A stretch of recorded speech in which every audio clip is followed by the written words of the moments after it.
Alright, hello everyone. Welcome back. I will first do the audio check here to see if you can hear me. You can.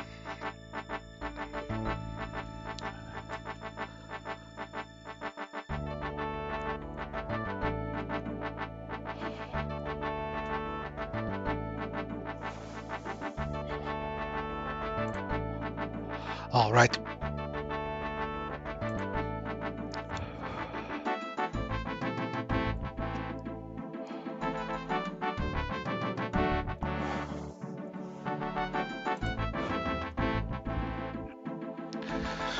Alright.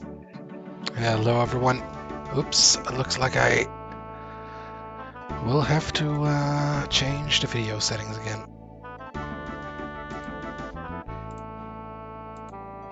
There we go. Much better. Alright, so yeah, welcome to the third Old School RuneScape stream.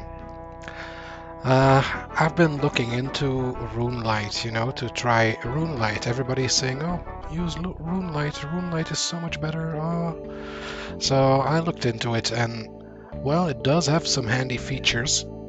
And I also remembered that there was a plugin for Old School RuneScape. And apparently that is also in conjunction with RuneLite. So basically, my hardcore Ironman character is still on Steam. He's still hardcore Ironman because you have to wait for 7 days. And yeah, basically I have not found a way to log in on my Steam account with RuneLite. So basically I have to make the decision now, do I start a new character on RuneLite or do I go on with my Steam character? So I don't really know what I'm gonna do. Like, I'm gonna start this new character now, and yeah, I'm gonna see, you know, like, because it feels like, yeah, I have done a lot, and I actually have, you know, I have done a lot of the quests already. I've done a lot of mining, so I have a like 45 mining level or something. So it feels like I already have a lot, but the longer I'm gonna wait, the more it's gonna suck to switch.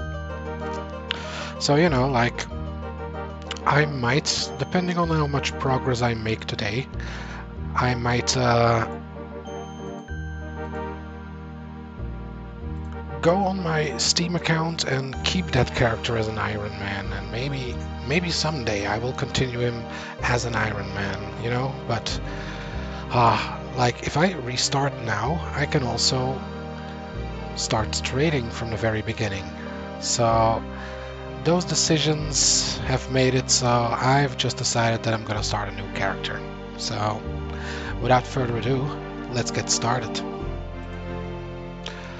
I'm also gonna check the stream in a moment because my very first Old School RuneScape stream, there was this weird bug which caused the music not to be recorded. So I will check it in a moment. First of all, let's start up the game.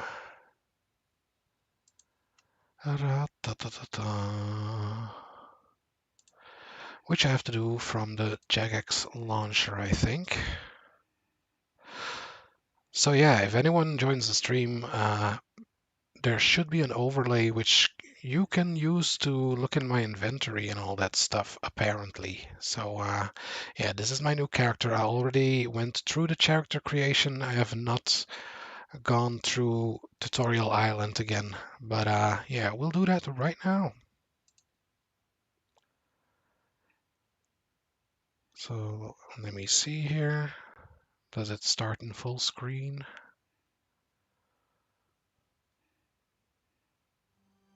Yes, it does. All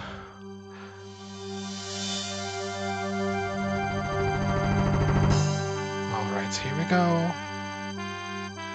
Back into the breach. Uh, yeah, let's first go through the tutorial and then I will see if I can put it on full screen or something. So here's my character again. He's called the Jezz Man. And yeah, let's just start getting through this.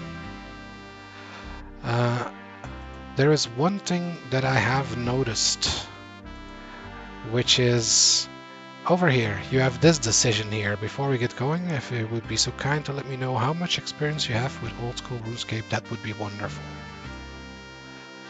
So you can choose 3 answers here, and basically I've learned that you never want to pick I am an experienced player, because that will lock you out of something in the very beginning. Starting as an Ironman will also lock you out of that stuff, so I missed something. So yeah, basically you want to pick one of these 2 here. So yeah, we're gonna say I'm brand new again.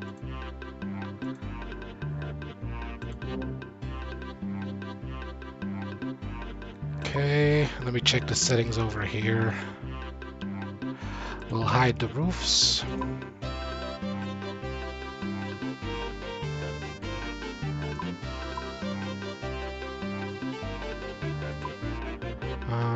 No.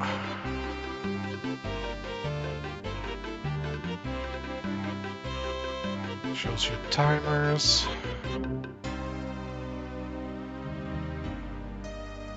Yeah, the collection log. I have not seen the collection log, so I don't know if that's something that's members only.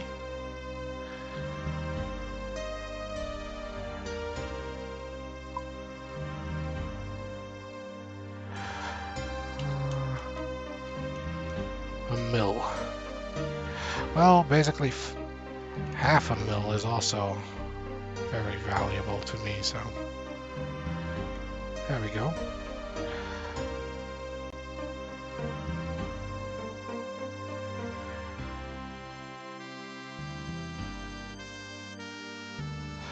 Yep, just a quick settings check.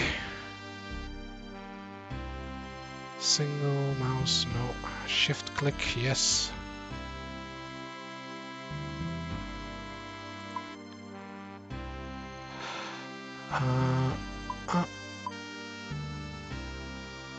I've also made it so I can zoom in more and zoom out wider than you normally can. Let's see, looting back, store all.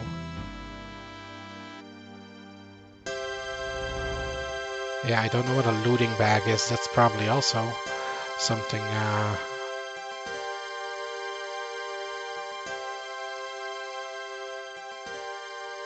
for members.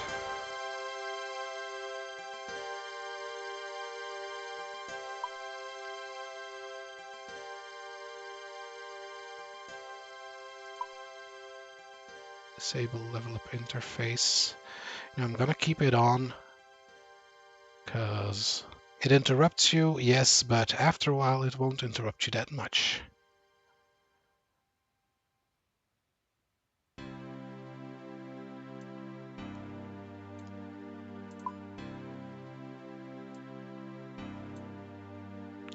All right.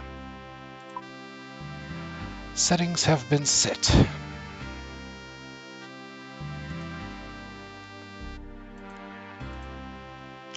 Yeah, there's also something that I was thinking about.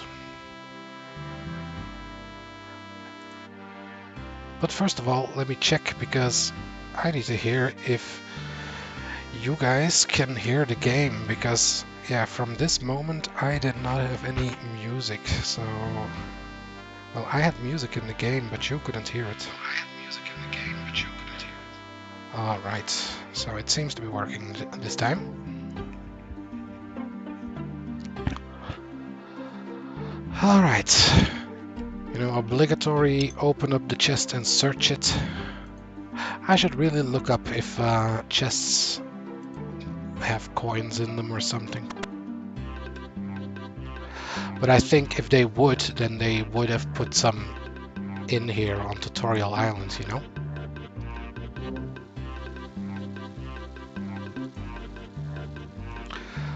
Alright, so yeah, here you have the fishing teacher.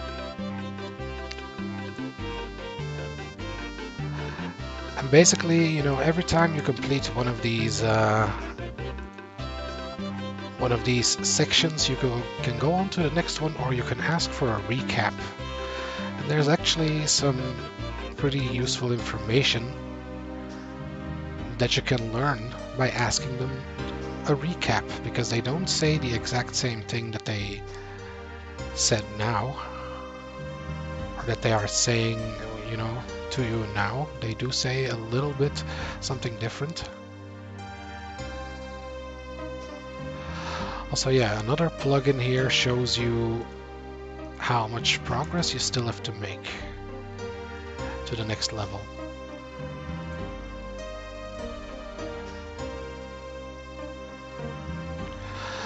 But yeah, like oh no,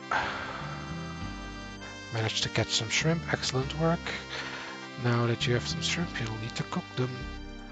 So yeah, I've also noticed that you do not want to progress through the tutorial too fast, because basically if you cook this fish, then you don't have the ability to catch any more, or if you have finished the cooking lesson, then you can't chop any more trees.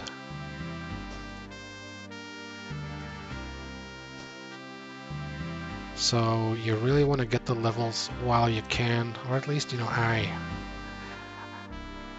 always do it, because, you know, this one is, the game is working with ticks, I've heard, so this one gives you one at regular intervals, you know, like one animation cycle.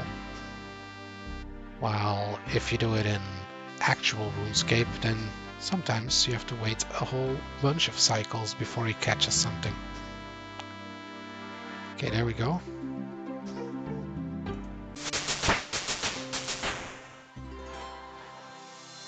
Okay, so now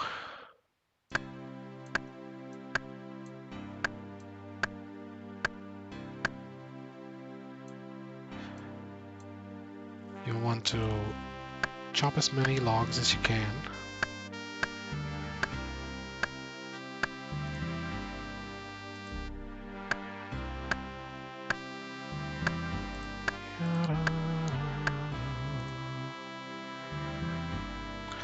Yeah, and then there's this bullshit restriction where, hey, you have cut enough logs. You feel like you've cut enough logs.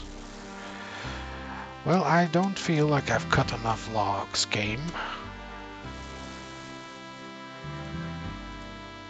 So I'm gonna cut some more.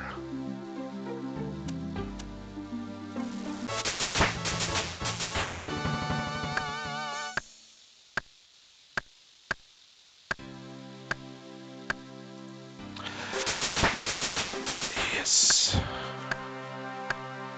Yeah, and basically, I've also been thinking about, you know, starting to react during this game.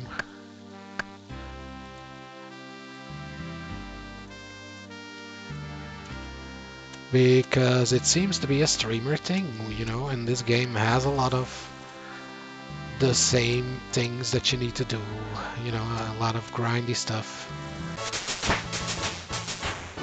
And I feel like last two streams, you know, I've been talkative. I've been able to, you know, do some quests, have my say about things. But yeah, after a while, I'm gonna run dry. So, especially when I run out of quests. Like, I don't know what I'm, you know, supposed to talk about the whole time. So I've seen a lot of other streamers also react to RuneScape videos whenever they are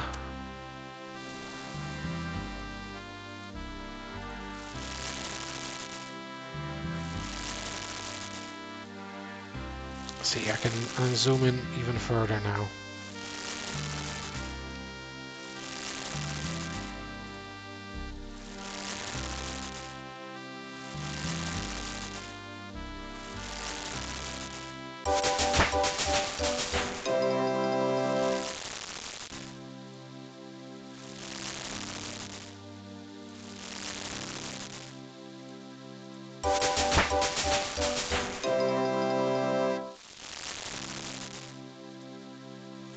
Alright, we got enough cooking level, so time to drop all of this stuff to the ground.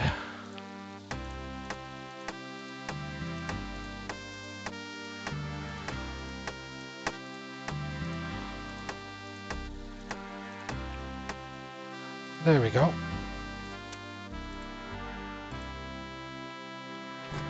Oh yes, now can I go back through here? Apparently I cannot. Oh yes, I can. So yeah, let's see. We will talk to her for the recap and see what she has to say. So yeah, let's see. You can tell me about the skills again.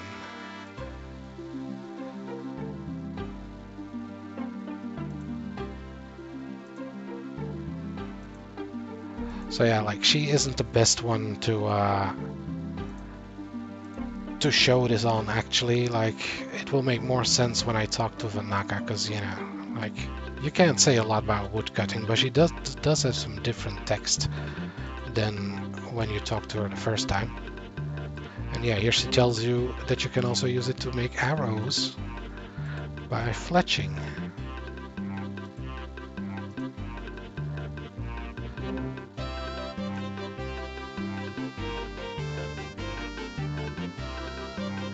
Nothing, thanks.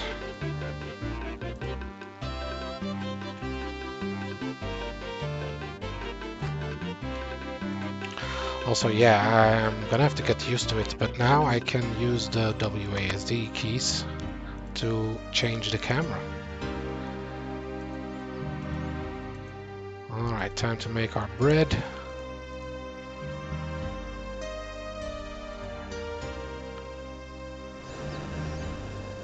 You also do not seem to be able to burn anything anymore. I feel like they, at least with the shrimps, you always seem to burn the first one. You'll be able to make other things like pies and cakes. Let's see, do you have any more things to say? Not about that.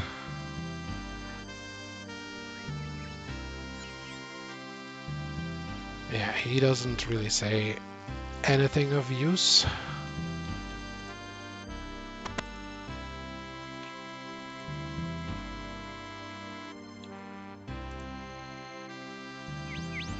Oh yeah, this is also something I noticed. I didn't notice it the first time, but apparently there is like a section that is for group Ironman.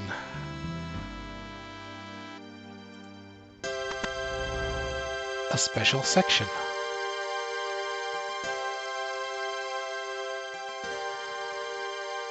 Alright, I know how the quests work.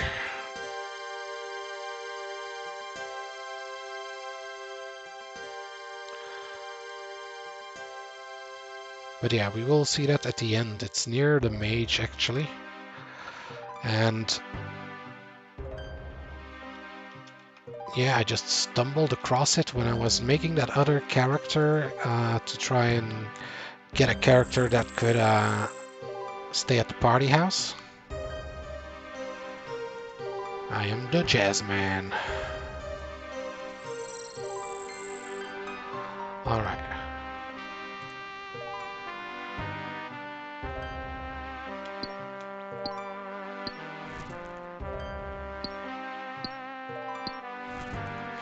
Click, click, click. Oh man, I'm gonna have to be doing a lot of smithing and mining again, but this time I should be able to buy a pickaxe cheaper from the Grand Exchange.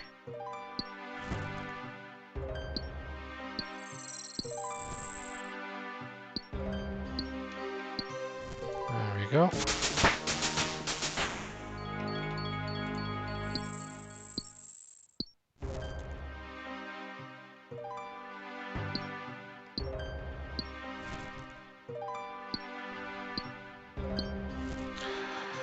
So yeah, we're gonna redo most of the steps, you know, we're gonna do the cook's assistant, Actually, there are notes in this game, so now I'm gonna try and do it as efficiently as possible. So I'm gonna try and make some notes of all the stuff that I need to collect, all the onions, all the, all the stuff. There we go.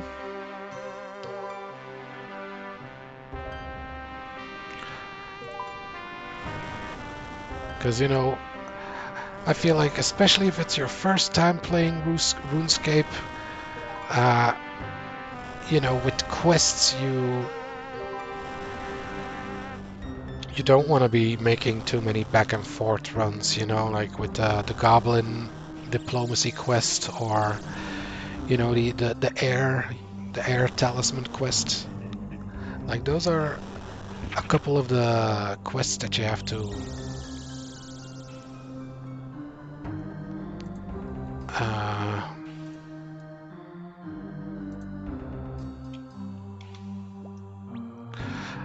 those are a couple of the quests where you have to go back and forth a lot if you do not have all the ingredients and stuff like that. Like, I wouldn't go and spoil it for you the first time. Like, if it's your first time, just play it as slow as you want, or as spoiler free as you want, because I don't recommend using a guide every time,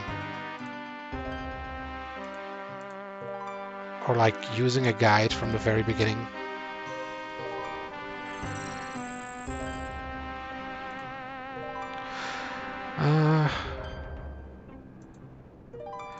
Let me get 2 more just to be sure.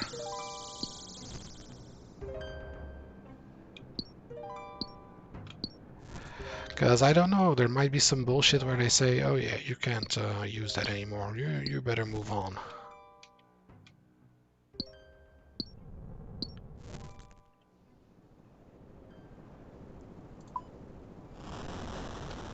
Ta -da -da -da. There we go.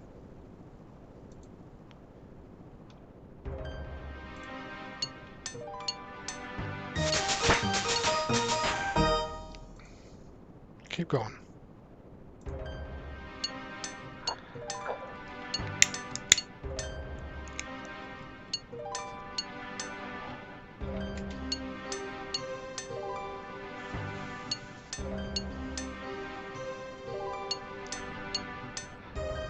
So many daggers.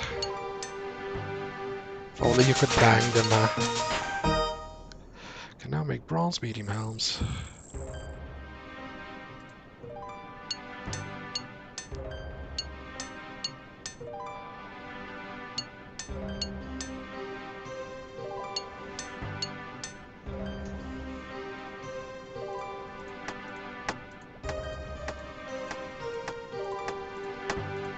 There we go. So, do you have anything useful to say, Mr. Mining Instructor?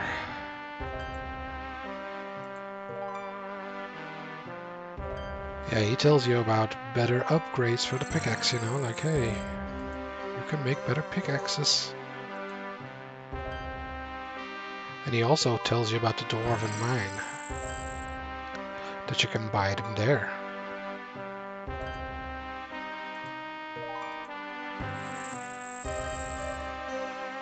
Yeah, he says there's not a lot of furnaces. I suggest you find one you remember its location for future use. Or you can use high-level magic, which I didn't know. It has a guaranteed success if you do it magically. So yeah, you can get some extra tips from the trainers here on Tutorial Island.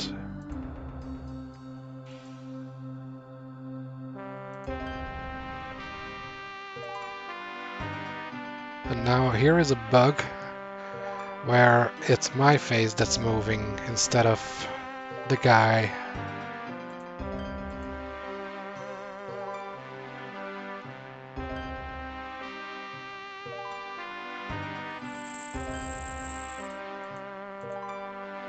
Take the hammer I gave you and buy a new one from the general store.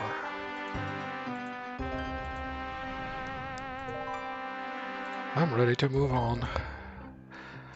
So yeah, the real good stuff is from Vanaka. You know, if you've not played this game, he tells you about the combat triangle. Also, I have found a way to level your ranged here a little bit longer. I'm Vanaka, the greatest swordsman alive. Yeah, let's equip our stuff. There we go.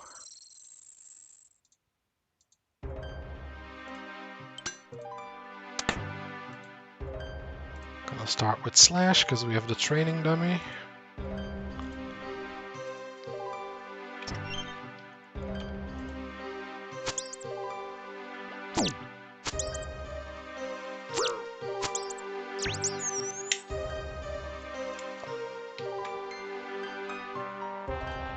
Bury our first bodes. Eat this, cause why not?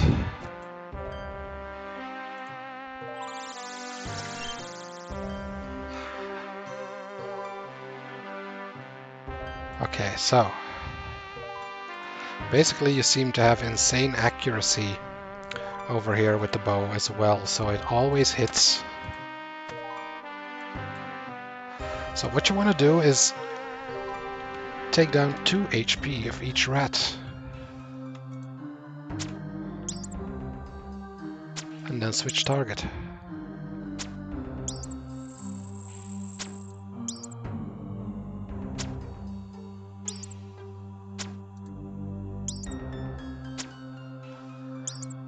And this way you can level your archery a little bit before you leave Tutorial Island.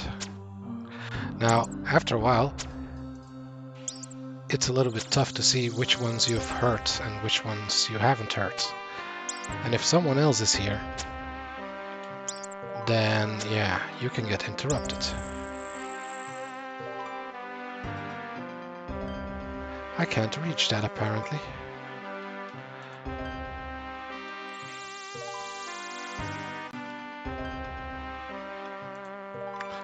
So, let's see if they healed.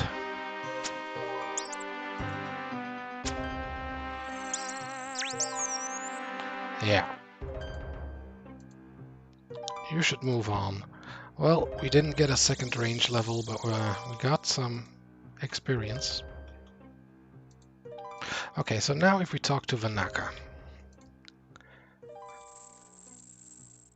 he will tell you that attack is for, you know, being able to hit stuff. Defense is how much damage you take, and strength is how much damage you do. He also says that all these stats are responsible for your total combat level, together with prayer and magic as well.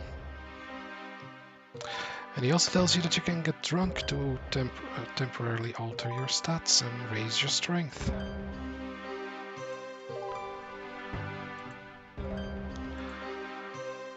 Yeah, he says a load of stuff about the colors of someone's level.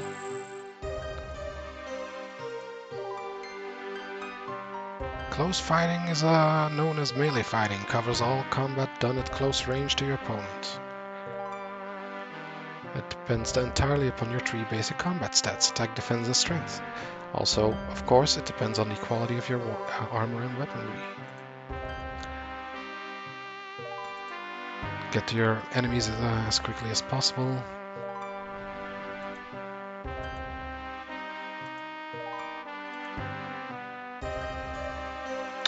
Ranging employs a lot of different weapons as a skill, not just a short bow you have there. Spears, throwing knives, and crossbows are all used at a distance.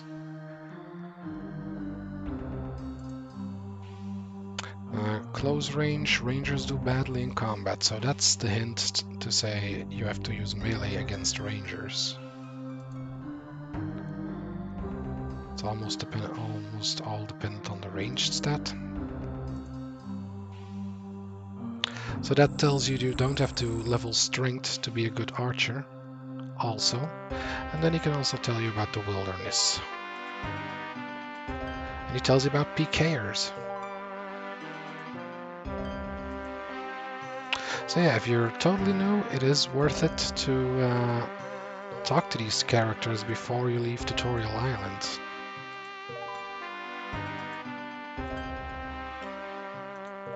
There we go.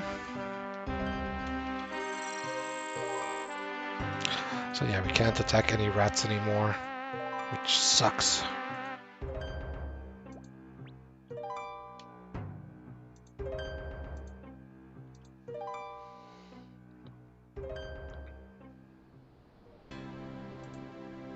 It's weird, like they tried to limit your ways to go to level 3 in the Tutorial Island, but did not really succeed.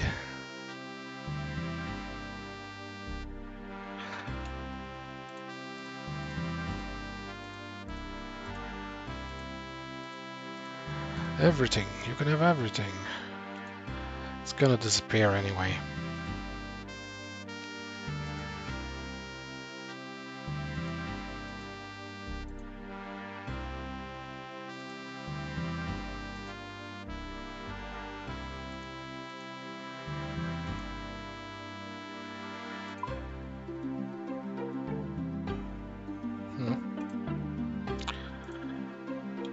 Alright, we're almost there. Mr. Account Guide is gonna tell us about the membership.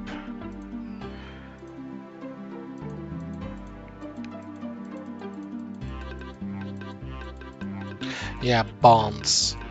Apparently it is not worth it to farm for bonds anymore. You know, like the gold price has gone so high that it takes literal days to get that amount of money, usually.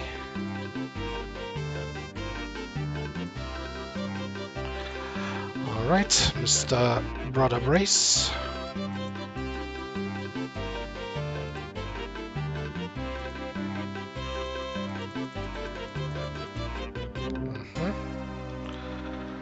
Okay, final one. So, this little path here, you know, I didn't see that path the first time, or I didn't think to go and watch, but yeah, apparently there is something here that you can only see if you're a group Ironman. Yeah, it says here only group Ironman can cross over to the node. If you wish to become a group Ironman, speak to the Ironman tutor northeast of here. So yeah, I didn't know that. I probably won't be able to ever see it, you know, unless you have friends that join you on the group Ironman.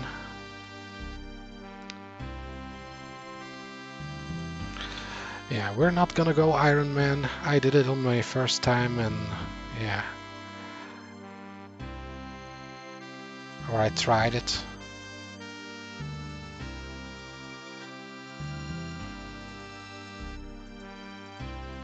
Alright.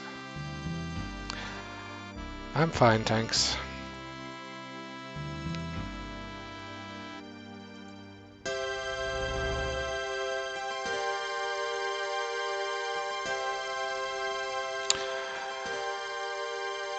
Okay.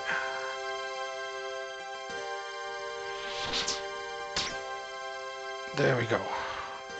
You're finished here. Let's go to the mainland. Send me to the mainland. So yeah, now, because I said that I'm new, and I'm not an Ironman, he tells you when you get to the mainland, you will find yourself in the town of Lumbridge. If you want some ideas on where to go next, talk to my friend Adventurer John. You can't miss him. He's wearing light blue armor with a huge sword. There are also many tutors willing to teach you about the many skills you could learn. And yeah, then you unlock this. When you get to Lumbridge, look out for the Adventurer John. He can be found outside of the Sheared Ram pub. So if you chose I am an experienced player, this NPC will never spawn and you won't be able to do these challenges. Prepare yourself. Here he is. Hey, Jezz man, come over here. You look new around here. Welcome to the world of Gildenor. Thanks, it's my first time here and I'm not sure where to start. Well, lucky for you, that is exactly why I am here. What are adventure paths? A long time ago I was a newbie just like you who didn't know what to do, and I would be more than happy to pass on my experience. I've created some adventure paths which I recommend you to start off with. An adventure path is a list of tasks which you can complete in any order. To help you get started on your adventure path, I'll also give you a starter kit with some useful items. Once you've completed an adventure path task, come back to me and I'll give you a reward. Start by opening your quest panel, then selecting the flashing yellow star.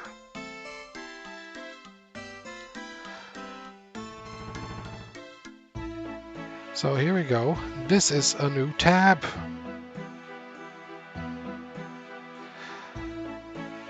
And you can set a path here. So over here we have the combat path, which is basically get to level 20, I think. Yeah, 1, 2, 3. So get level 20 in every combat stat.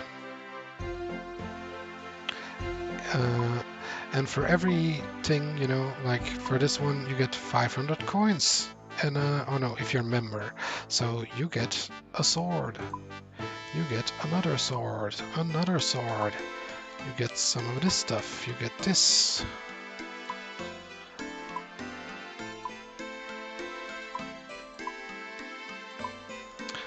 Yeah, you get some gear to wear. So these are just very handy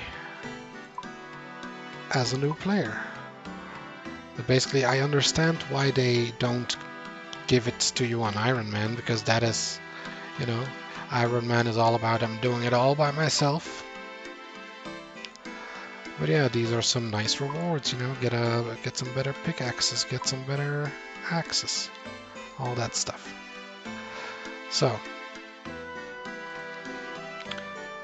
he said he has a starter kit for us, so do you have any starter kits for me? He gives you a combat starter box. Here are all your starter kits.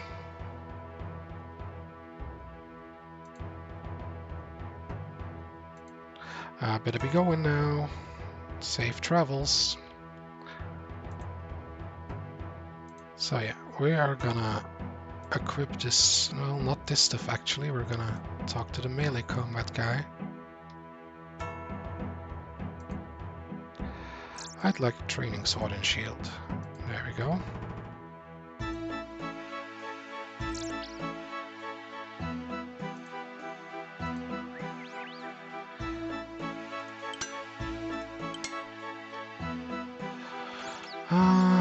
So basically I want runes, so I'm gonna claim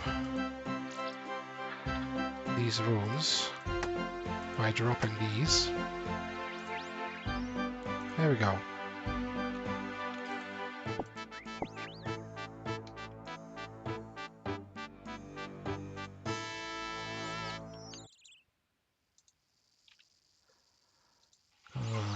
Sell this, and sell this. Oh yeah, we got the starter kit. So I should have left it all in actually, because I'm gonna pass by a bank, but we get some van braces, which is nice, and you get some magic gear as well. An iron longsword, which is better.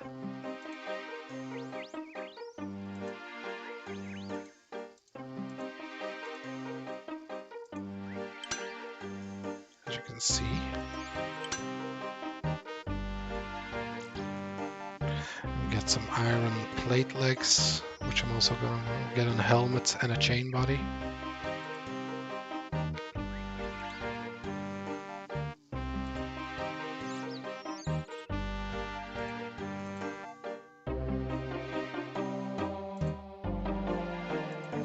Alright, let's get started on Veos' quest here. Oh yeah, I'm gonna have to buy a shovel for that. Hello there. I'm looking for a quest. Well, now that you mention it, I could do with some help. The name's Veos. I'm a treasure hunter from the wondrous kingdom of Great Kurand. Where's that? across the sea to the far west. It is a truly magnificent place. So it brings you to Lumbridge. Back here on a bit of a hunt, the hunt for treasure. Back in my home of Great Corinth, I came across a scroll. The link will lead me to something of great value. Alas, I've hit a bit of a blocker. The scroll has led me here, but as I don't really know the area, I'm not sure what to do next. Maybe you could help me with this. Yes. Take the scroll, it should lead you to the treasure I seek. Once you've done it, meet me at my ship. It's docked at the northernmost pier in Port Serene. Okay, anything else? Probably want a spade. I find they're pretty much always needed when it comes to hunting treasure. Check the general store if you don't have one. I'll be sticking around here a little longer before heading back to my ship. If you need extra guidance with anything, just let me know and I'll see what I can do. Okay, thanks, Vels. Good luck.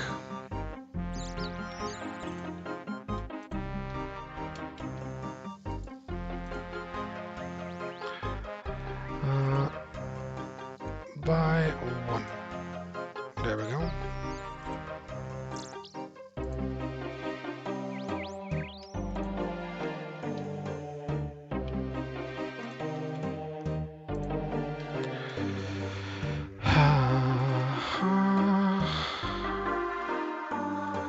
I think was it over here? Yes, there we go.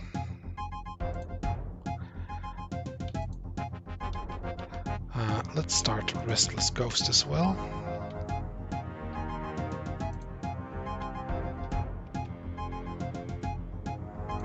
Welcome to the Church of Saradomin.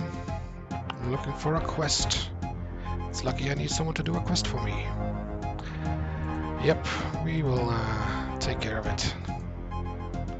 The problem is that there's a ghost in the church graveyard. I would like you to get rid of it. If you need any help, my friend Father Ernie is an expert on ghosts. I believe he's currently living as a hermit in Lumbridge Swamp. He has a little shack in the far west of the swamps. Exit the graveyard through the south gate to reach the swamp. I'm sure if you told him that I sent you, he'd be willing to help. My name is Father Eric, by the way. Pleased to meet you. Likewise.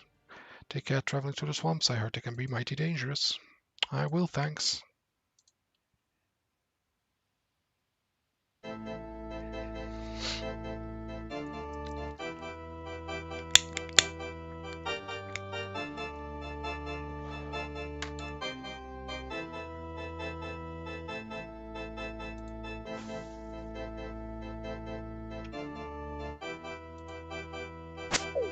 Oops.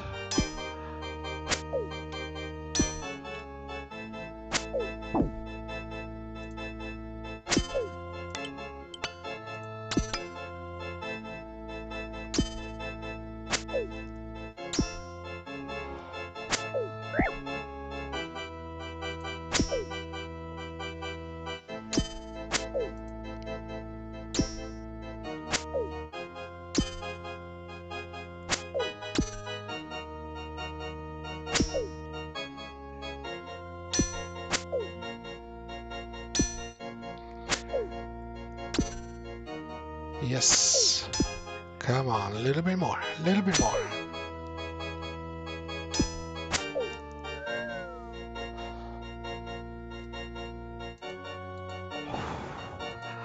Oh man, it's gonna be so freeing being able to pick up other people's stuff.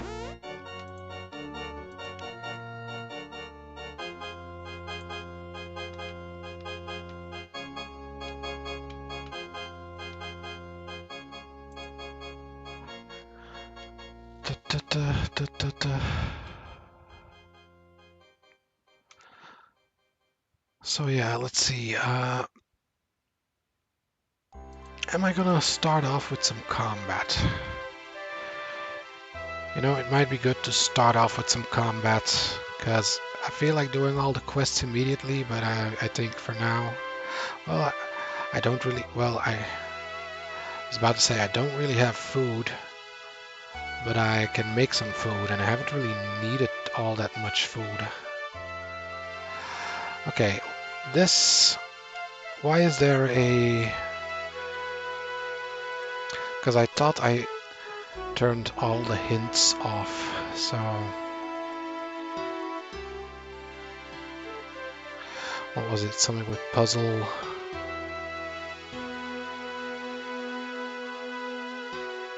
puzzle solver.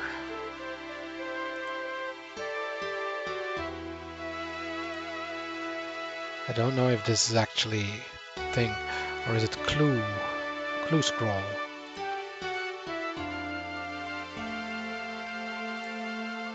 Okay, so if I turn that off, then I won't be able to see it. Okay.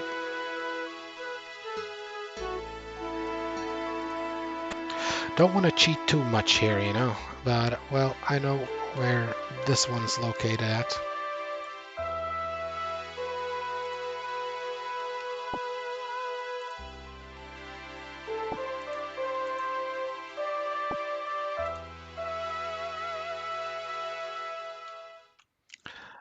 Take a pair of boots.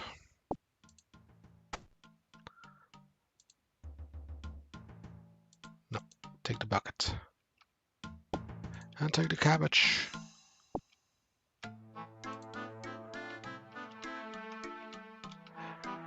Every little bit counts, you know.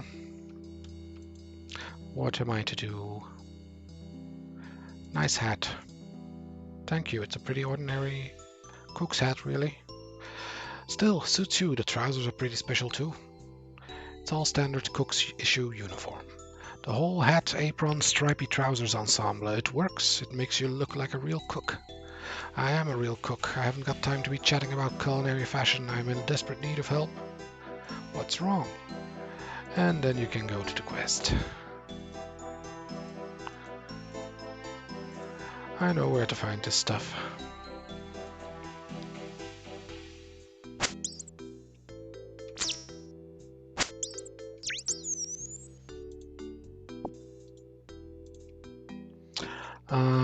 I need space in my inventory for the Duke's quest, so...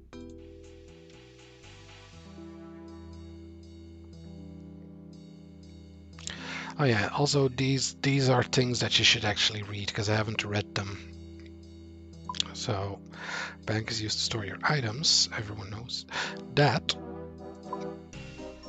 But then here, if you want to move everything from your inventory, you can use this button. And this is everything that you are wearing.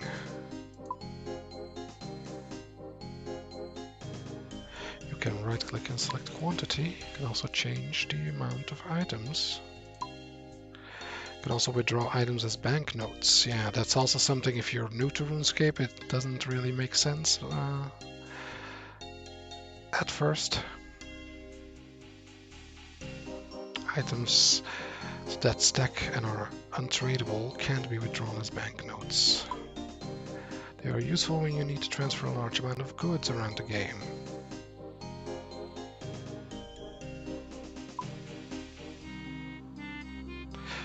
There are two types of item movement, swap and insert. If you have swap selected, when you drag an item onto another, the items will swap with each other.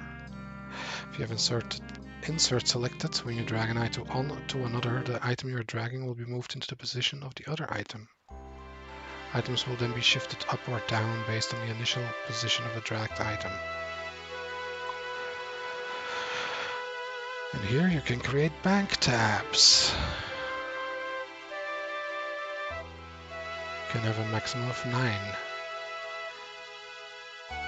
If you want to stop items moving around your bank when you withdraw an item, you can create a placeholder to keep an unusable copy in your bank.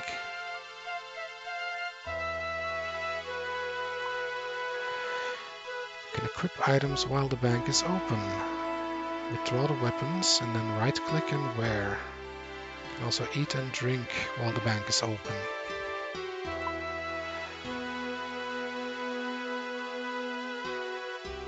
You can press the equipment tab here and equip items by left clicking.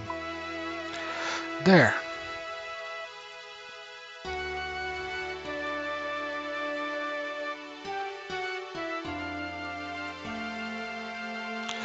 Suddenly I have 100 arrows.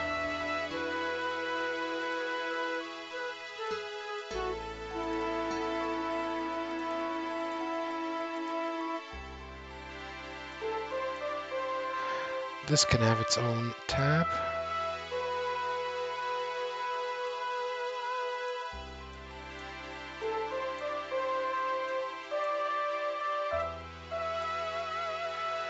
we go.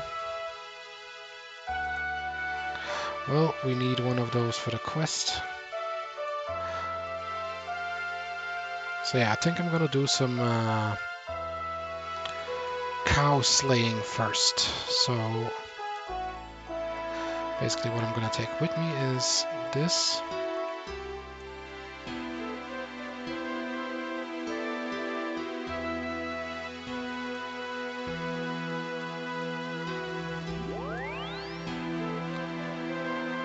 We can destroy that. We can put this away.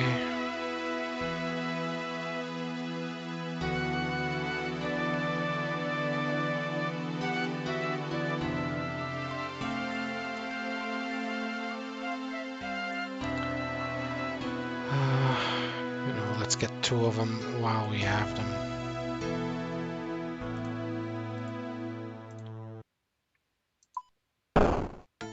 Okay.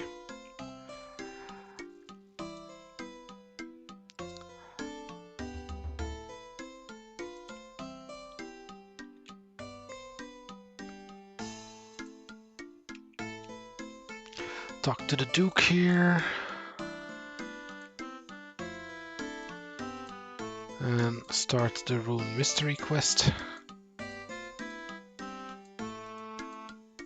There we go.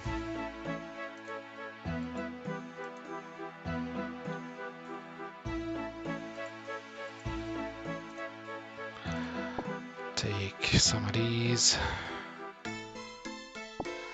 Yeah, basically I don't know if I'm gonna need bowls at some point, but I'm gonna guess I do.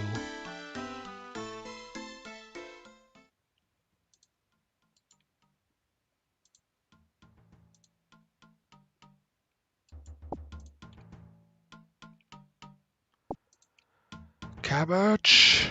There is a video, you know, once I have to do some AFKing, we can watch a video about the cabbage cult from classic RuneScape.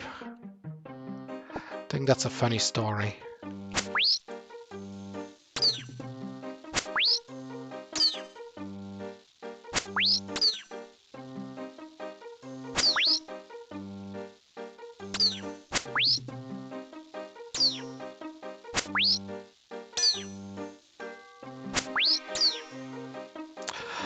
The thing is, I also don't want to focus too much on combat level until I've been to Varrock. Because, well, I can do my strength first.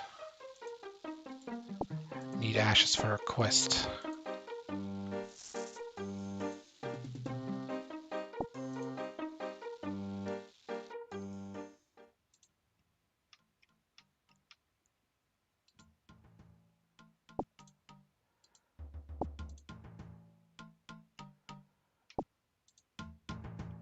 Tum tum tum tum.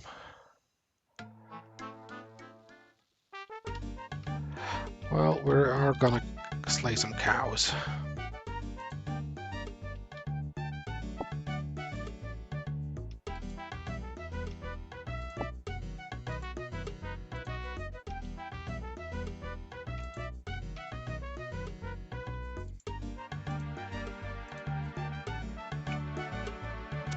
Rum, pum, pum, pum, pum.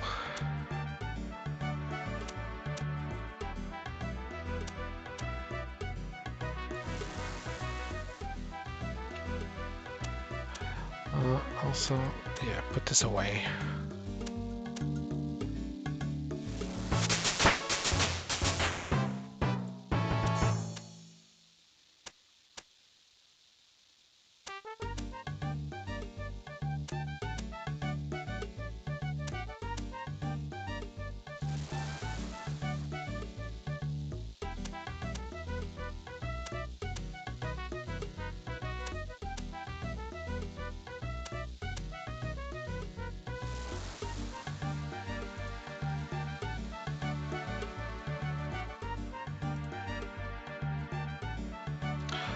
Alright.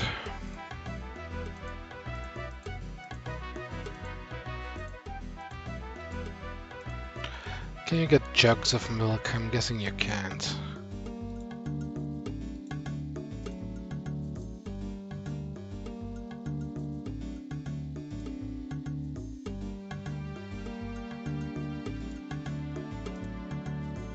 Okay.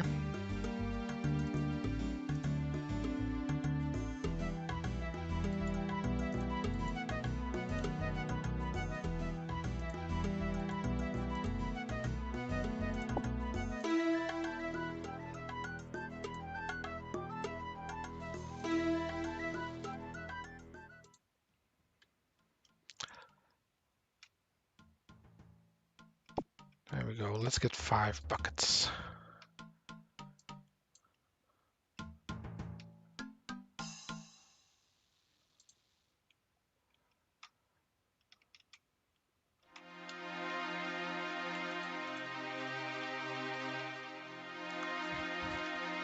Yep.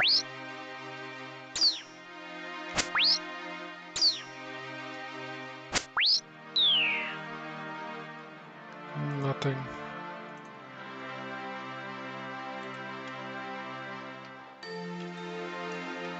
All right.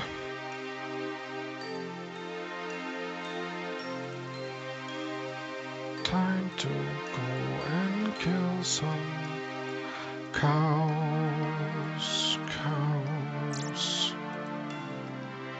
And pick up bones, man, because we're gonna need a lot of bones.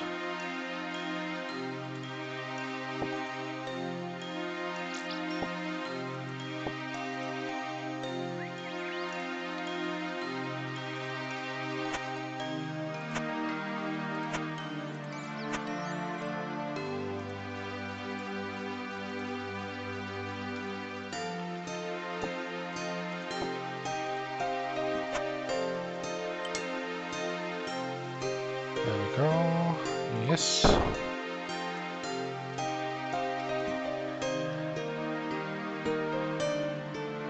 Time to milk.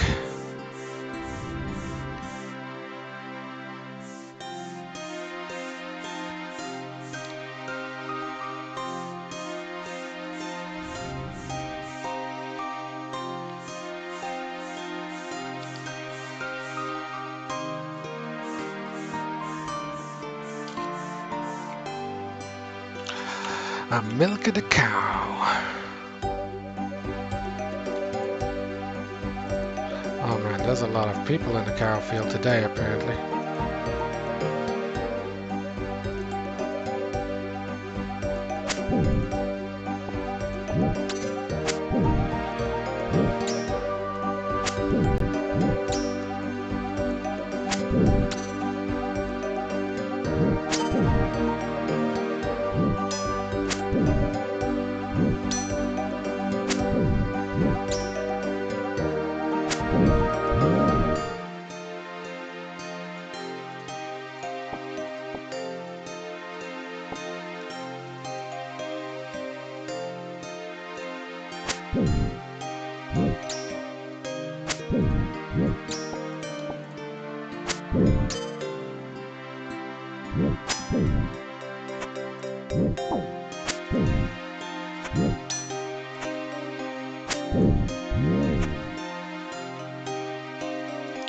Yeah, like if you get into a rhythm, you can bury your bones while attacking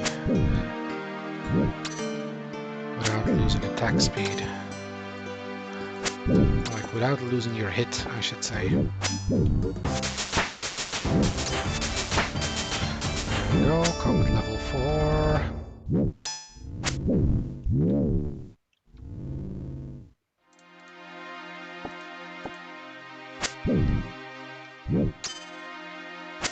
So yeah, you want to do it like this. Then click. Click.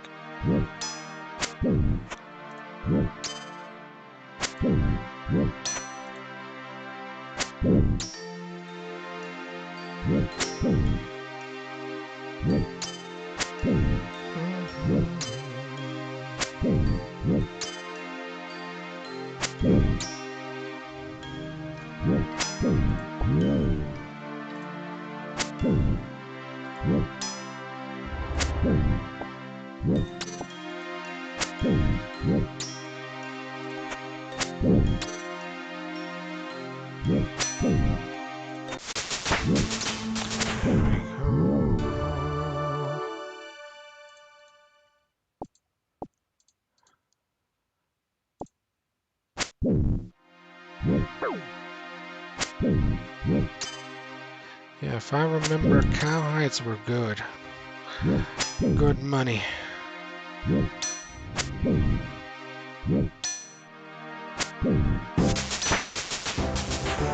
But you also want a lot of them to get your crafting up. Oh, clue scroll.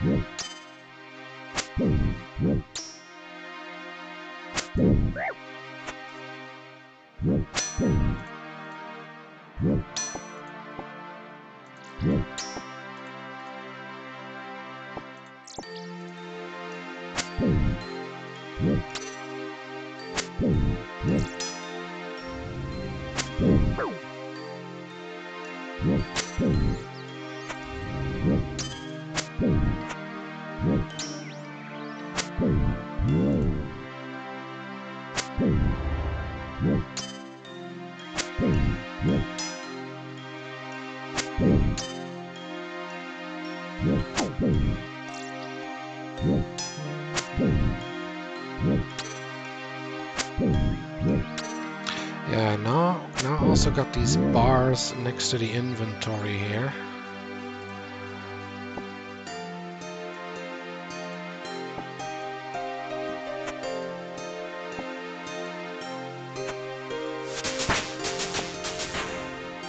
And yeah, the big change with that is you can now see how much food heals before using it.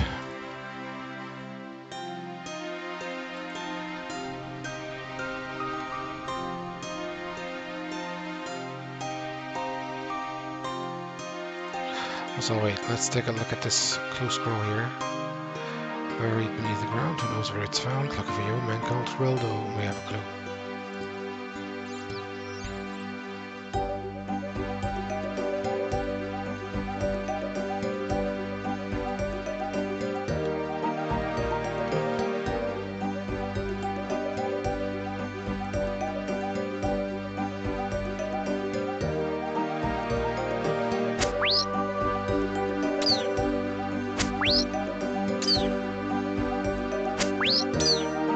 Wait. Oh, thought milk.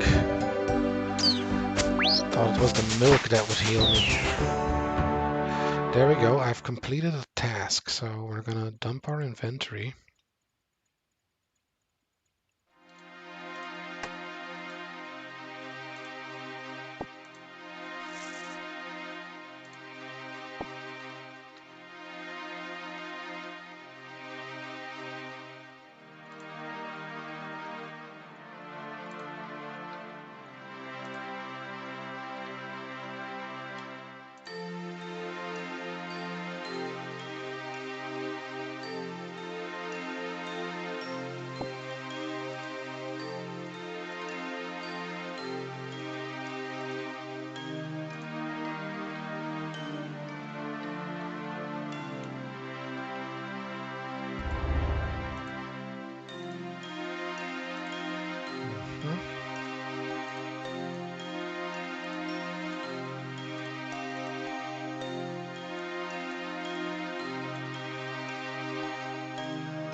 Now that I got the shears,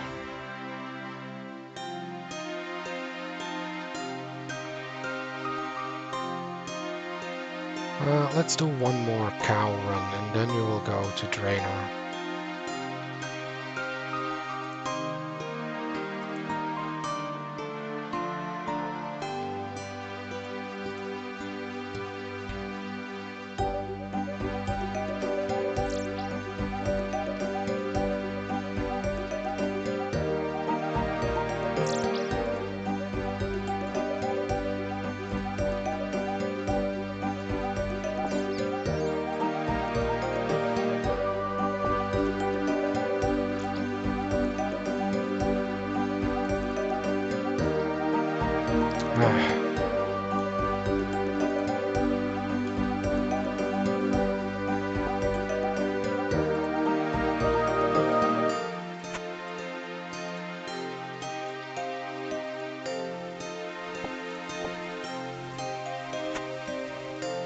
Let's go.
Yeah, man, if it's cowhide you want, just come down here.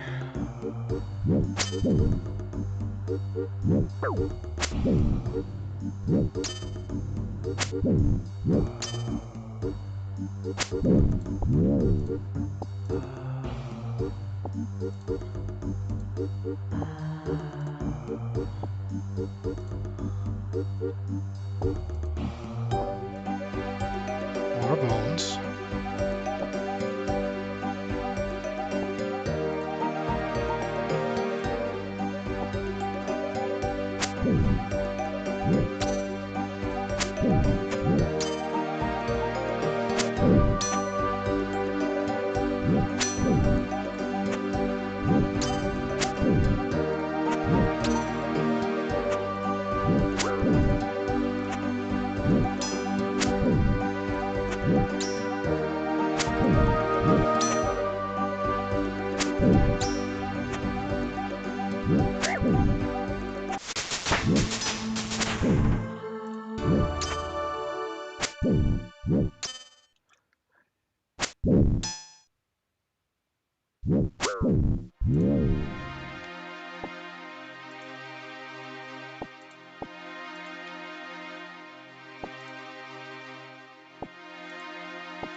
Ironman.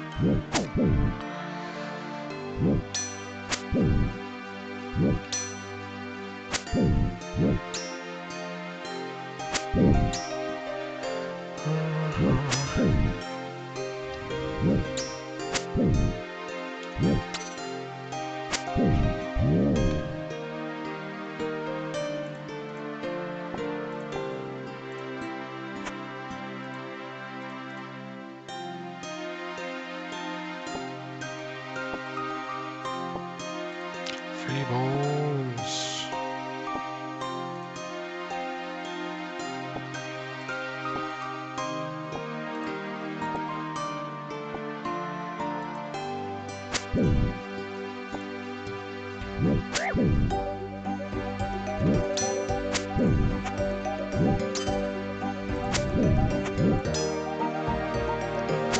Also, I was thinking, if you want to get hit points, do you want to unequip your armor so you get more hit points?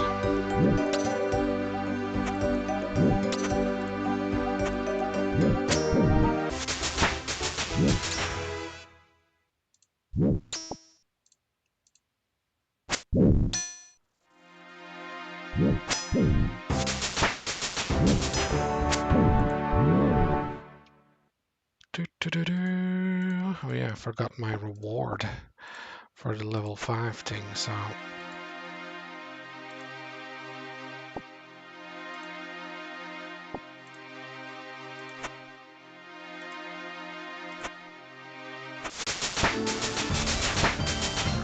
Prayer 4, combat level 6.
Okay, first after this cow run, we're gonna pass by Father Ernie.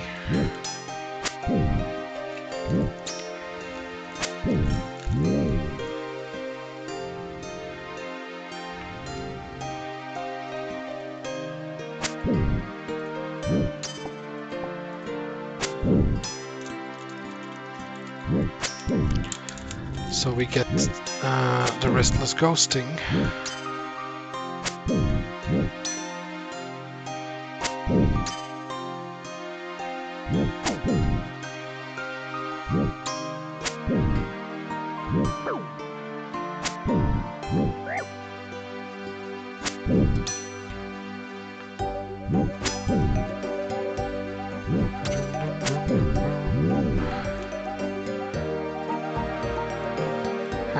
Not today.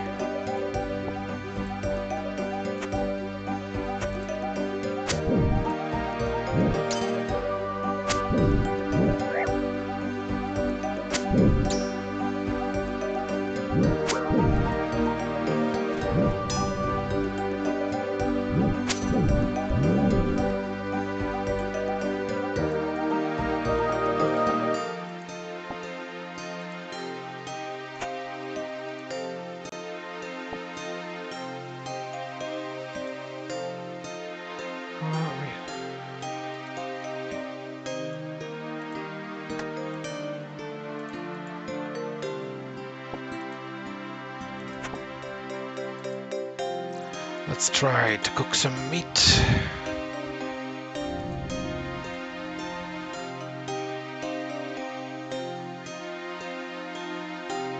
We'll cook it on the way back.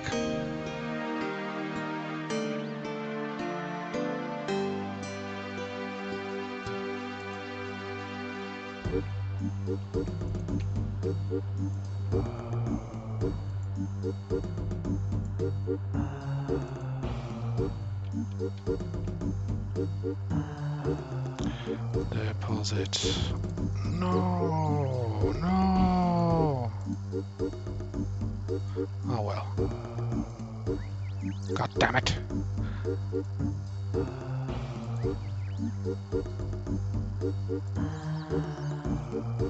actually became more expensive. Ah. Damn you! I pressed the wrong button, but I managed to recoup a little bit.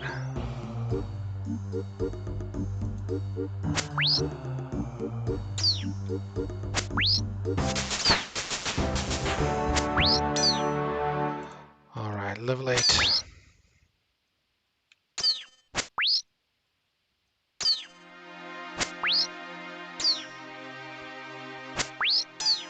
They stole my stuff.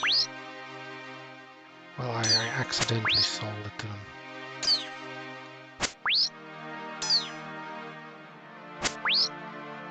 How do you accidentally sell 20 cow hides?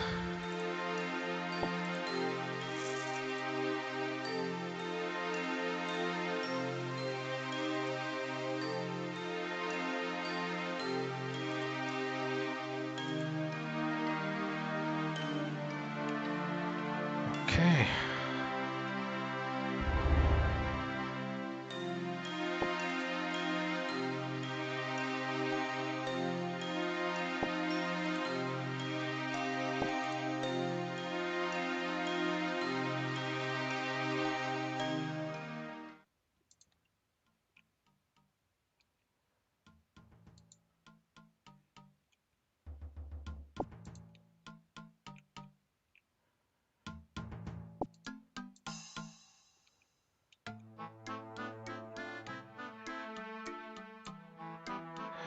Alright, cook these.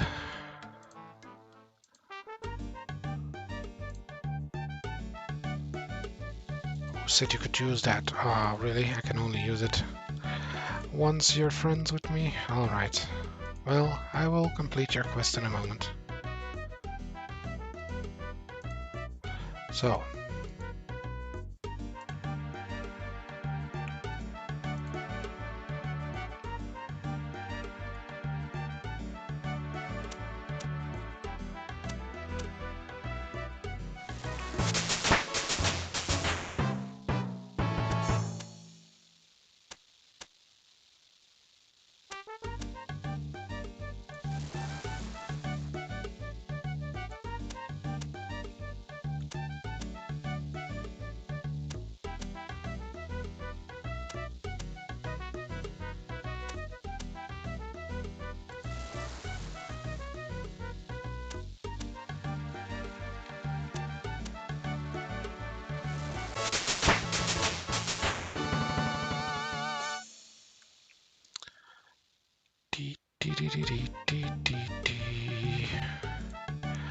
Okay, deposit that, deposit that.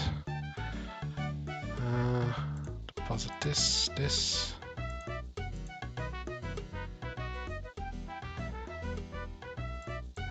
Actually, let's see. It's been a while, so let's withdraw these.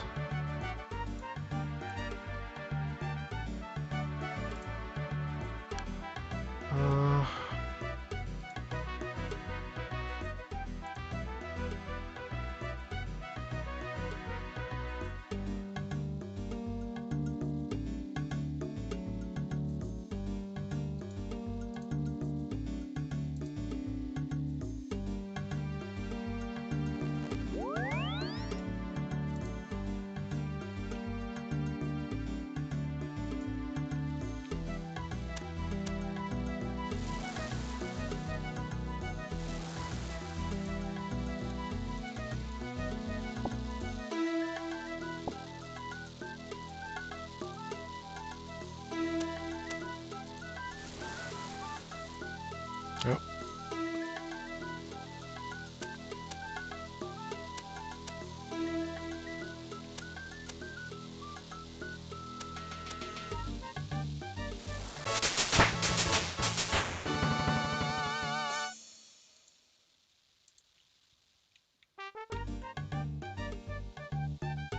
Okay.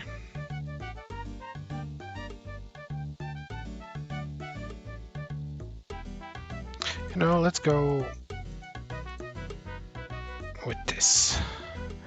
It will weigh less, and I have the runes with me anyway, so... keep the sword for if need be.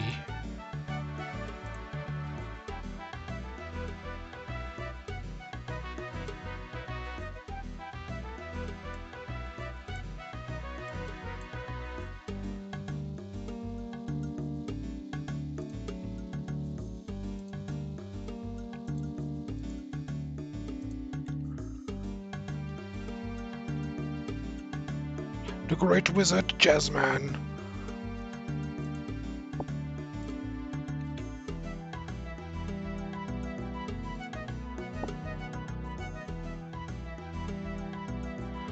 Let's go. No, let's not go. Let's take this with us as well.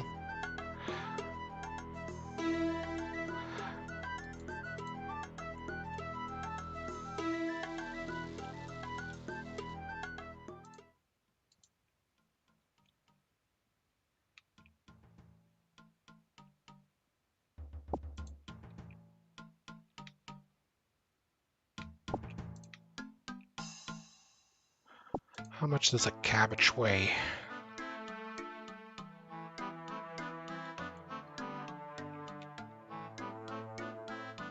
Okay, jugs aren't as heavy as a bucket.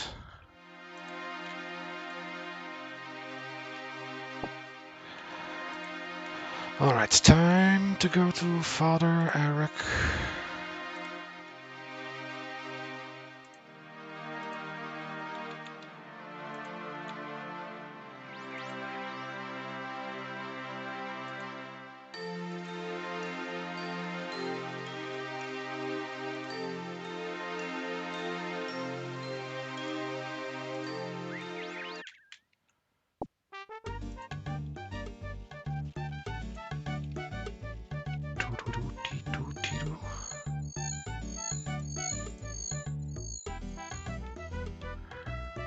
Yeah, here are little gloves if you didn't get the VAM braces. Alright, let's get this amulet here.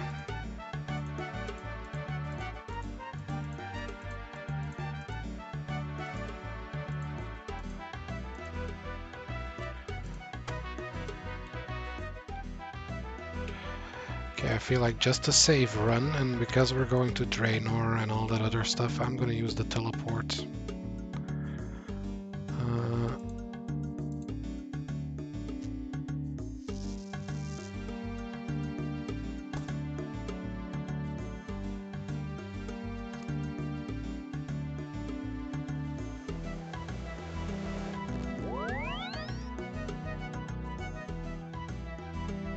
Oh yeah, also, well, no, let's do it now.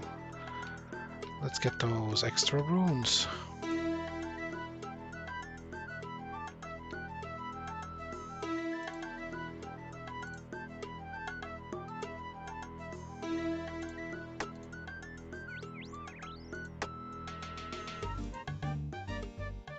There we go.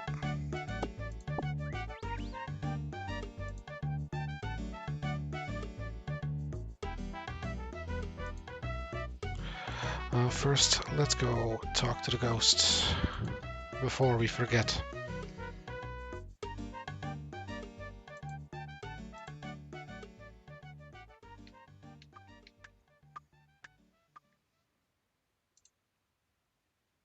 Also, you have this guy here, but basically I don't want to talk to him until I have to. Because he gives you a lamp the first time that you talk with him. And it's better to use that lamp later on.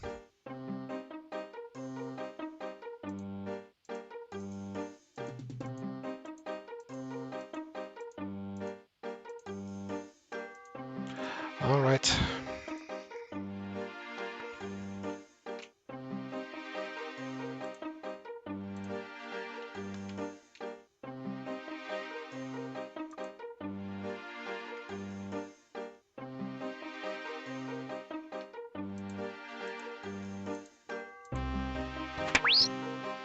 Oh yeah, I have to put on the spells.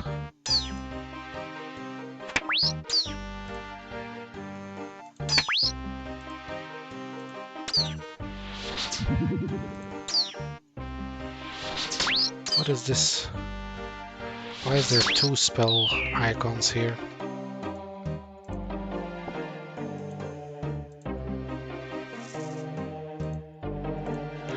So what is this? Is this like if you want to... if you have like a defensive spell or something?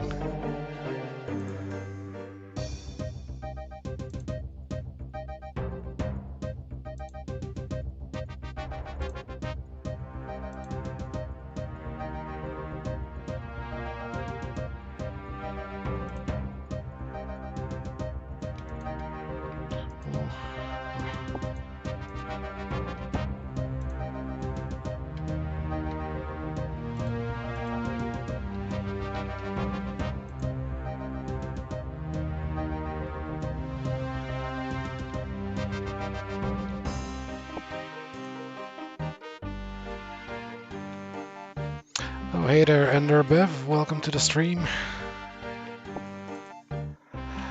Yeah, I'm trying out the RuneLite plugin. So basically, I found out that I couldn't use my Steam account with it, or if I can use my Steam account to log in, then I don't know how. But I'm pretty sure it doesn't work with your Steam account, so I came to the decision that I had to restart. You know, if I wanted to use RuneLite at some point, then I needed a Jagex account. So I've decided to restart. Since I've only played on my other account for 2 days and that account is still stuck in Ironman mode. So how you doing?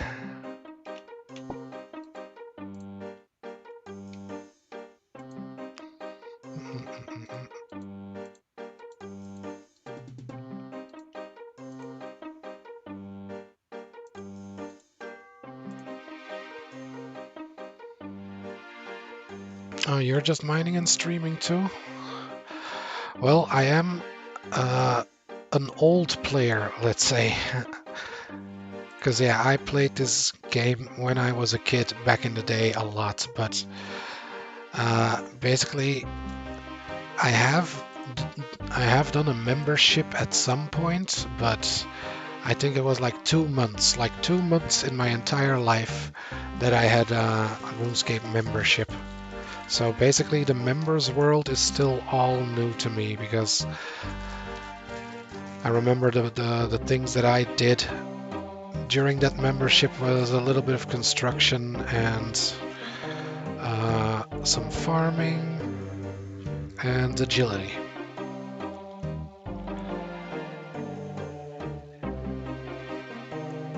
Member world is where the fun is.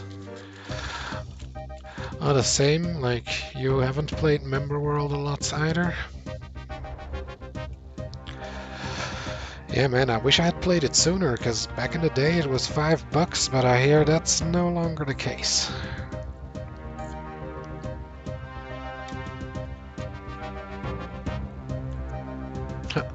Agility, bro, you picked the worst skill, not my favorite. Yeah, you know, I doubt it's many people's favorites, but apparently you can run longer if you train your agility. So it is like a very good thing to do early on.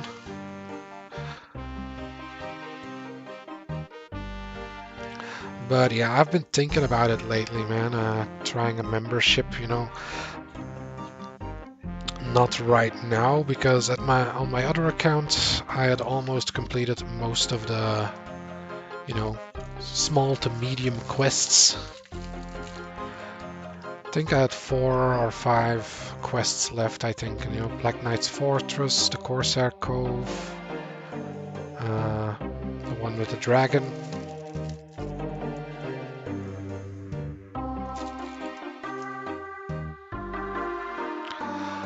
Let me get going here.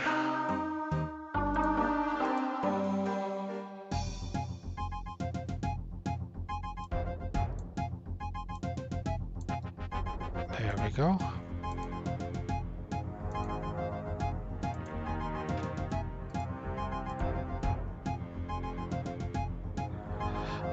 There's this graceful outfit you can get with a max like 60 or 65 agility. And you save, I think, like 40% run. Oh yeah, but like just leveling the skill, well, let's actually see. Like usually they have some explanation here now lately, so where is it? There it is. So yeah, increases the rate at which run energy replenishes and also decreases at the rate at which it drains. So yeah, I feel like that is a one you can best go for early, you know, because then you have the most benefit. Because yeah, RuneScape, even in the free-to-play world, some quests they like to make you run around. Let's see. I need to take pots with me. And let's go.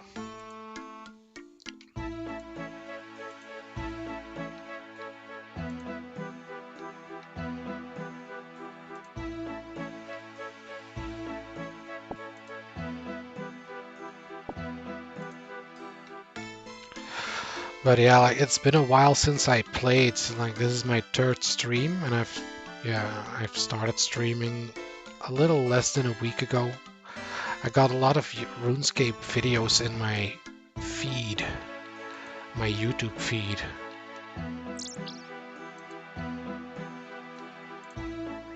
And I was like, you know, let's play that game again. I shouldn't.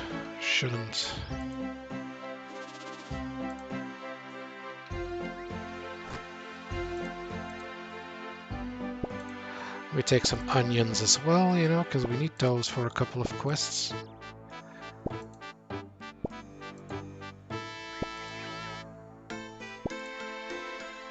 Not a big fan of onion in real life, you know. Like I can eat it if I have to, but I should have picked those up later because I'm gonna have to do the flour as well.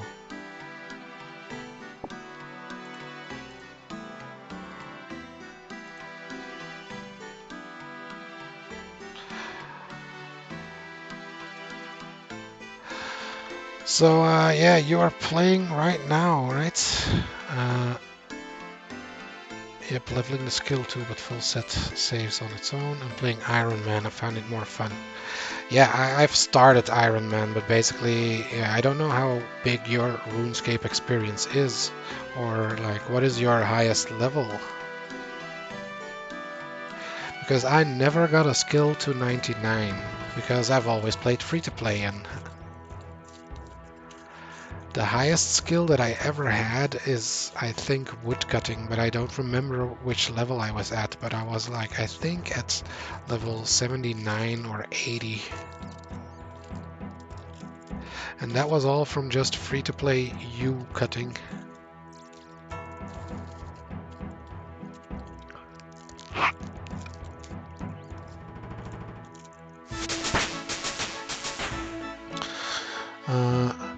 Got once only fire making, it's the easiest. Yeah, I hear in members that is one of the easiest to do. And I'm watching other streamers with 1 viewers as content and playing my account on the site. Yeah, I've been wondering because I've done two streams of RuneScape by now, and it was, I would say, like about 16 hours or something altogether. It was a 6-hour or 7-hour stream, and then a 9 or 10-hour stream. And basically, I have talked a lot about RuneScape in those 2 streams, so now that I'm gonna have to replay the quests that I've already played, I'm not gonna have many things to say, I think. But yeah, of course, if there's someone to chat to, that's Always handy.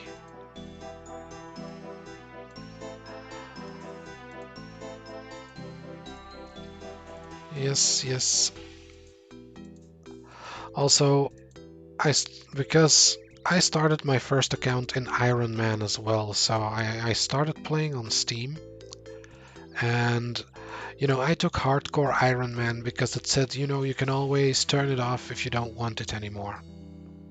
So I was like, okay.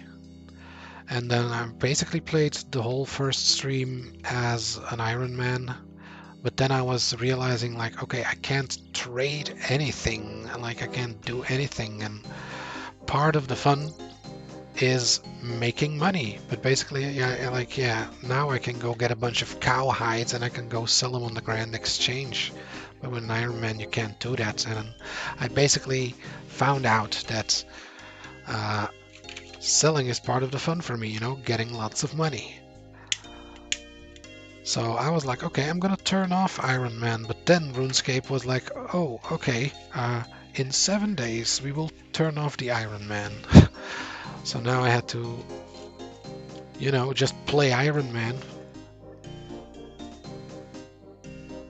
Basically against my will, but now I'm starting this account, and I think there's still 2 or 3 days that I have to wait on my other account. So I'm gonna see how much progress I make in this stream.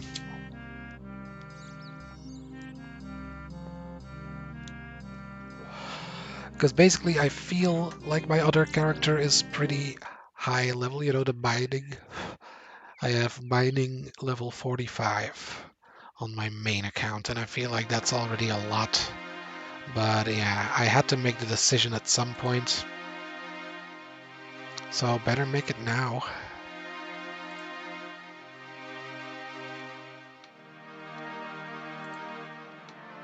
Then later down the line, Oh man, look at all these feathers.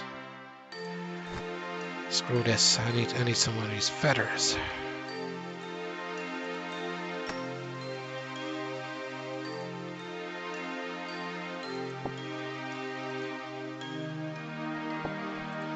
Because those will come in handy. Also, this, not being able to pick up other people's stuff, also a big no-no. Like, I didn't like that. Because back when I played, everybody killed the cows for the cow hides. But people are just killing cows and leaving everything on the ground, and such a waste. Like, leveling my prayer is gonna be way easier doing it like this, because look at how many bones people are leaving on the ground.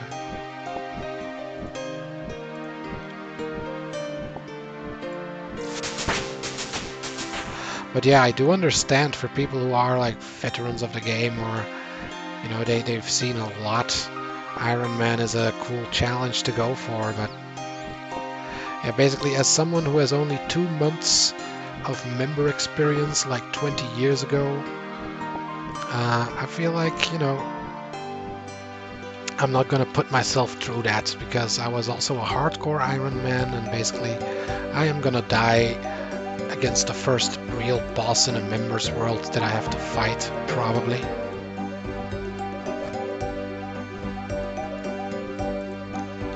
So, better swallow the pill now.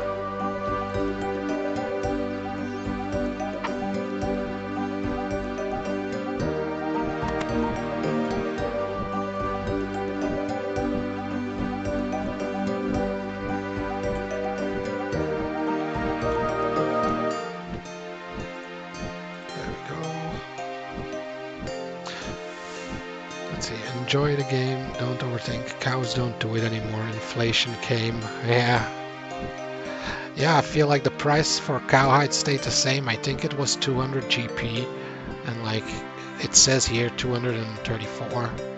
Maybe if you make it into leather, it's worth more. But yeah, like bonds. I saw a video recently that was like, is it worth it to make or to do bonds? Oh man, I'm gonna have to dump these onions here for a moment, and Because I got all these pots with me.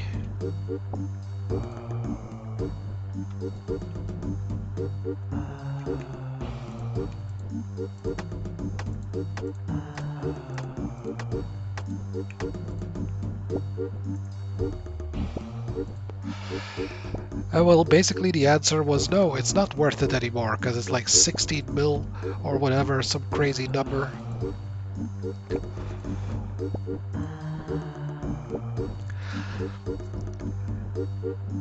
And yeah, I guess the meta was get your membership and then get to a place where you can make money in the membership world and then try to farm for the bonds. But I don't know, like, if it is even possible as a member to grind bonds in a reasonable time now.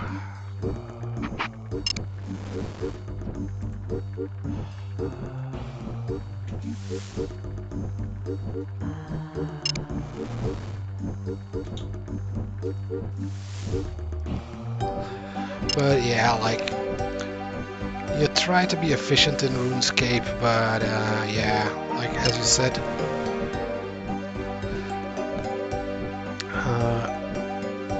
let's see, because I've missed a couple of chat messages. Let me see here. Not getting many chatters myself. It's hard to get discovered on Twitch. Yeah, that's true. And it was the same for me at the start, but at the later stage, everything becomes money oriented, so you don't have to use. You don't have a use for half the skills on non-Ironman. Yeah. Like, I was pretty Ironman back in the day, you know, before it was a thing. Like, I tried to do all self-sustaining stuff, you know, like if I wanted steel armor, then I would, well, yeah, I think steel, you know, steel is quite the challenge, because getting coal, it can be very difficult, especially in the beginning when you don't have the rune pickaxe. And on my main account I've got a little bit of coal now, but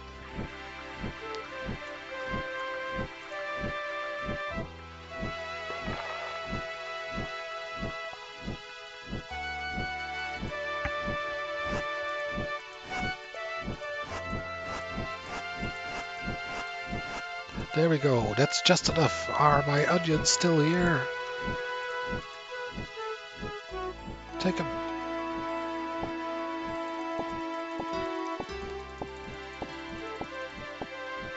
Ha! Perfect.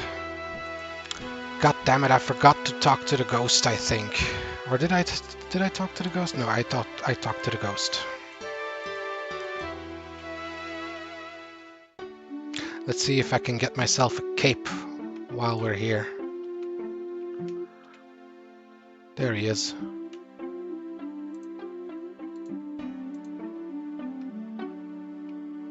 Damn, he's behind a tree.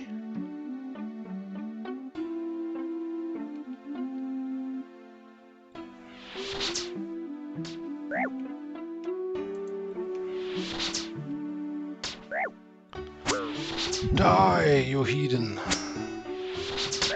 I'm doing this with magic level 1.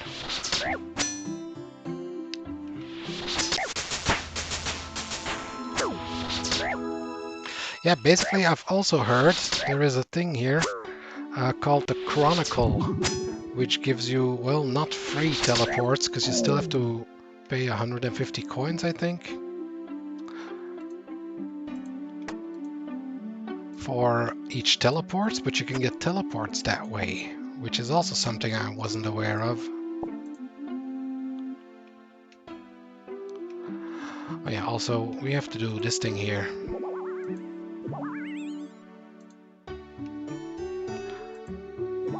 Well, I'm probably not going to be able to dig it up because my inventory is full. But let's see. Feathers are cheap. You can buy them. Cows don't do it anymore. Yeah, okay. Don't overthink it. Hide is the same, but bond was 2 mil or what? And now 15 mil. It is I'm guessing it is possible to grind out bounds as a member, but in game, then you get millions per hour. And trust me, do a normal account for now, don't do Ironman, you need the experience. Yeah, thanks.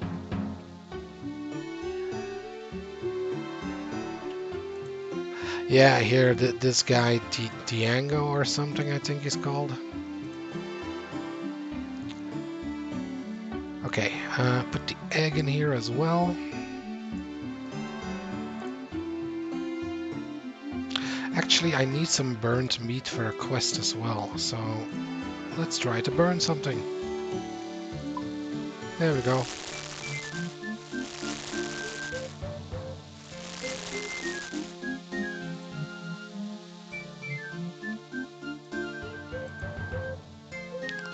So yeah, like I'm debating as well, once I go to the members world, if I'm gonna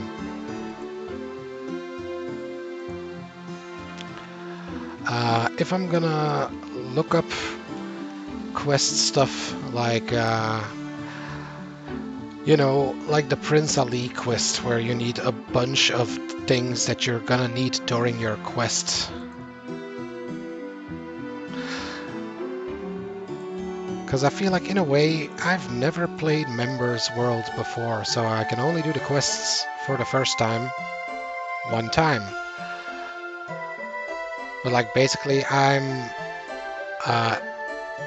hesitant because, you know, RuneScape has some fetch quests, like the quest that I'm on right now, the Air Talisman one, you know? It's like, go to Varrock, talk to that guy. Okay, now go back to Draenor, talk to that guy. Okay, now go back to that guy.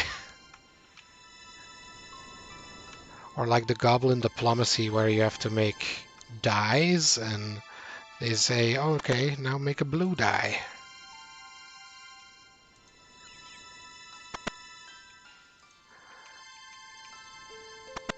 Because I feel like, you know, as a streamer or a YouTuber, if you've played the game as a kid, you probably wasted your time like that, or you were like, God damn it, do I have to run back to that thing all over again?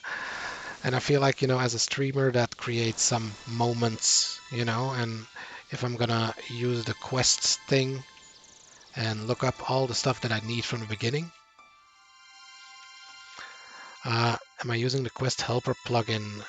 I think I disabled it because, you know, I pretty much know everything that I have to do in free-to-play except for the last few quests, you know, like the Prince Ali quests. You need a lot of random items for that.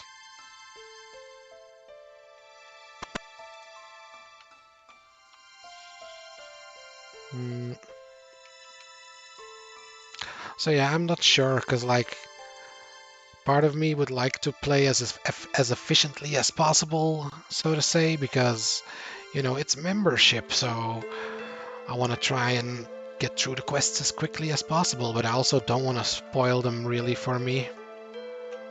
So like my idea would be to just look at the wiki, you know, type in the quest, see what items do I need for this quest and what skills, you know, and then just that would be the only thing I look up. And then I try to do the quest on my own, and I try to do the puzzles on my own.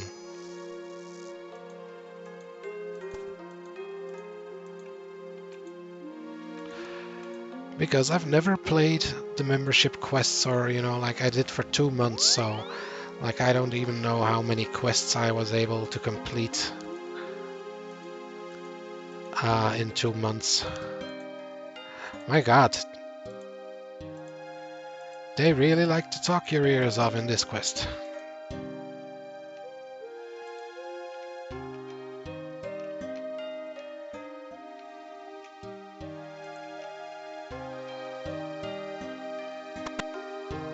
Not doing efficiency escape is fun too.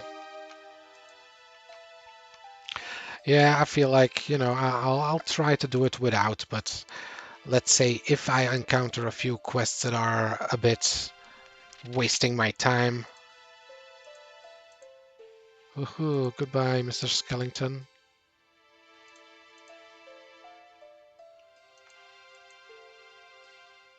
Could I safe spot him from over here? It's probably a bad idea, but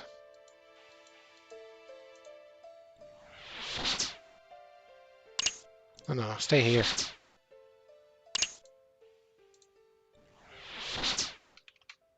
Huh.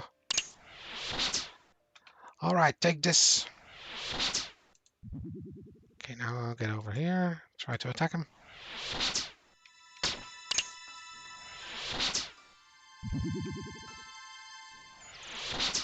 Gonna kite this motherfucker.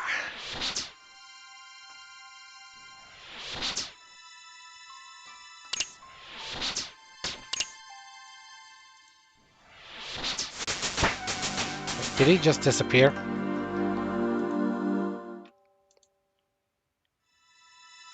He freaking disappeared. Also, I'm still trying to search some of these drawers, because I don't know if there's going to be gold in them or something at some point, or if it's only for quest items, but I feel like it's only for, you know, quests or something when you have to search for something.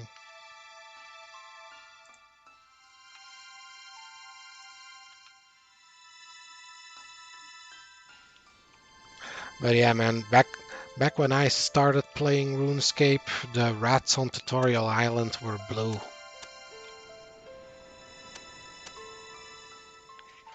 So I don't know exactly which year that was, but I think someone in a previous stream said that was in 2004.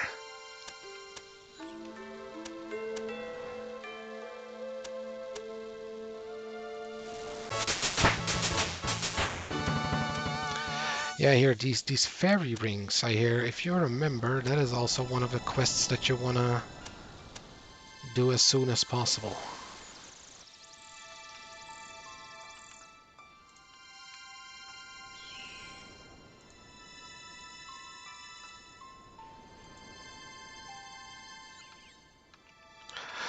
Okay, now don't forget to dig up that thing.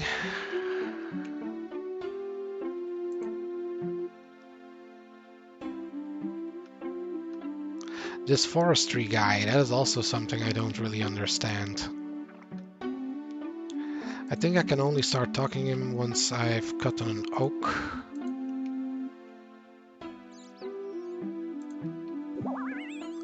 Here we go. And this is for the pig pen.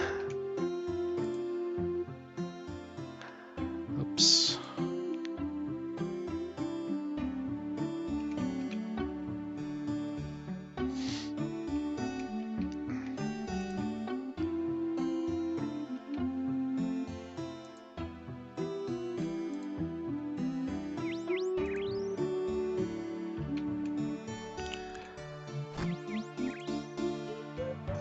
Dig. And there we go.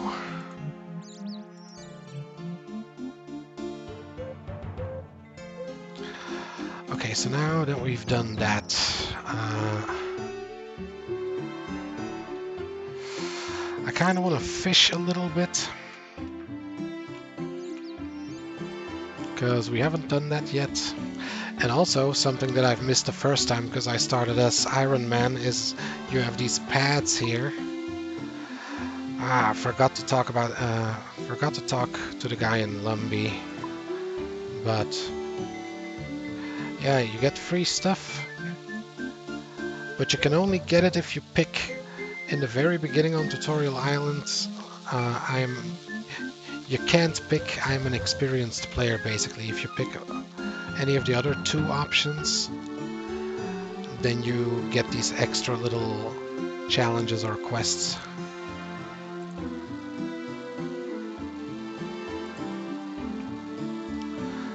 Okay.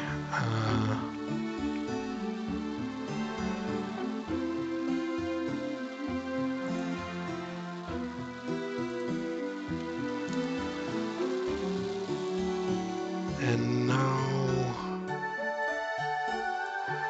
we go to Port Sarim.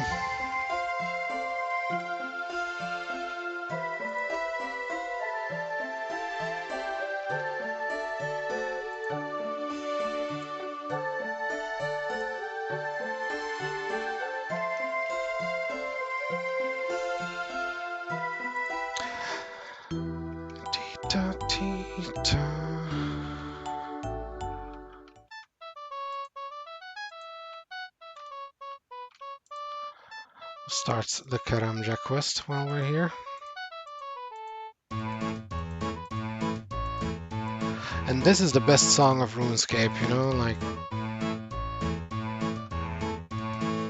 no other song comes close.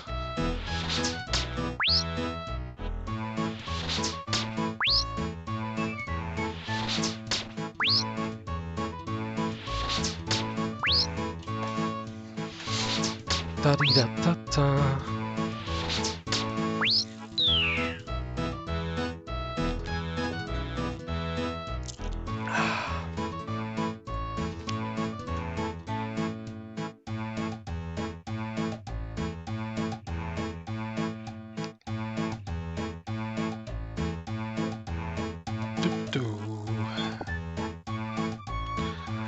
I don't have a hammer.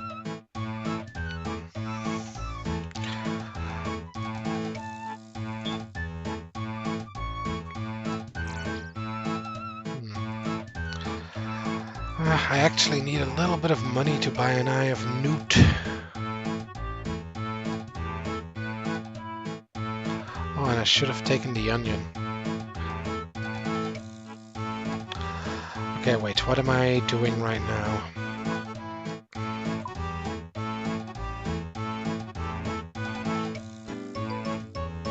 I was going to Remington, but I need to go to a bank.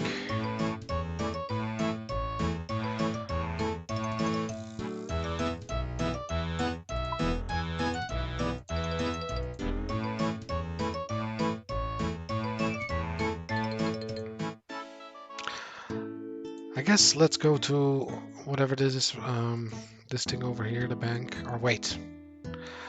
I think I'm remembering that that is some guild building. Yeah, it's the crafting guild, so I can't go there.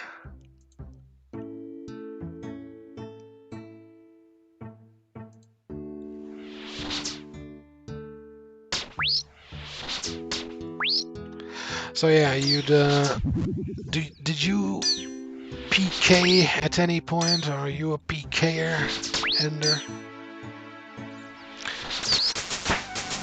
Because I used to have a few friends, they were a big fan of the wilderness. I try to avoid that place as much as possible.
Oh, thanks for the follow there, Ender. Doing Pirate's Treasure now? I've started it, but my main goal at the moment is going to Varrock. So I'm taking the long, scenic route. Oh.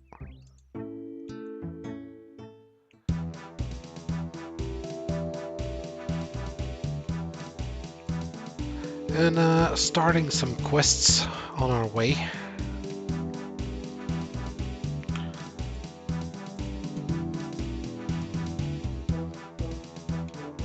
Yeah, that was also something that happened to me. Like, there was a drop party in Falador, and because I was playing as an Ironman, I couldn't pick up the drops.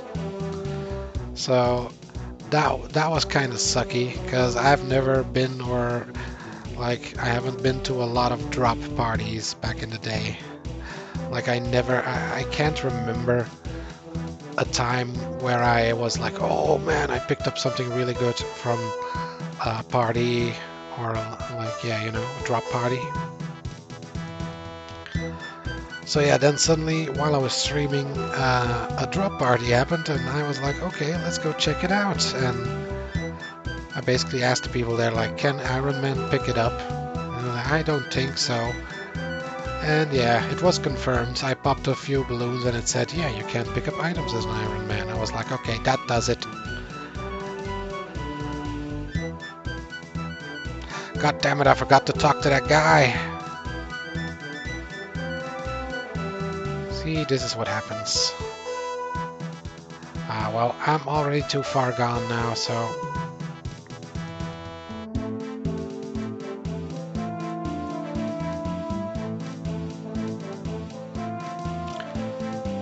Okay, now also let me unequip this because weight is the thing.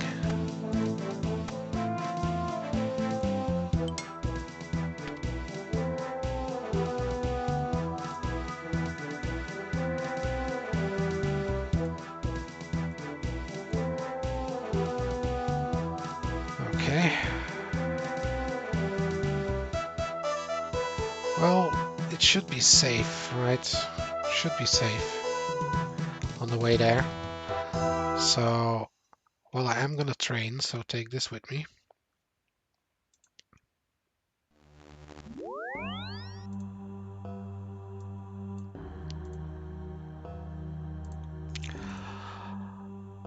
Alright, I think the only thing I can start here is the Knight's Sword, but...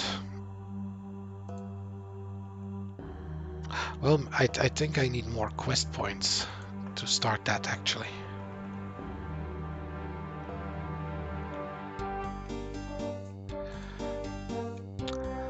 Thorax quest, can I start that one? And the Goblin Diplomacy.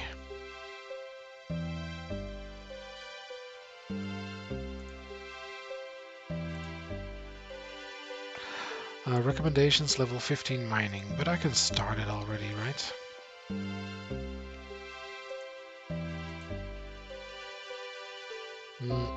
Drop parties are insane sometimes and have to be very good money maker, but you have to be fast to click.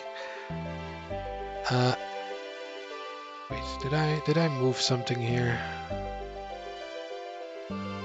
What am I moving? Wait a second.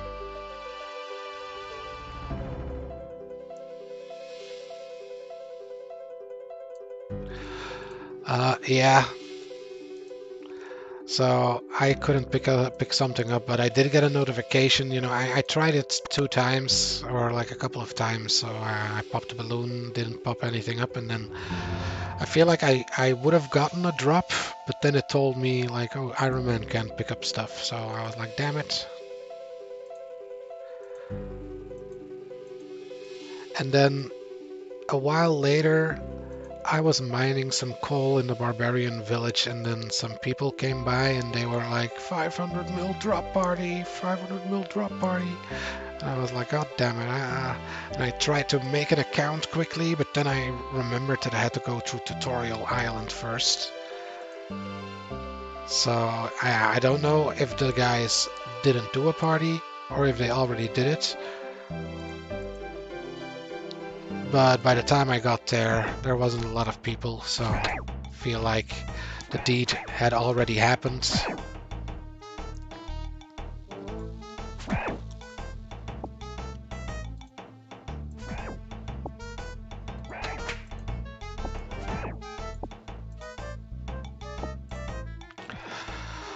But yeah, it was fun to play through all of these quests again after all these years. You know, as I said, I have completed most of them in my other 2 streams. So like, I'm not gonna,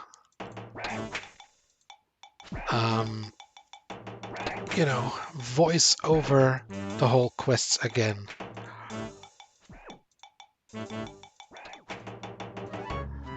But once I get to the new quests, then I will start voicing them over again. Let's see. Yes, he does look fat. God damn it, I'm always misclicking. Okay, come on. Do you want me to pick an armor color? Ah. Okay, come on. Let me just calm. Don't click too much. Yes, you have to pick red. What about a different color? Yes.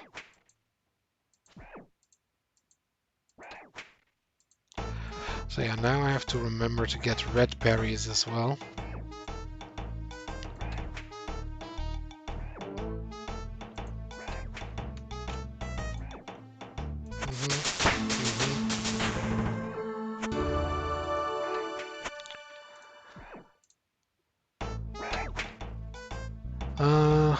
Let's see. That would suck. Yeah, 500 mil. Favorite F2P quest. You know, I think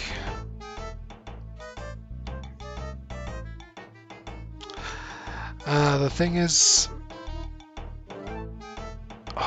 like there are a lot of good quests actually in free to play. Like I'm thinking, you know, Prince Ali Rescue is a pretty involved quest, but I have to replay it before I can put a judgment on that. The Mistalin Mystery, I feel like it was a new quest, or I may have played it at some point, but you know, that's later. Let's see. Yeah, 2017. So yeah, this is new. So that one's pretty cool, you know, the whole story there. Ernest the Chicken, you know, that is a little bit of a brain twister when you're a kid. But yeah, like Black Knight's Fortress and Demon Slayer, I don't have a lot of memories of. And Shield of Araf, I have to replay that one as well. So basically the ones I still have to play that I haven't played on the other streams are Prince Ali Rescue, Shield of Araf, Vampire Slayer, and Dragon Slayer, and Demon Slayer, and the Corsair Curse, and the Black Knight's Fortress. Also, this Below Ice Mountain was also, you know, 2021. So I still have to end that one. I got to the boss. I think that's the boss of the quest. But yeah, I was too low level. Still have to beat him. But yeah, favorites would have to be either... it's hard to say. I feel like one of the favorites still has to come. So like Shield of Araf or Ernest the Chicken, I would say, for now.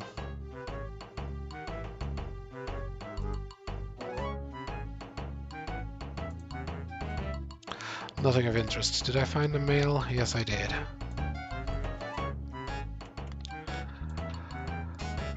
Okay, time to go to Varrock.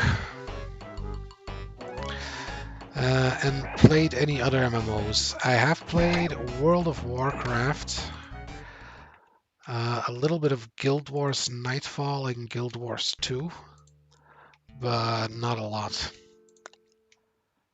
I'm thinking...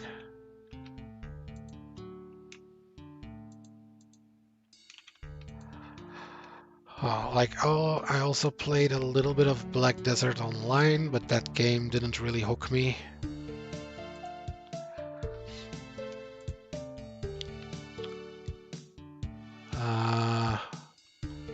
But yeah, basically not a lot. You know, I've dabbled in them, like that is probably the best way to describe it. But yeah, the ones I played for the longest are probably World of Warcraft and Elder Scrolls Online. I've played a bunch of Elder Scrolls Online as well, but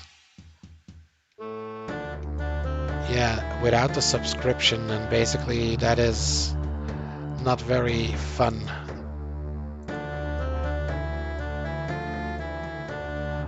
Because you really have to do a lot of inventory management, because basically there's a lot of stuff to craft in that game as well, but all the stuff you craft is useless until you get to the last levels, you know, and then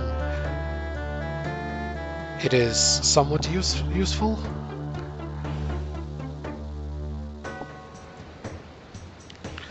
But basically, if you take a subscription, it's a MMO that you have to buy, you know, like I think it's 20 euros or something for the base game. And if you don't get a subscription, then basically you have very limited inventory space. But if you get a subscription, then you have an infinite crafting bag. And I would say the game is almost unplayable without a subscription for most people, I feel like. But I managed to do it, you know, but it was a very it was a very slow and tedious experience, because basically imagine, you know, let's say in RuneScape terms, so let's say you have 28 inventory spaces and you have 200 bank spaces, and you know, you can make 8 characters, I think. So basically you would have to put stuff in your bank, take them out with an alternate character, and you would upgrade that character's bag space and stuff so they could carry a lot. And then basically I would have a character that would have all the cooking ingredients and all the woodworking ingredients, and then I would have a character that had all the enchanting gear. And you know, like each character had 2 or 3 professions that they were in charge of, and that I put all the materials in there. Basically I would have to relog every time, you know, oh, I'm gonna do all wood cutting, or you know, let's say woodworking. You make bows and staves and stuff. Like basically you would do that on all your characters, because it was also one of the best ways to make money by doing your daily crafting tasks. So you would log on and it's like, okay, woodworking on everyone. So you would send your woodworking materials to the bank. Your bank space is also limited. So like you think, okay, I'm gonna put all my woodworking stuff in the bank, and now I'm gonna log into every character and do woodworking with the stuff that's in the bank. And man, it was a very tedious and elaborate process, and that would mean it would take me like 2 hours. I'm not even kidding. Like in the beginning, when you don't really have a groove and you're just, you know, figuring stuff out, then it can take literal hours to, you know, level the professions on all your characters to get that money.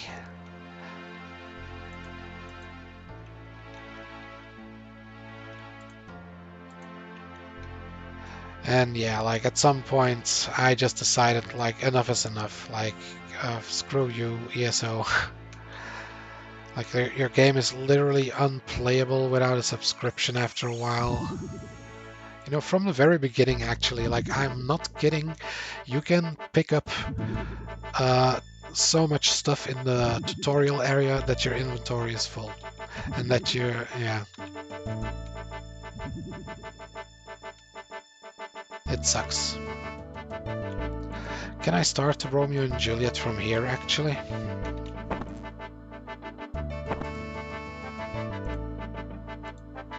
No. Let's see. Played WoW not too long ago. The quests here are not all fetch quests like WoW. Okay. I couldn't survive without my 800 spaces. On RuneScape, you mean? Oh shit. Did I drag something? No.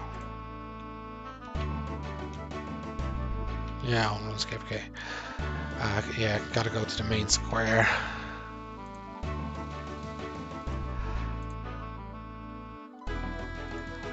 Deposit all this.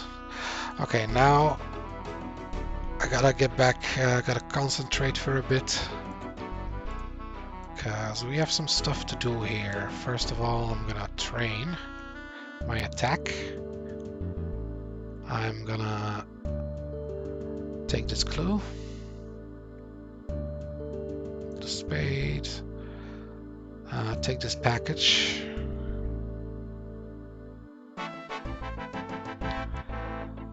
And I think that's it.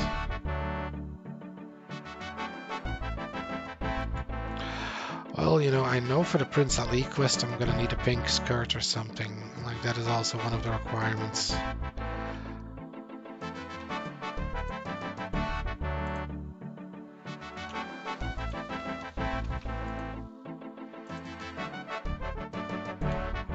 So let's get that pink skirt.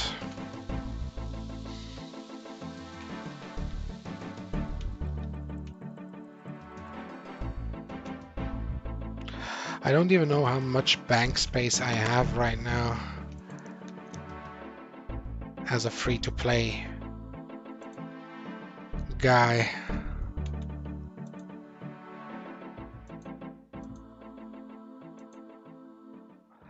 Let me buy some clothes. Silk is also something I need, but I think I can get it cheaper in Alcarit. I'll take one of these.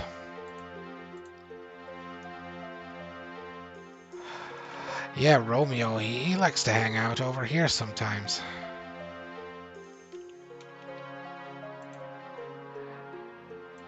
Romeo and Juliet, you know, that is also a funny quest if you play it for the first time.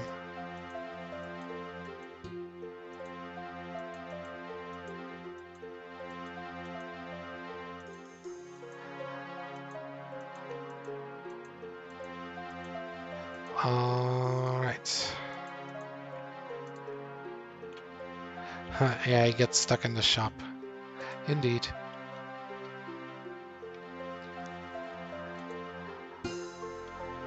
So yeah, I would love to see what this Chronicle thing is about.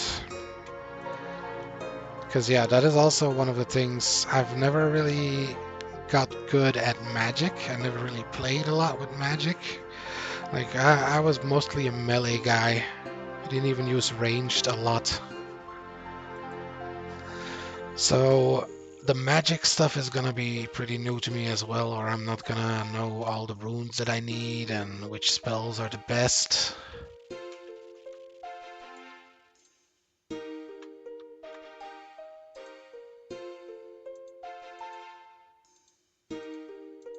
Because yeah, basically I've heard that you want to buy runes most of the time if you can, because rune crafting is apparently terrible in free-to-play.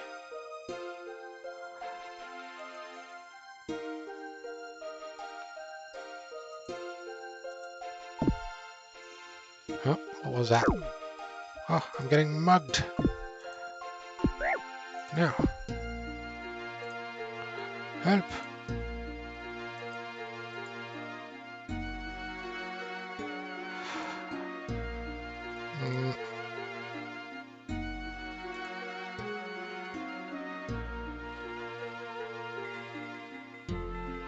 Bank this. There we go.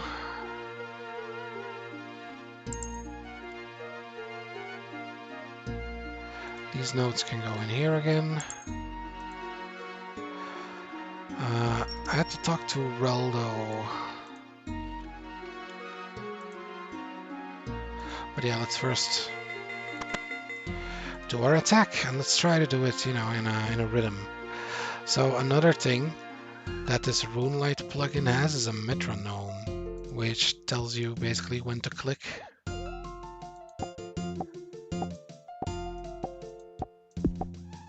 See?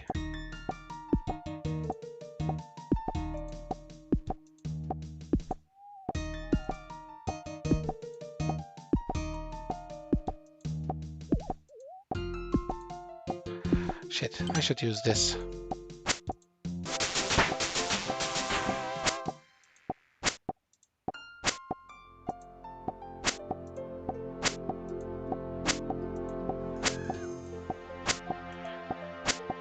Pa, pa.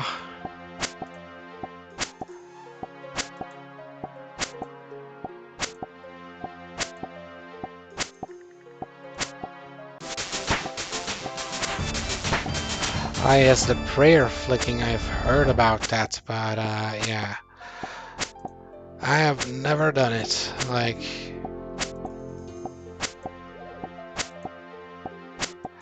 I hear there's like a little plugin that also makes a line go over the prayer thing there. So you can actually see it move across the prayer thing like a metronome.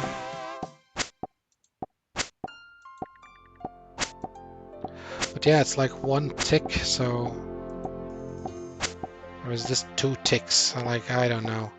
Ticks is another thing, like, I only recently learned about those. Like, you know, I had a little bit of an instinctive feeling about that, like when you bury bones, like you can get into a rhythm of really burying the bones. Or like this attack dummy, you know.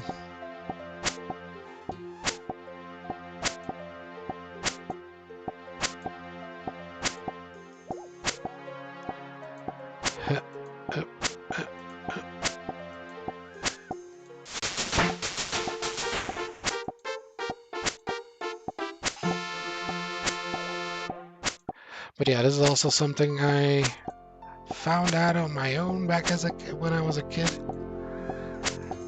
That you can raise yourself to, I thought level 7, but apparently level 8 attack on these training dummies. And, you know, these are guaranteed hits.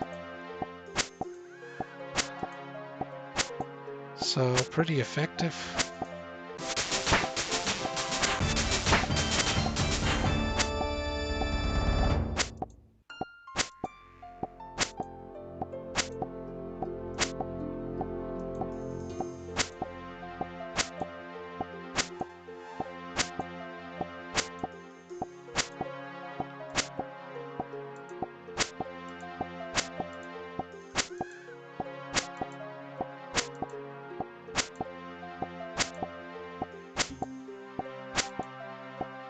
It's like how the engine, wait, clicking perfectly doesn't make a difference.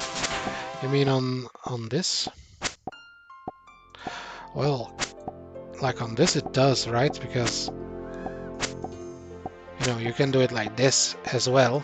Then you get slower experience, you know, like you have to know at which time can I click, because if I spam this, well, like it does the same, but like your mouse is gonna wear out doing that shit, so...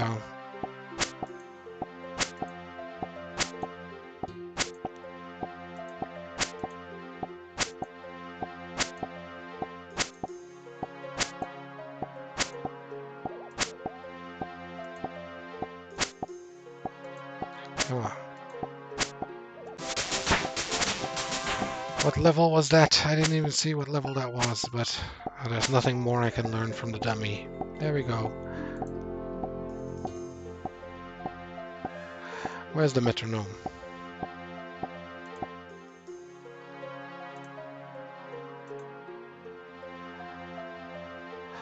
Alright, so now we have to go talk to Reldo.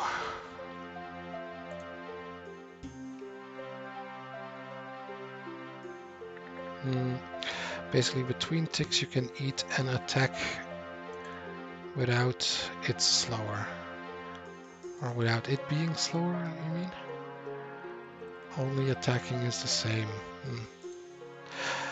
Yeah, like on this one it's because you don't attack it automatically, you know? Like, you have to click it each time. That's you know, only the training dummy you have to do that, I think.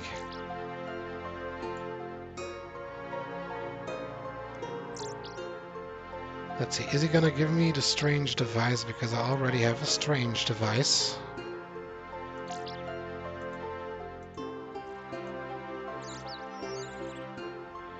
Yes, I do. Okay.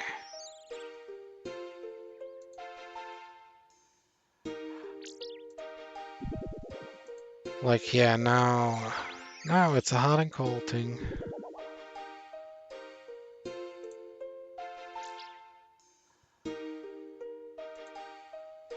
Oh man, like in the beginning, RuneScape is very overwhelming, you know, like also the more knowledge you have, the more you can start thinking like, oh yeah, I need this thing, oh yeah, I need that thing, oh, I have to do that.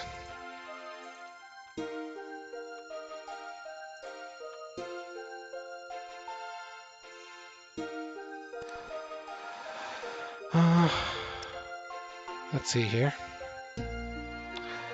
Yeah, the casket. I feel while I'm here, I might as well do some mining.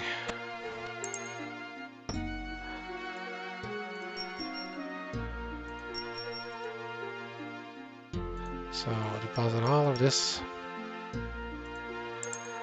Make sure we're as light as possible. We can keep the drip.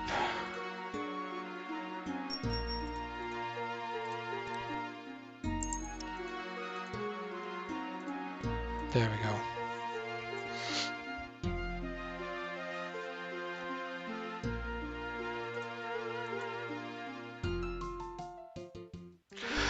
Yeah, like I enjoyed mining, you know, as long as you can mine. Because basically I came to the conclusion that mining is one of the most toxic skills in RuneScape. Because yeah, look at this. Like the person with the biggest pick, which is now this pink shirt guy over here, he can steal the ores. And now somebody came to this spot, which I was gonna use. You know, like you can steal ores from each other and you can say it's part of the game, but like I don't like bullying people. Even if I have the bigger pickaxe, you know, I feel bad if someone else is mining there and I just steal their spot because I can, you know, but like sometimes that is just the way it goes. Like this iron mining spot, I've done a lot of iron mining already on my main account. I did most of that off stream. But yeah, basically this is the sweet spot, you know, 2 ores right next to each other and you can switch those out. So the one with the best pickaxe, he stands over here. And if there's another person, you know, they have to run a little bit, but they can also get 2 ores, you know, you just have to run about. So if there's someone here and they're alone, then I will bully them out of that spot if I have a bigger pickaxe. And then I'm like, yeah, you can waste your run energy here, you know, that's how the game is played. But like, if there's 2 people here with a bronze pickaxe and I have a steel pickaxe or something, then I would have... it would feel uncomfortable for me, man, to force someone to world hop. Like, you know, they were there first. And, you know, like that's just how I am. But yeah, once you're on rune pickaxe level, then it's just every man for himself, you know, but until you get to that point, then... And yeah, then still, you know, then you are the guy with the big pickaxe, so then even people with adamant pickaxes or mithril pickaxes sometimes have to, you know, go somewhere else because you are there.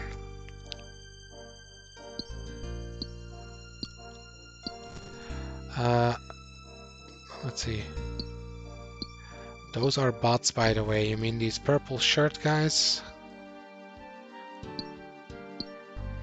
There's areas later where you can mine the same thing with multiple people. Oh, really? In membership, you mean, then?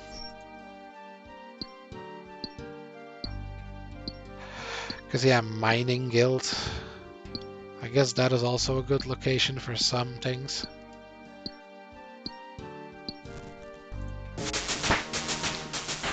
There we go.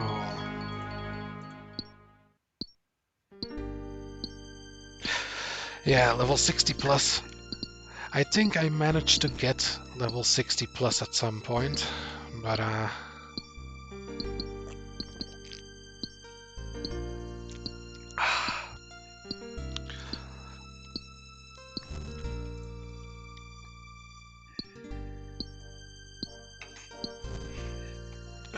But you know, copper and tin, I would think are pretty easy to get, you know, like there's not usually an overcrowding problem, but I've seen people like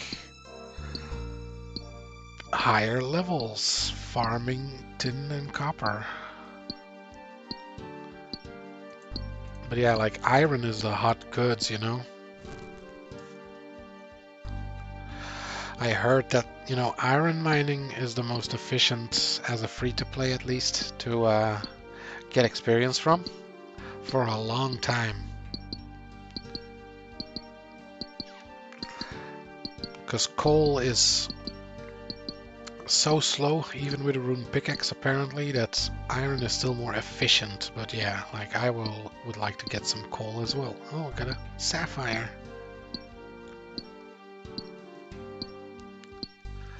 Iron is most efficient in members too. Tree tick mining. Yeah, I've heard about tree tick mining, but I still don't know what it is. You know, when I'm gonna do some fishing or something, I'm gonna look up some Runescape videos to watch to learn about tree tick mining. But I hear it's really sweaty gameplay. Like, you know, you have to click a lot, and basically the only thing I've seen from it is that apparently you have to get an enemy. So like this rat that's over here, I would have to get it to attack me or something while you mine. But yeah.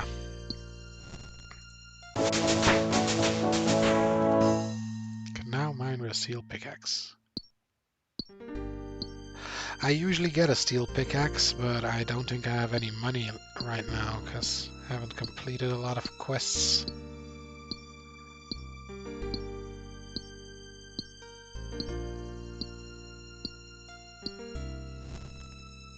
But yeah, I would love to get the steel upgrade already, or yeah.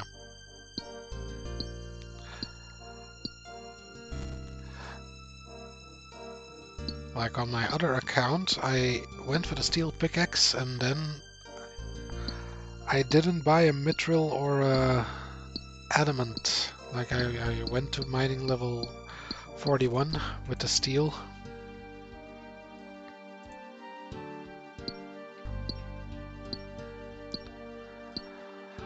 But yeah, like on Ironman, it's 32k for a rune pickaxe from the NPC vendor.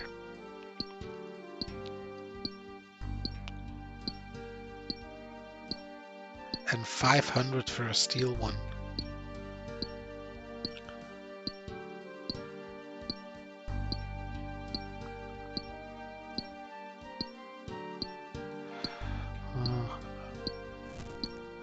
Mother Lode Mine. Don't know where that is. I'd rather do thieving than tree ticking. Thieving is spam clicking for hours. Yeah, I think for me, the skill that I got highest was woodcutting. I don't know if I already said that, but yeah, I think woodcutting was my highest. Fire making was probably a close second, and then mining.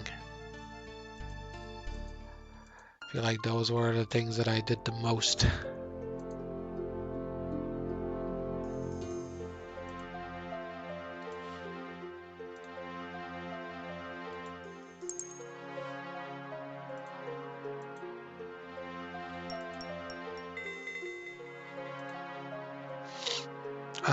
Oh.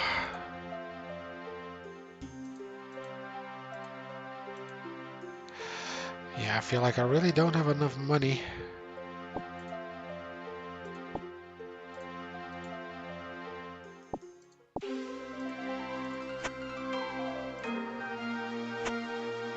I don't know how much a pick would be on the Grand Exchange, a steel pickaxe.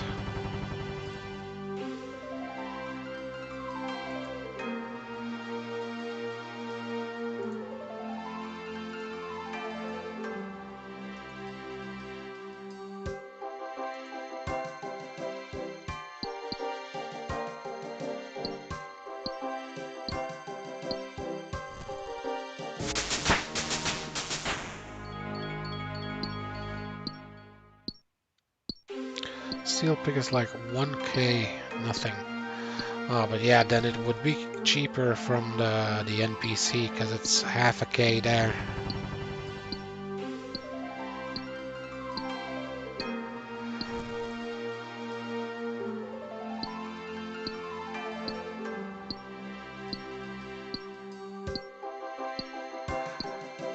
Or if I could make it myself, but yeah, steel, you know.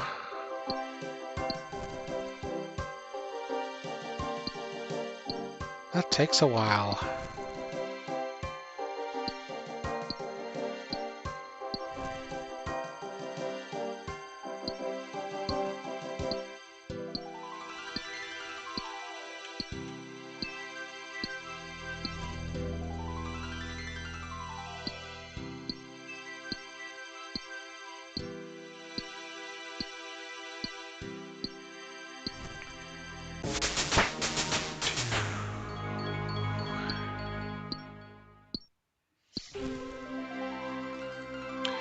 Yeah, you know, like if I would go and farm some cow hides for a while or something, like I could get some starting money. I hear Stronghold of Security is also, you know, you get 10k there apparently. But it's a little bit dangerous the further in you go.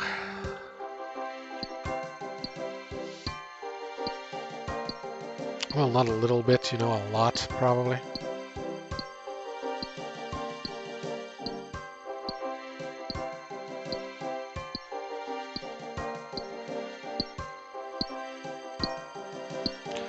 Don't do it, this is my ore.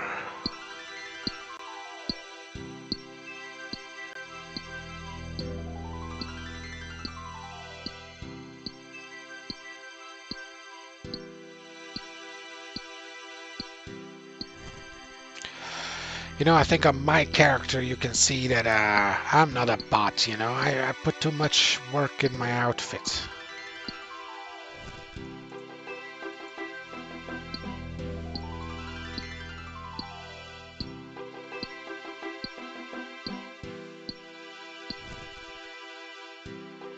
Although, like, when I was playing on my hardcore Ironman, well, he was addressing everyone that was there at the moment, so... There was a guy who said, like, are you guys all bots as well? And I told him no. But I was like, you know, like, hardcore Ironman, that would be a stupid bot, right? Because... Like, isn't the whole point about bots that they trade stuff for real gold or they trade gold for real life money or something? So if you have a character that can't trade anything, then that is pretty useless for a bot, right?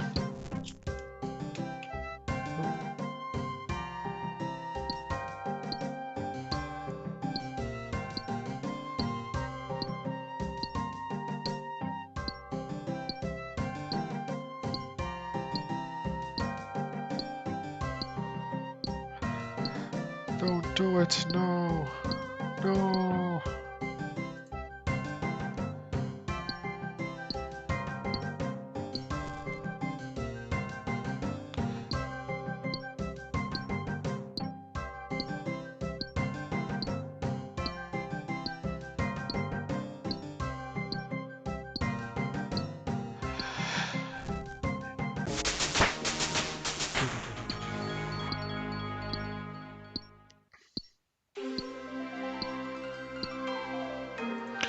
Yeah, those are always the people that I suspect of botting as well, you know, like the default characters, like these. Like almost default characters.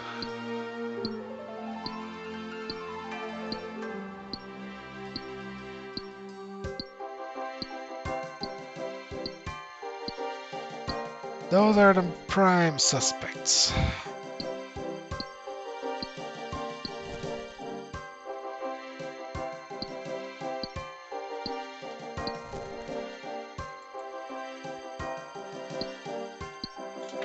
Oh.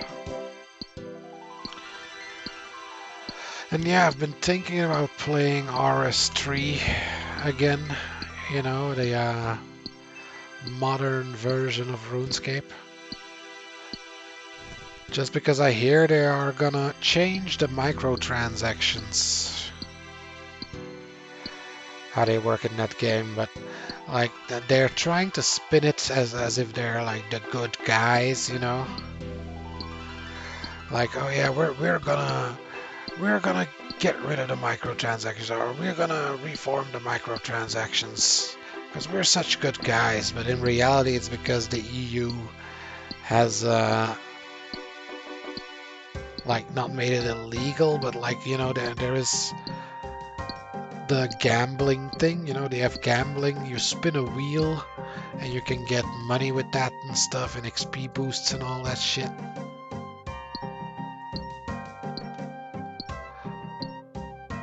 And basically, EU is like, no, no, no, no. If you're gonna do that, then you're basically a gambling website or something. You know, that's the gist of it. So that's apparently why they're changing it. So I've heard.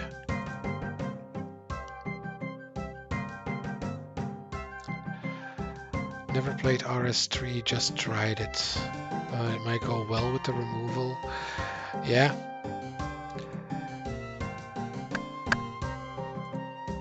We'll see.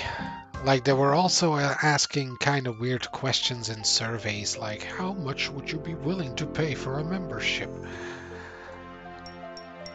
Like, basically, if you do a survey like that, just answer the lowest amount that you can, because they are, like, who would in their right mind give them information like,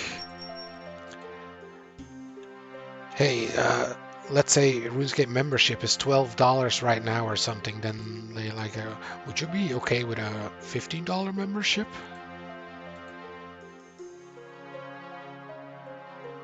Would you be okay with a $20 membership? How much would you pay extra? Like, that is a weird question to ask, you know, like, and everybody who takes that survey should answer lower, or the lowest thing that you can pick. Like, who's gonna be like, yeah, okay, it's $12 now, but I would pay $20 for it. Like, it's the same with Genshin Impact, you know, like I've tried out Genshin Impact and they did surveys that gave you extra gems and stuff. But then the survey was asking me stuff like, have you ever spent money in a gacha game? How soon would you spend money on a gacha game? How much would you spend on a gacha game? And I just took 0, like I would never spend, like very rarely and all that stuff. And basically I pulled one of the best characters a little while after. Like back then, that was one of the best characters, I think. It was Diluc, I think his name was. And part of me wonders, like, did they take that into account and they were like, oh, yeah, this guy isn't going to spend money on the game because he's very unlikely for it. We'll give him a better role. You know, like, is there stuff like that going on behind the scenes? You never know, you know, it's just code. So,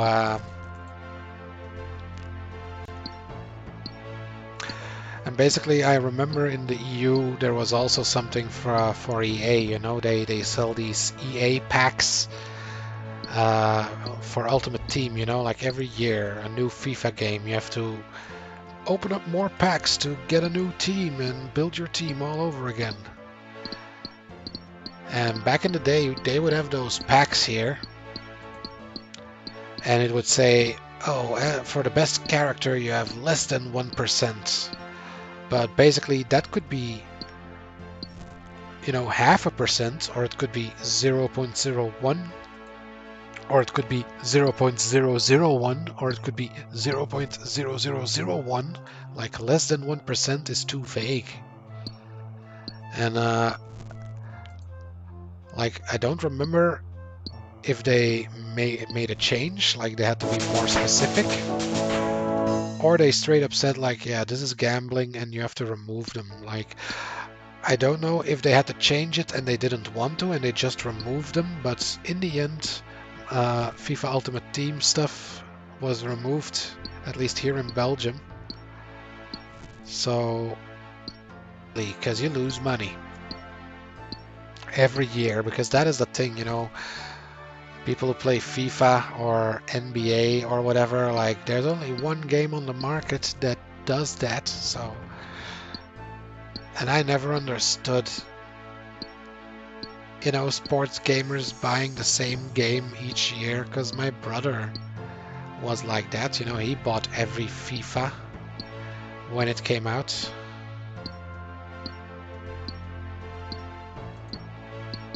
God damn it, this spot is getting too crowded.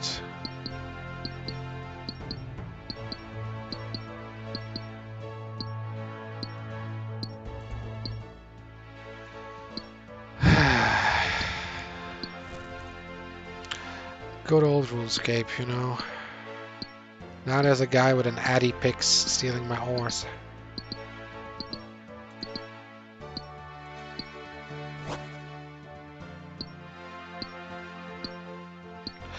Unbelievable.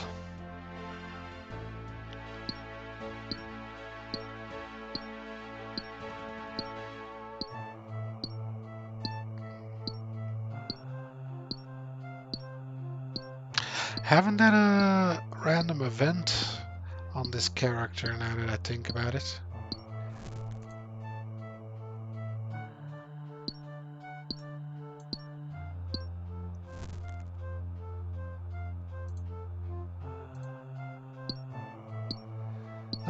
Most by yearly one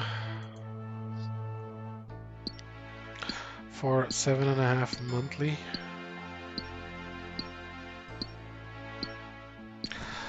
What was that about, the yearly one? Yeah, I was talking about FIFA and before that the sub.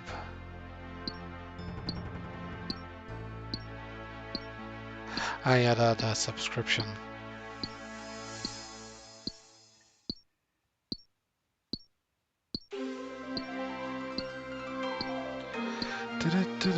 There we go. Give me one more, baby.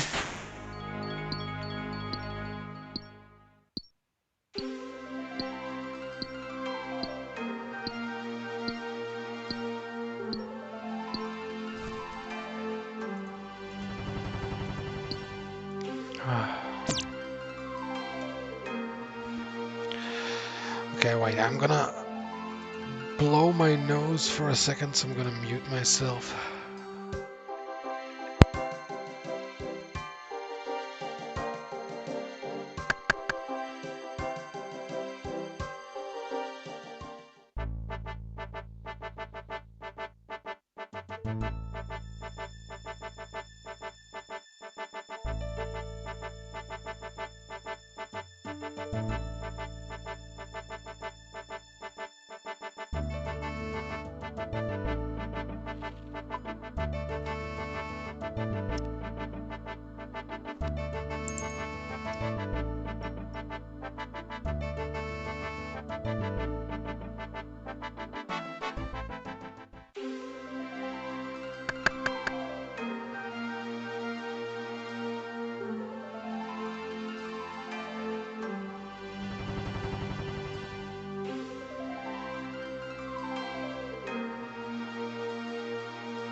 All right.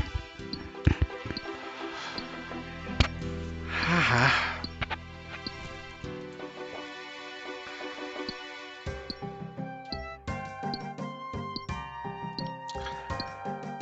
Look, like people are just dropping their ores.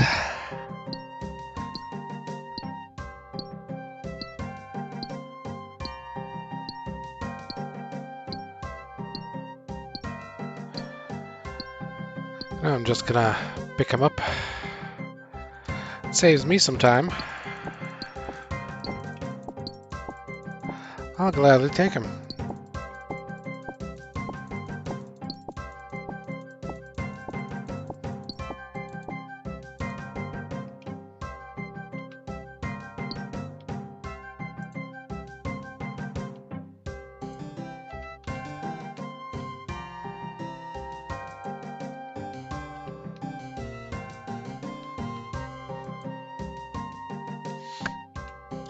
You know, the one thing that I don't like is sometimes you get a costume from these random events, and that is also apparently something membership only, where you can store all those things in a place separate from your bank.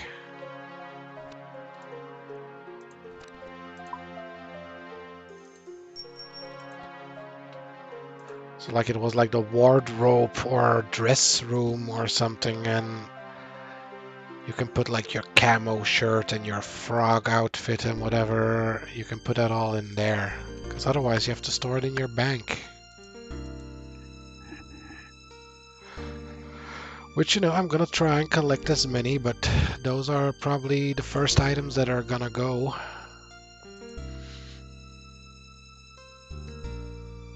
Once I have to make room.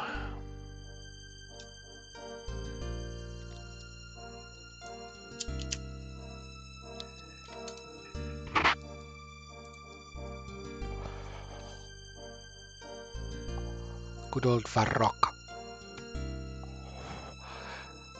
So yeah, Eder, did you play member or not a lot? Or like, do you have a favorite membership area or something like that?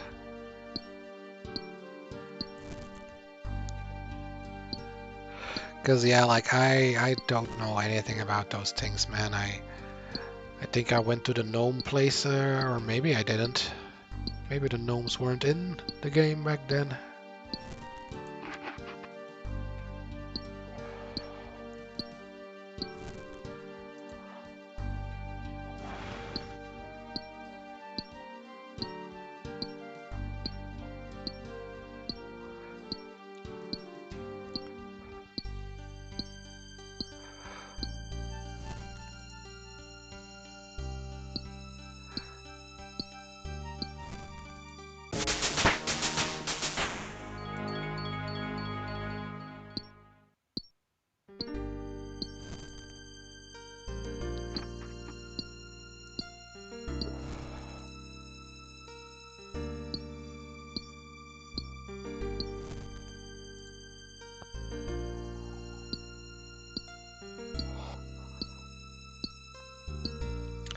I think I'm gonna teleport to Lumbridge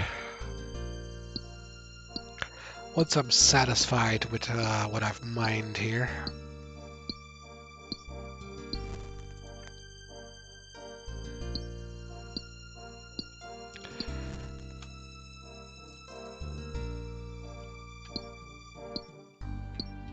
But yeah, this RuneLite thing makes it so I can zoom in further.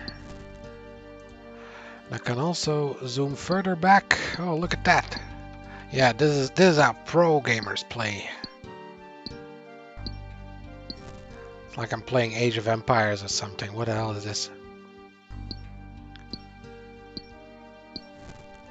But yeah, like this drawing distance and stuff. You know, I think it's fake drawing distance because the players still only pop up once they're close to you. But you can look pretty far with the plugin.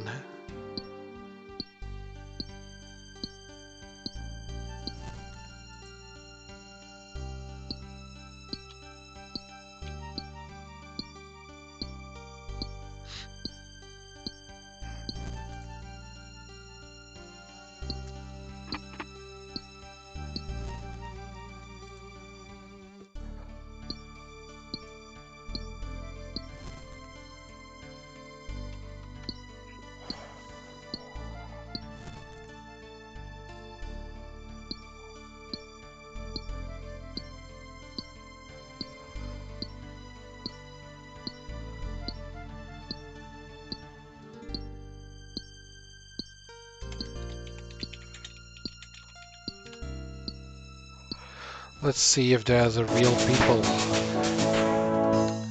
I always like, I feel like that's the real people check, you know? If you're a real person, you're basically obliged to answer.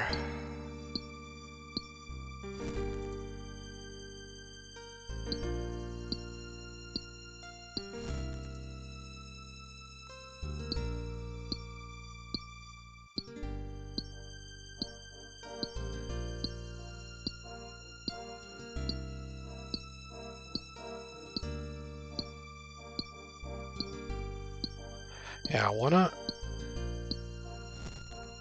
mine until I can do iron, which is level 15, I think, and then I will teleport to Lumbridge. Or, you know, there was that hot or cold thing.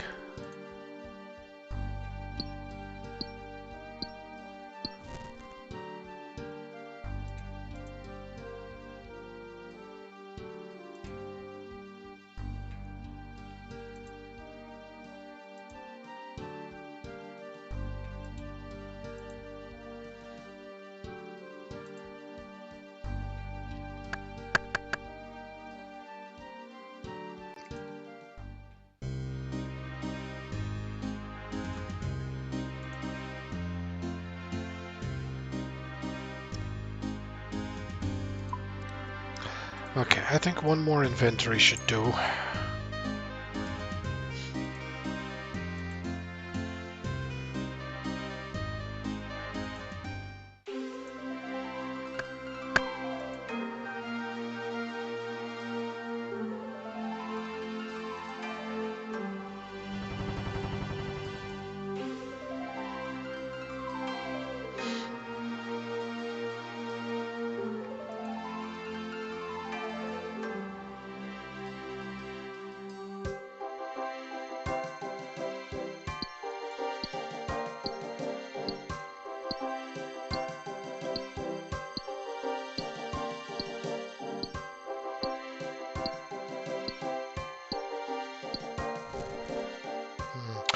Or should I try and go for the mithril pickaxe in one go?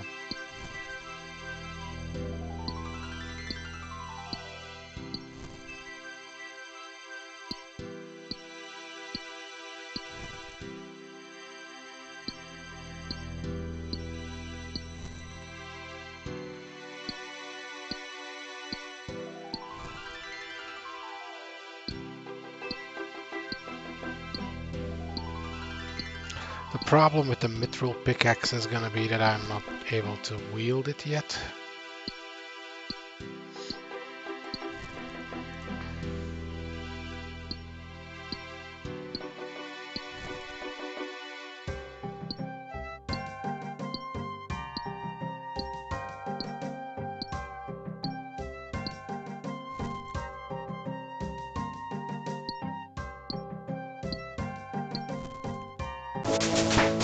There we go. Now we can get iron. But I don't see that happening too soon. Although I should try to get a couple, but I think I have to world hop then. Or get a better pickaxe first.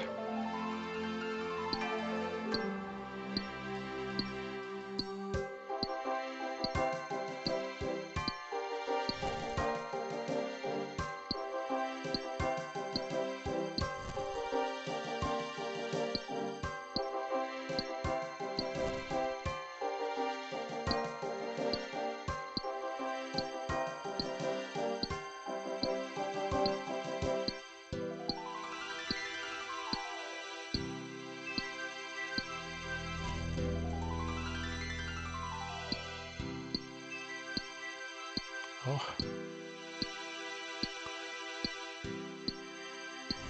Let's try our luck.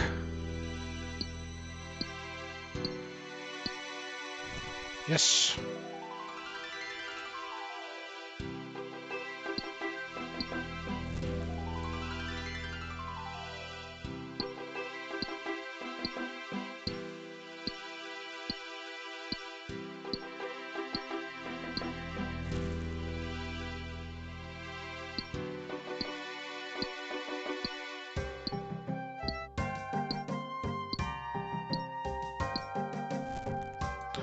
Oh, he's a real person because he didn't steal the ore there.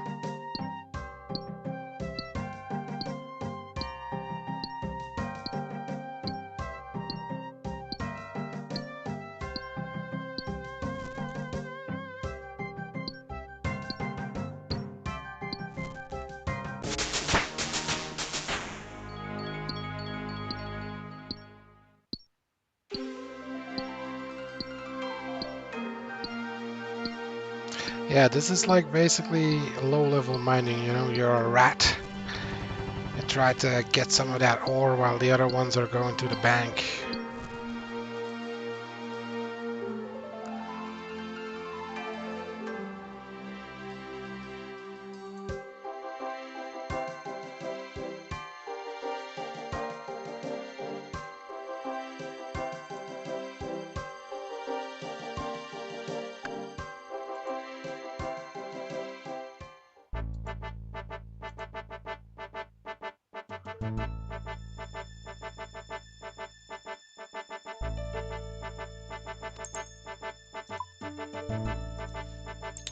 Alright, so now it's time to do the Lumbridge teleport.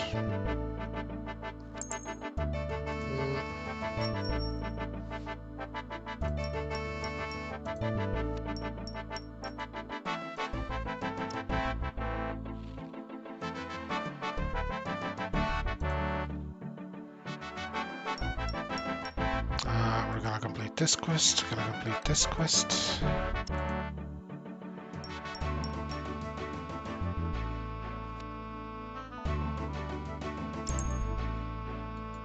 And we're gonna get some more runes.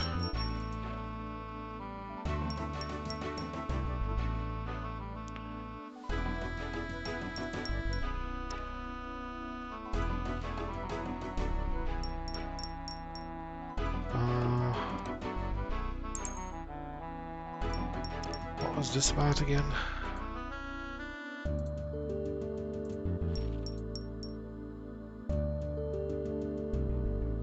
Oh yeah. Very cold, colder than last time, so it's probably somewhere towards Barbarian Village, maybe.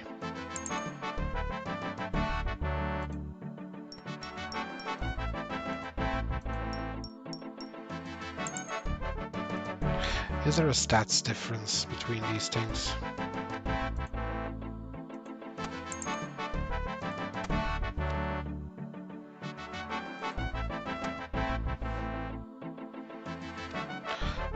No, there isn't.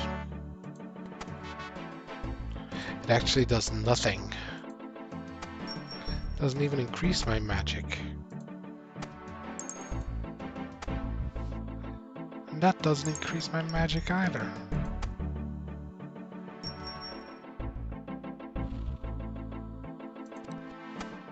So...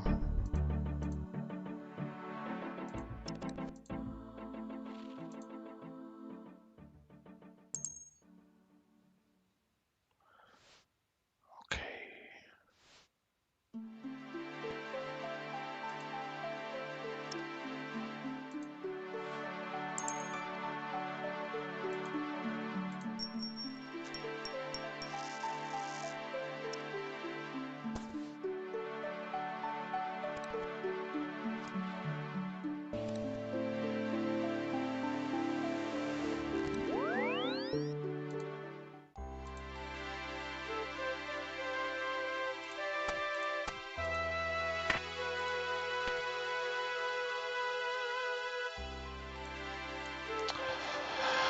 Alright, first to the graveyard thing. Church, that's what they call it, not a graveyard thing.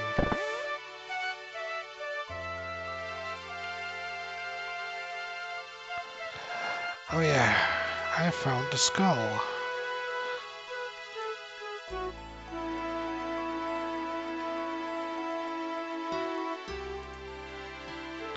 Skull of the ghost that is haunting Lumbridge.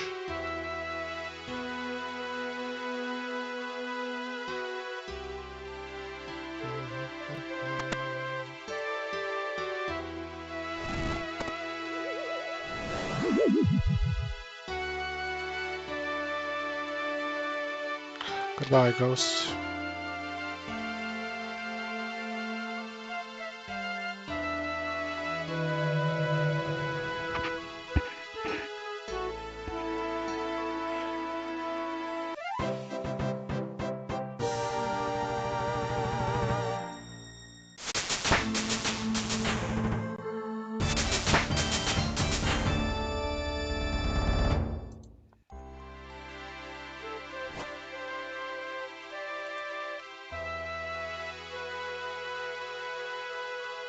Okay, let's talk to this guy here with the pads.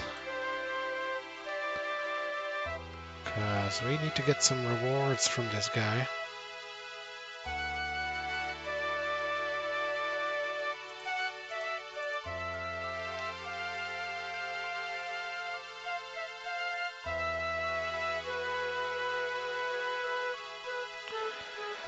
I'd like to claim rewards. Get a steel longsword. Get some trout and those things. A lot of runes. Or an iron pickaxe. Oh.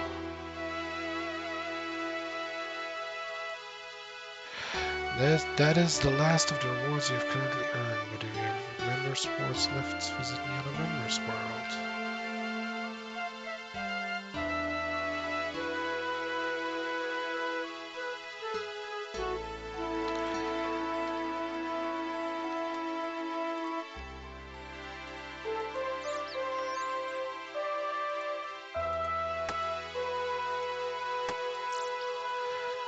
Runes, please, thank you.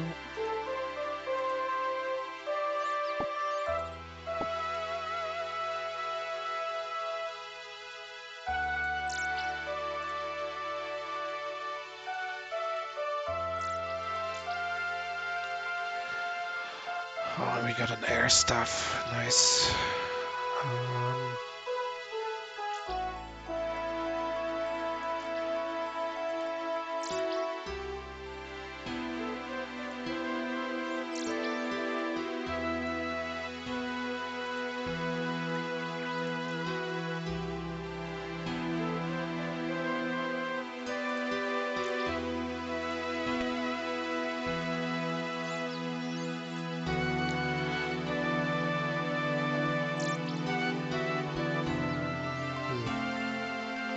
Hope I don't need it for a quest.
Here we go.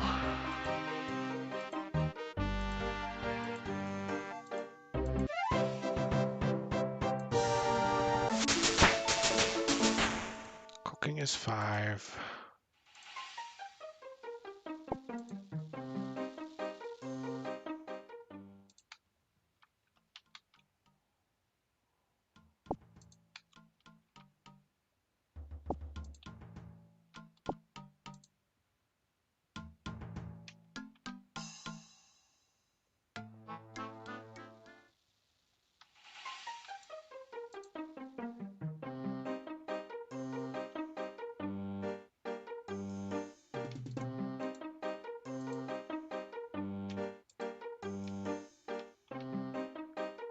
Ooh, what is this? Ooh. Why is there just 386 coins there? What the hell? Lucky! Holy shit.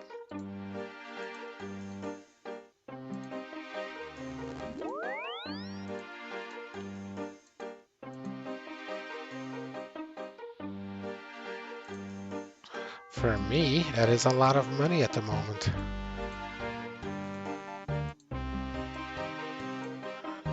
Okay, get the shovel out.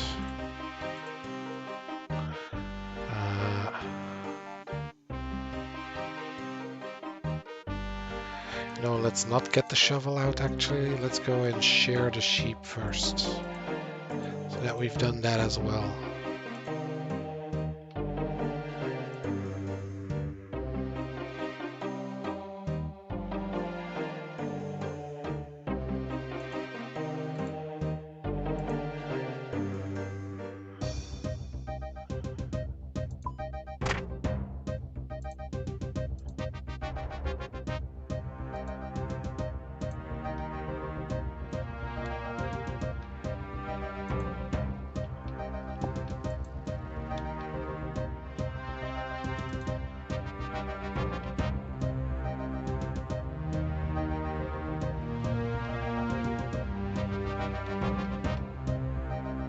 The sheep shearer.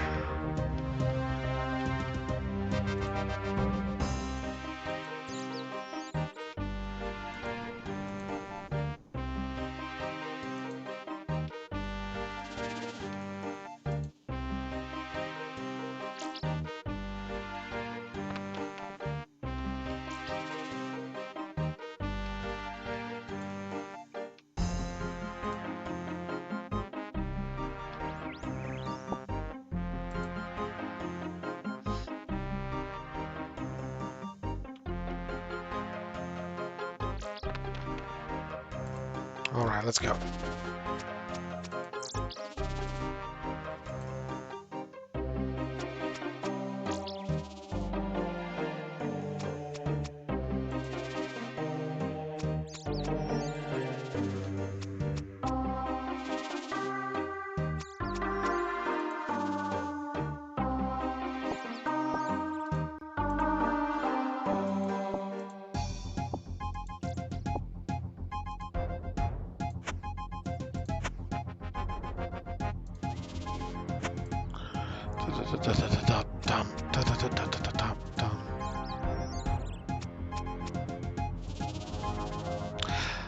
Yeah, I don't know how long I'm gonna stream for.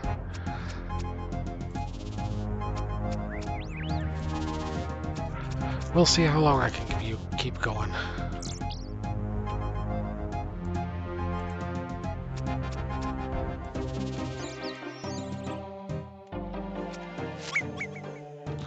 Penguins.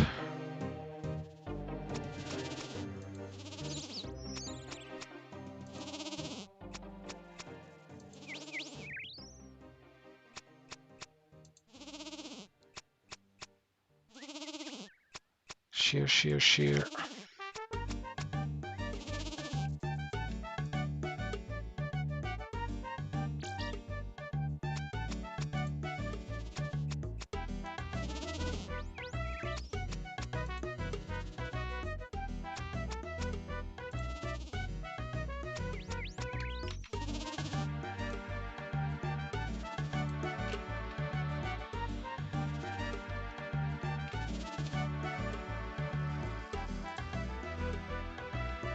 Da, da, da, da, da, da, da.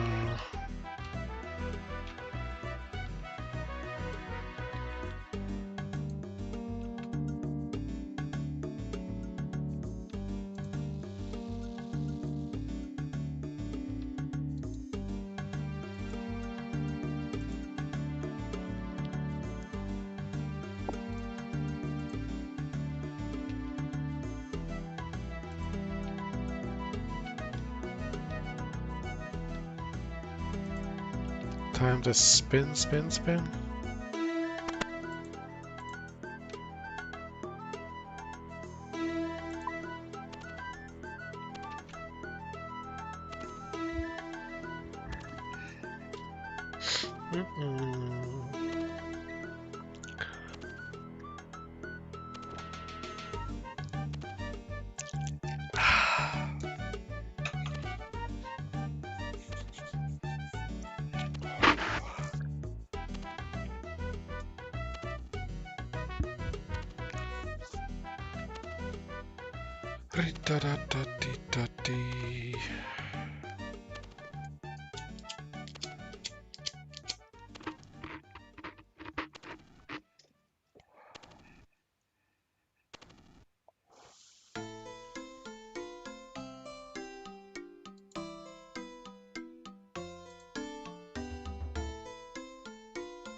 Let's see, he needs 20, right? So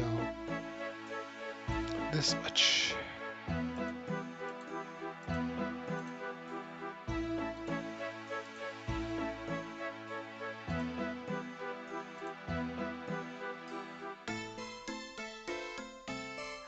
No, this does give magic.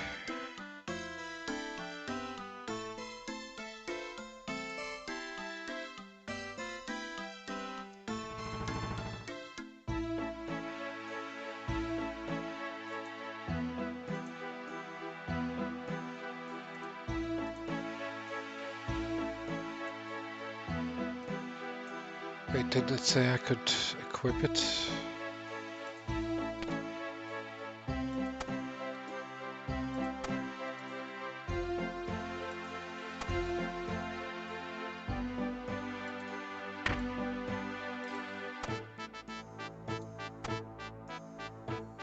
Okay, I'm gonna take this as backup.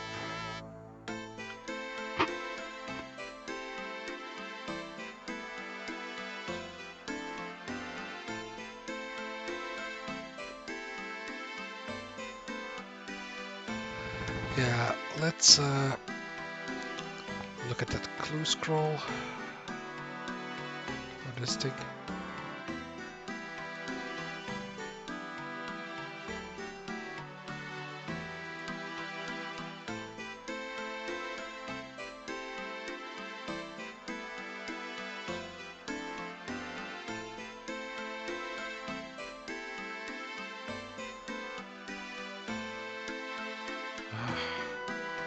It's already hard to keep track of what I got.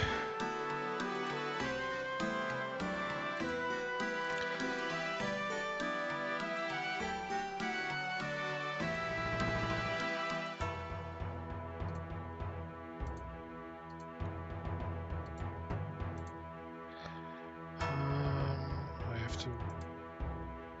Okay.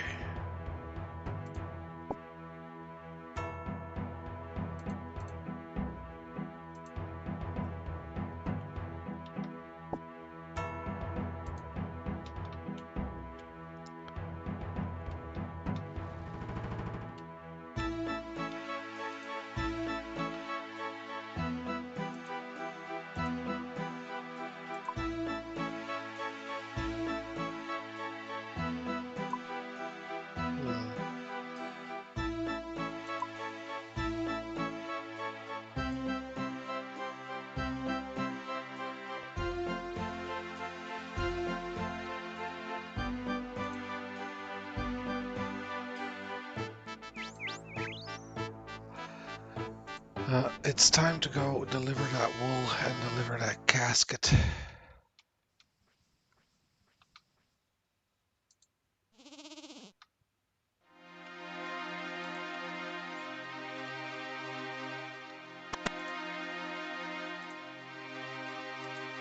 I got the balls of wool.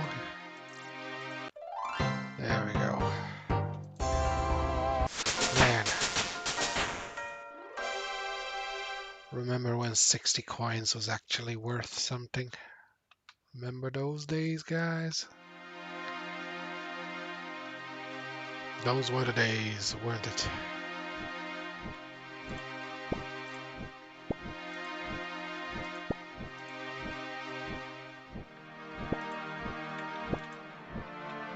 Time to fill her up. I don't know how many flour things you can actually store in this mill. Like, it saves it even if you log out, so I wonder how much you could fill it up.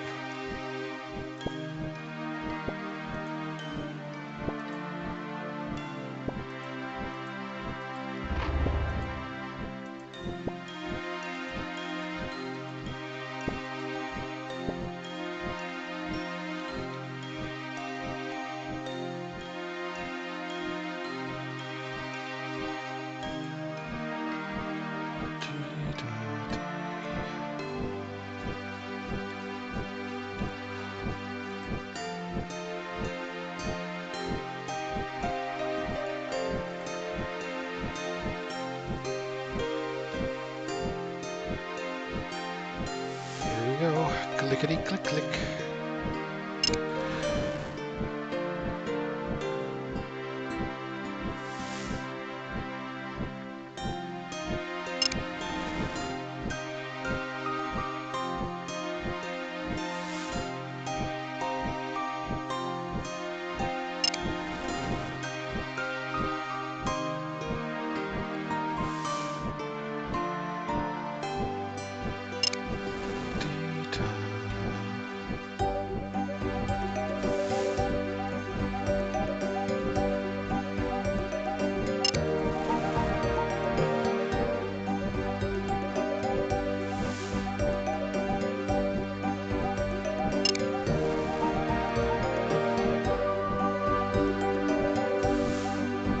You know, like,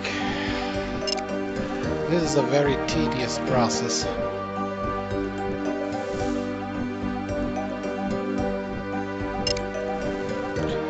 would be nice if you had like just a do this button, you know, just like fishing basically.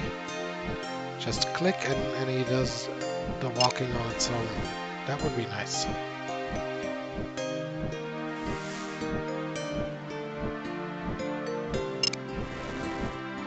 Or just being able to fill this thing from the side.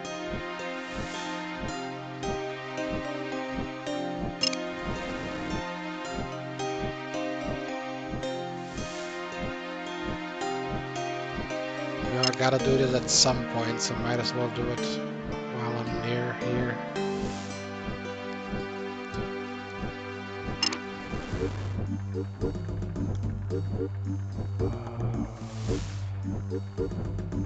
Because I think, except for the Cooking Guild, this is the only mill in free-to-play.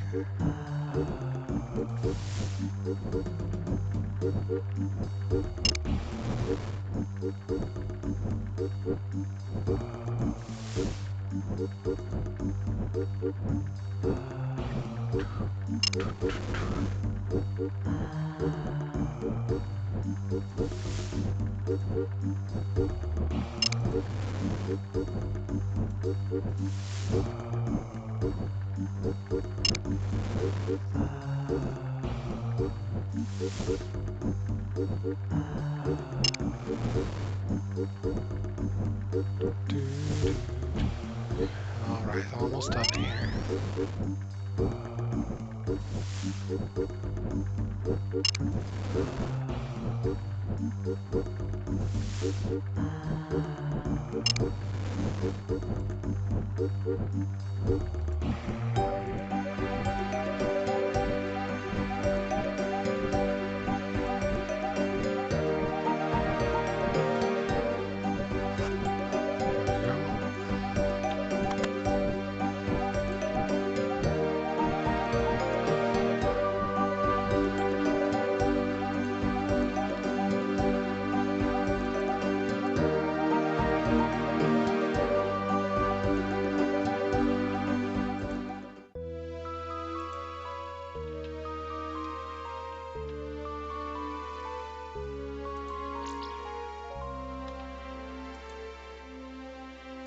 Yeah, this thing.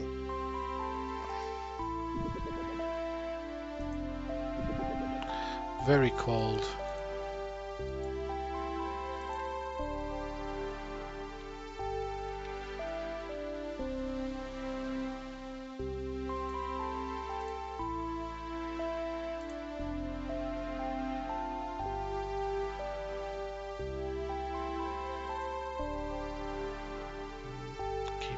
goes. Take this.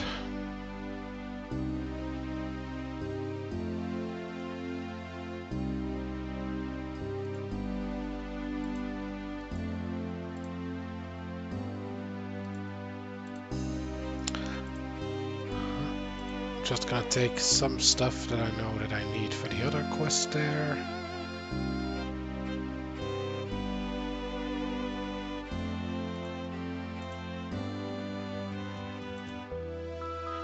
Alright, let's first do... Oh yeah, the lady. Ah, I forgot the red berries. You see, that's what happens. You forget.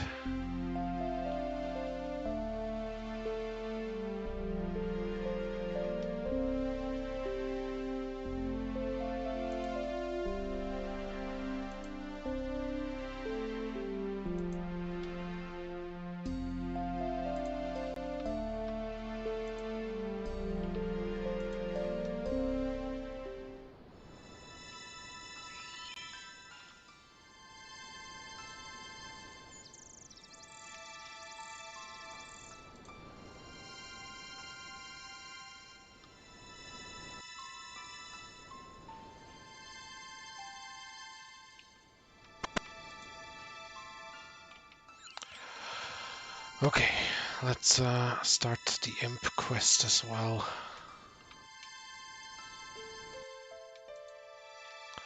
Ms. Gog, give me a quest, please.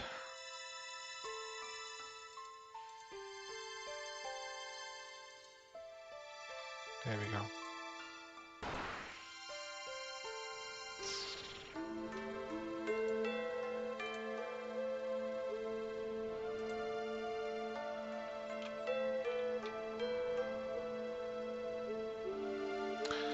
I should dump everything into the bank again, except for... Oh, wait, I forgot the notes.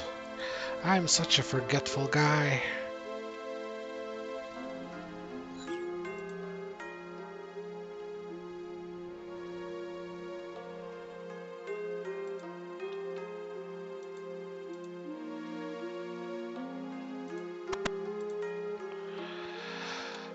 Here we go.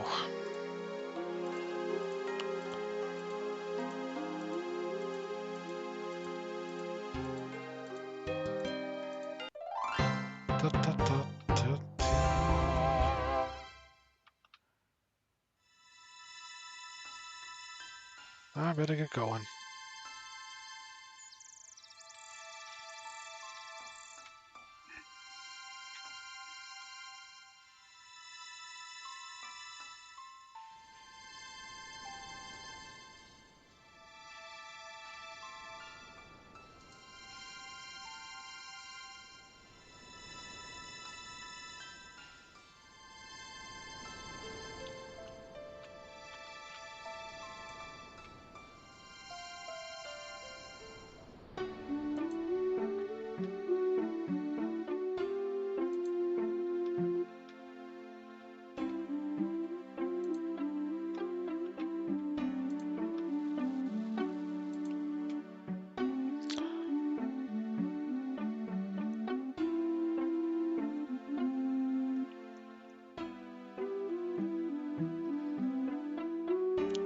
Just gonna do what I did last time, which is make a quest.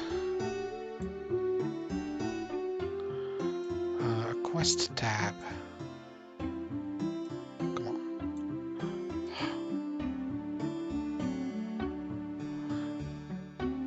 Where did it go?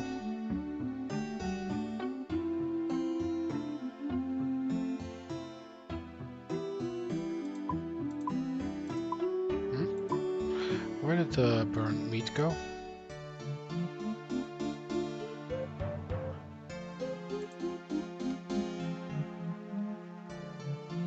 Huh?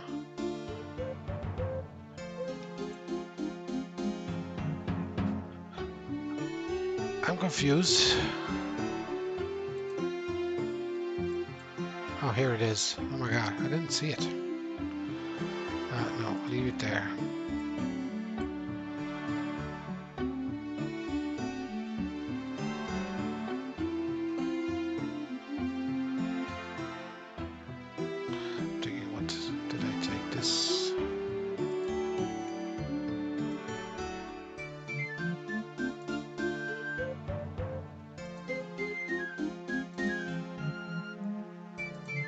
It's time for a fishing break. Was it?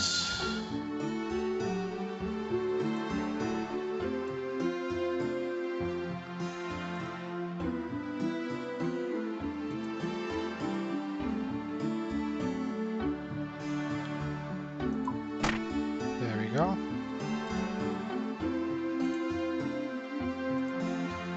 Oh. Watch out for that mage. No, no. Okay, run.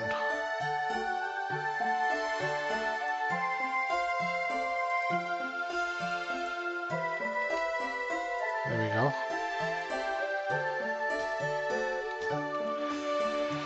And here we go.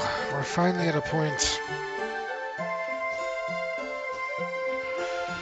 Well, not in the beginning, you know. I'm gonna have to level first. Because otherwise I'm gonna be interrupted constantly.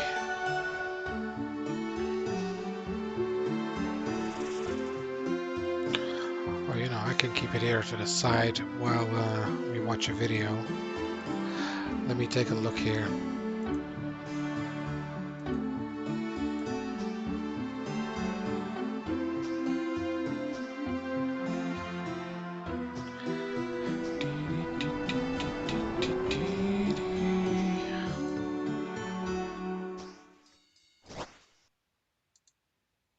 Now, one of the biggest steps you take in Let's see here.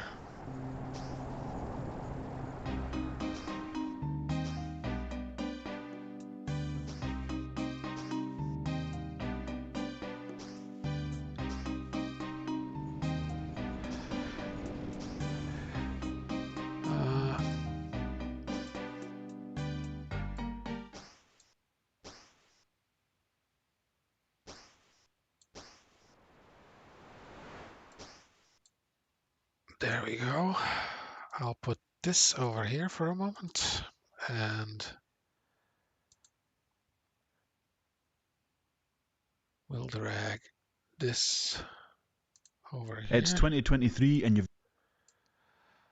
So this is all new RuneScape members should watch this by Dicers. just redeemed your old school RuneScape membership. Now you've got this humongous map, hundreds of quests to complete, dozens of skills to train. Where on earth do you start? In this video, we're going to answer that question. Transportation. It's a big world and you're going nowhere fast if you don't unlock ways to navigate the map quickly. Straight out of free-to-play, there are ways to navigate this whole new world. You can simply walk around, but it's slow. You can use teleport tablets and jewellery, but it's expensive early on. You can use minigame Teleport tablets. I don't know what that is. Never used one, I think. teleports, but they have a 30-minute cooldown, and you can use boats. They're still kind of slow and they cost some money. The Tree Gnome Village and the Grand Tree quests unlock Boats? You mean like a boat to Karamja? They're still kind of slow and they cost some money. The Tree Gnome Village and the Grand Tree quests unlock spirit trees and gnome gliders. They're both free methods of transportation and take you across the entire continent. Plague City and Biohazard unlocks the Ardoin teleport and is a requirement to unlock the Ardoin cloak, which also gives you a teleport. Fairy Tail Part 1 and the first chapter of Fairy Tail Part 2 unlock the best transportation network in the game by far. They're the fairy rings. These fairy rings reach every part of Old School's world, and it's definitely something worth unlocking. Every new member should work towards these things. Combine the Arday cloak, which teleports you near a fairy ring, with the fairy rings, and you can travel anywhere you'd like really quickly. Train the agility skill using the rooftop courses. The agility skill itself makes your run energy recharge faster, and it unlocks shortcuts throughout the world. Yeah, so that's why I think a lot of people prioritize agility.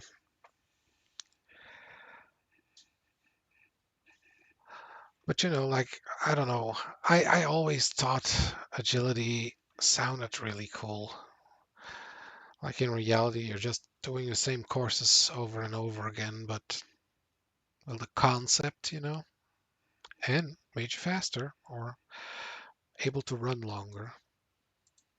And doing the rooftop courses specifically are important because it lets you collect marks of grace, which are used to purchase the graceful outfit, which also recharges your run energy faster, letting you run for much longer. Training agility and getting the graceful outfit, along with unlocking all the transportation quests, makes navigating this huge world much easier, and it's something all new players should strive towards. Now let's move on. Assuming you've become a member with low stats, maybe you have a pretty new account, or perhaps you completed free to play and you have level 40 or 50 stats. Regardless, when you become a member, you're going to want to get easy XP from completable quests. These quests include the Waterfall quest. It's a classic RuneScape quest. It has no requirements to complete and gets you over 13,000 XP in strength and attack when you complete the quest. If you had 1 attack and strength when you started this quest, when you complete it, you will instantly get 30 attack and strength. It's worth doing. The Witch's House quest is another short quest that can be completed at low level, but it does require you to fight some creatures. It rewards a nice cheeky 6,000 hit points XP. The fight arena is fairly similar too. You have to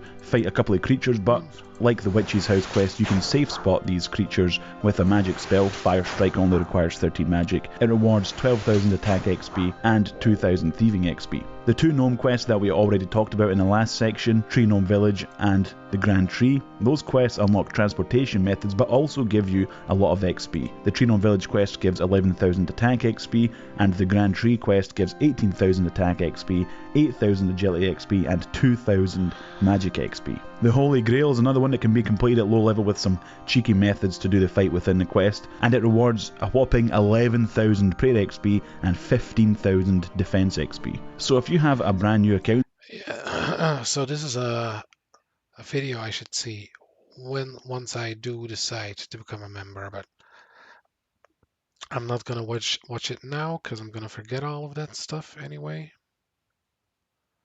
So let's take another one here. Oh yeah, the Cabbage Cult. You know, I said I was gonna show that one. The Order of Cabbage was RuneScape's first and largest cult. During their peak, they covered RuneScape's largest cities with... Which is the fall of RuneScape's first cult, the Order of Cabbage from Colonello. Gonna like it. Thousands of cabbages, and made enough noise to get Jagex's praise and attention, until they suddenly vanished. Today, you'll learn why. Our story begins all the way back in the very early 2000s. A player named Blackbane had just signed up for a new browser game called RuneScape. He had just finished high school and didn't have much of anything going on in life. So he began sinking all his free time into the game. As he continued to rack up hours of playtime, Blackbane had a bit of an existential crisis. He realized that the entire game was exactly the same. He asked himself, what was the difference between clicking on a rock to train mining or clicking on a tree to train woodcutting? At the end of the day, all you're doing in the game is clicking on different objects. So, rather than take the traditional route of a RuneScape player and do activities that would progress his account, he devoted his entire purpose to killing hobgoblins to collect as many Limpwort roots as possible. Why? Well, Limpwort root, like, I feel like that was also something that you would use to farm back in the day, or you needed it for some quests. Limpwort root, like the name sounds familiar. But yeah, like this is RuneScape Classic, and I've never played RuneScape Classic.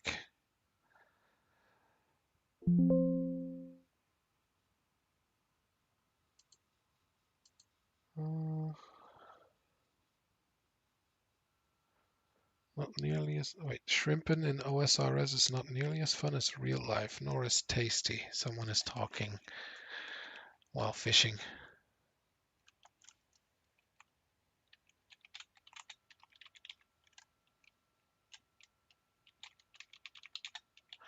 I peeled shrimps once in, what was it, primary school?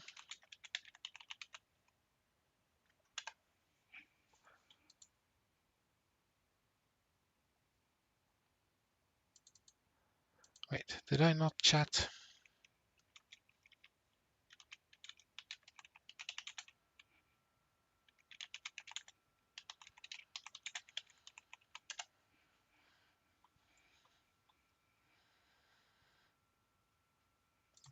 Well, he thought the name was funny, which he's right. It sounds like something you'd need a blue pill to fix. Blackbane spent all his time collecting limpwort roots until he discovered the existence of cabbage. Blackbane doesn't remember why, but his item collection hyperfixation soon turned to cabbage rather than limpwort roots. Perhaps it's because cabbage is one of the most useless items in the game. Eating one heals only 1 hit point, and your character doesn't even like the taste. Examining one gives you the message, "They really did it. Oops. We're sailing. We are sailing."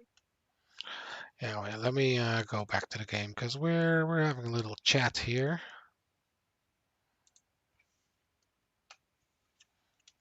Nope. Was on a field trip or something like that.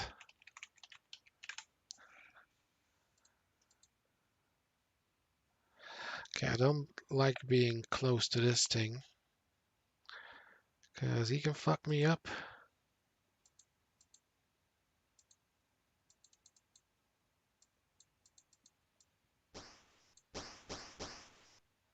Yeah, listen to those sound effects. Oh, hey there, Ricky. Welcome, welcome. Happy TennoCon to you too.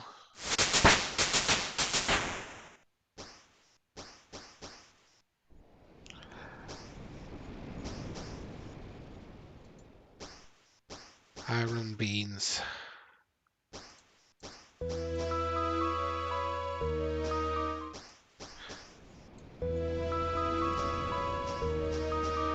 Yeah, I'm AFKing right now. Was looking at a movie, having a little chat here with people fishing.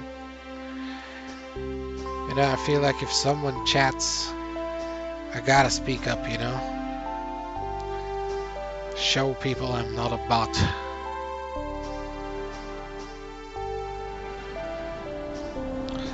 Oh, you just got back from the cosplay contest. That must have been nice, you know? I've never been to like a cosplay event.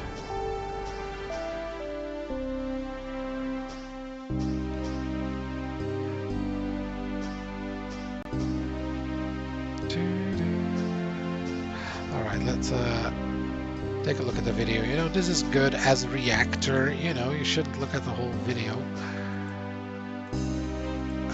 without pausing or getting fucked by black mages.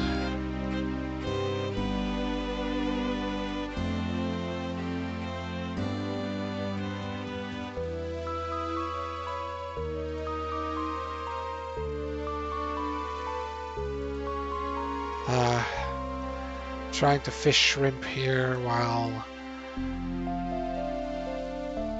you know, I should get a few levels.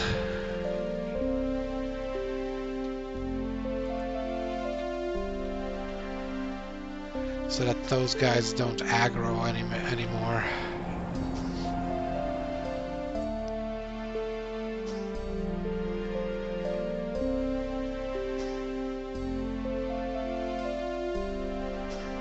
Oh, you did an actual cosplay as well?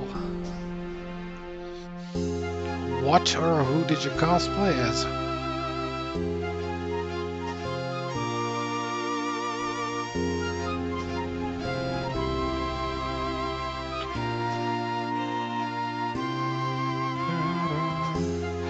Yeah, there should be this plugin or something for RuneScape now, so people can look through my bank and all that stuff, apparently. See what I got in my bank, see what I got in my inventory, see what I got equipped, which right now is probably not gonna be, there's not gonna be a lot there. Oh, I'm almost level 100. But yeah, like this collection log thing, I think it's members only.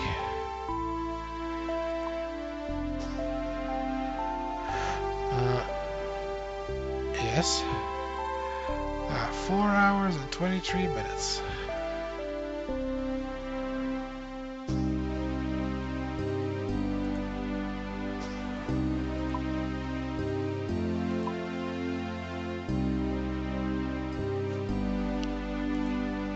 on, keep going. Went as an Exo Elite Lancer from Railjack.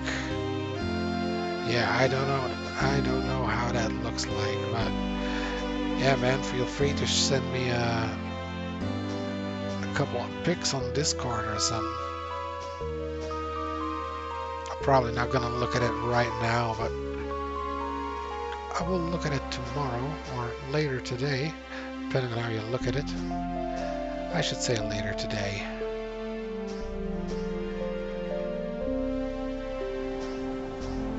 The gas mask made it hard to see.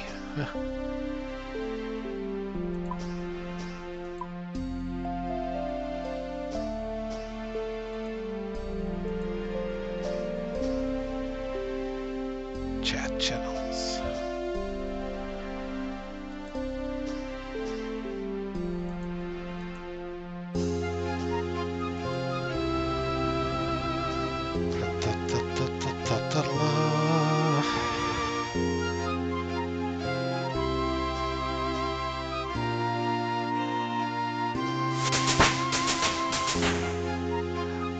You aren't gonna put on the cosplay, so you're gonna send it in-game. Sure, man.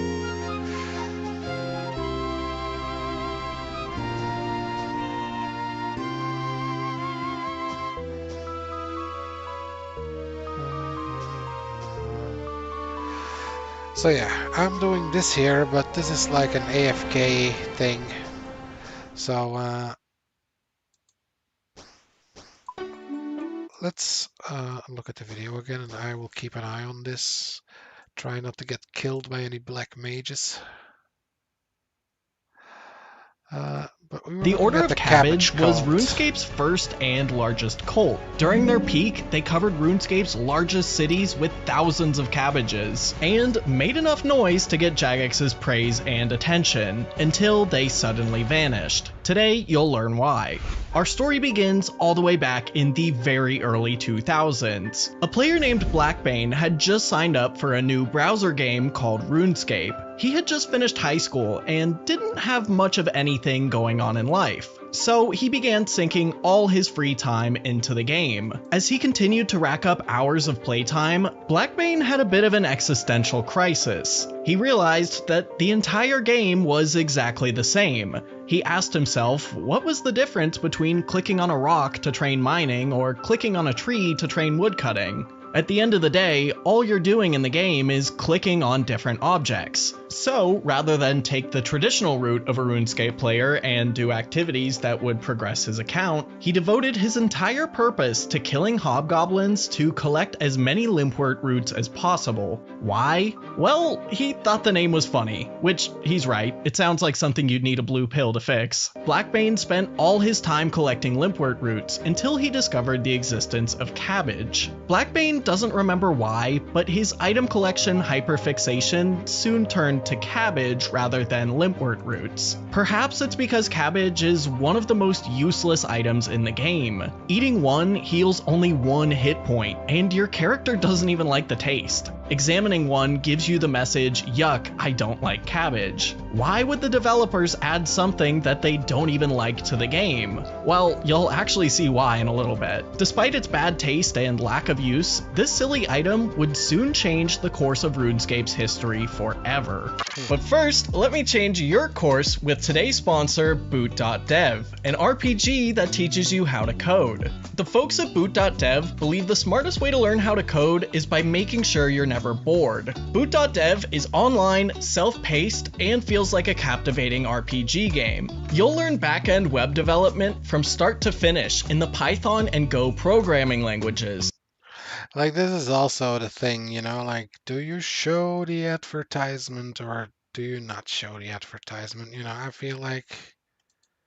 And put yourself on track for an amazing career. The median salary for back-end developers in the US in 2023 was over $100,000. Plus, many programmers often have the option to work remotely or from home. Now, the platform will get you writing a ton of code, as getting your hands on the keyboard and shipping projects is the best way to learn. And if you ever get stuck, there's an active Discord community to help you out. Click the link in my description box and use my code COLONELLO to get 25% off your first payment to boot.dev. That's 25% off your first month or year, depending on which subscription you choose. Blackbane found that the best place to pick cabbage was just north of the Edgeville Monastery, as there was a large patch a short walk from a bank. Someone at the bank noticed that Blackbane kept going back and forth to and from the bank, and asked what he was doing. He explained that he was collecting cabbages, and the player laughed at him. But Blackbane kept doing what he was doing unfazed. Although picking cabbages is a clearly very exhilarating way to spend your time in RuneScape, Blackbane would somehow grow bored. So to keep himself committed to his collection and entertained, every now and then he would begin shouting cabbage-related phrases while banking. Other players took notice, and Blackbane was soon referred to by players on the tip.it RuneScape forums as that crazy dude picking cabbage.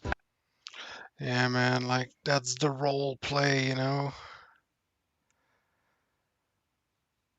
Like, I played on World of Warcraft RP servers, and, you know, that concept always fascinated me to, you know, act like someone in an MMORPG.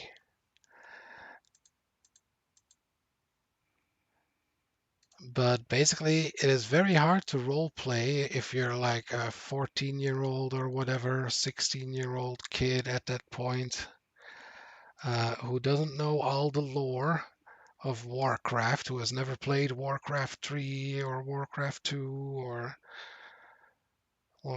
what's it called? Frozen Throne. Like, yeah, it's hard to make sense or role play if you don't know all that lore. But I tried it, you know. Like, you play the game slower, but it's more fun. I'm looking at my bank here for a moment. There we go. As Blackbane's collection grew, so did the amount of curious players. By cabbage. As Blackbane's collection grew, so did the amount of curious players. By 2004, Blackbane had picked over 100,000 cabbages, and many of those same forum members that called him crazy would begin picking cabbages with him to see what they might be missing out on. Eventually, they would move to the Falador farm patch, as more cabbage spawns were available, and it was still close to a bank. Many players began asking Blackbane if he would start a clan about cabbage picking, since now there was a small group of players who enjoyed it. Blackbane thought the idea of a clan was boring, and instead wanted to start, in his own words, a cult, which he would name the Order of Cabbage. However, his approach to managing this cult was an interesting one. Rather than go out and start recruiting in the name of cabbage, he would keep this cult a secret. He would wait for players to suggest that he start a cult, inform them that one already existed, and invite the most enthusiastic ones in while shouting Kabaji, the cult's chant, which is really just a silly way of saying cabbage. So they had a cool name and a chant, but all good cults also need a uniform. Blackbane decided on a black shirt, black pants, a chef's hat, ruby amulet, staff of fire, red gloves, and a red cape. Man, I would have fit right in with these guys. They have my favorite color combination, you know, black and red.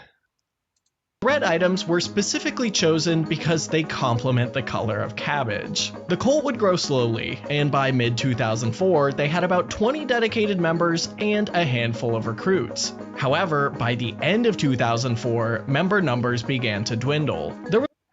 Yeah, you know, like, I tried to start a cult, but like in our class or school friend circles, you know, like I once had this idea of we all had to make level 3 characters, which is, you know, when you come off Tutorial Island and you don't level any of your stats there, then you are level 3 once you come out of Tutorial Island. So our plan, or my plan rather, was that everyone would make an account, and back then the name Lord Noob wasn't taken.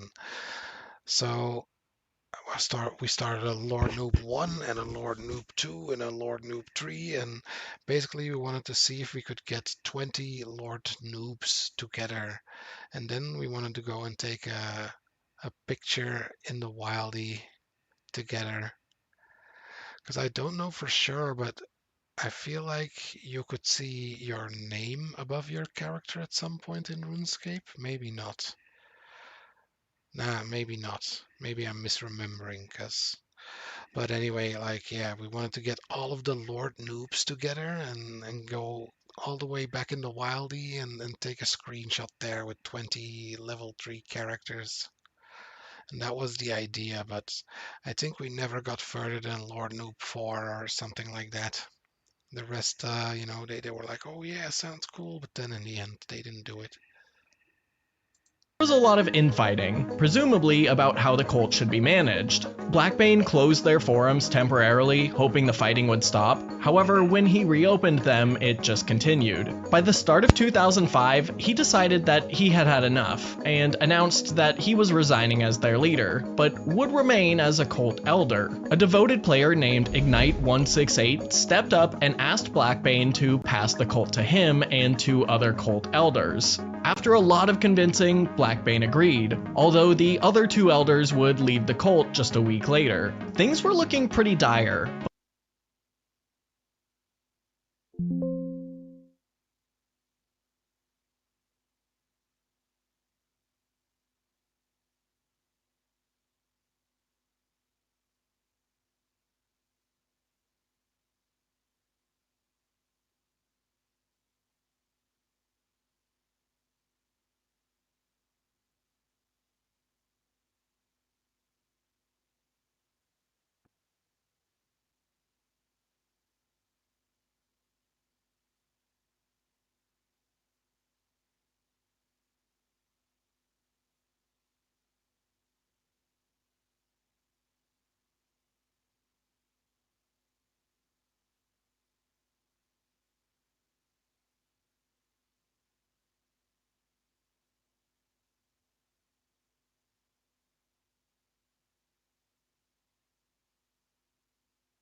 Oops, sorry, I was muted there.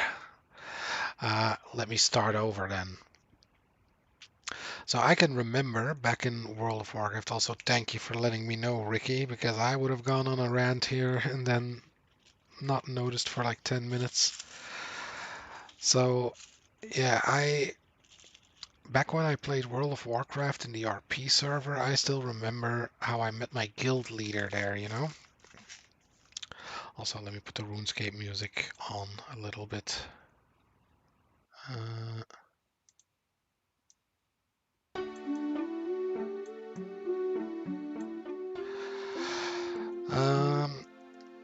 So yeah, I was questing through Loch Modan, I think. It's the area. Yeah, I think it was over there. It's a dwarf and gnome area, and I was a gnome. I was a gnome mage at the time, and basically, this guy was yelling through the zone, which is, I think it's everyone in the zone can hear you, and he was, you know, looking for recruits, and he ran into me like on the way, and I was, hey, hello, traveler, you know, you do the RP stuff.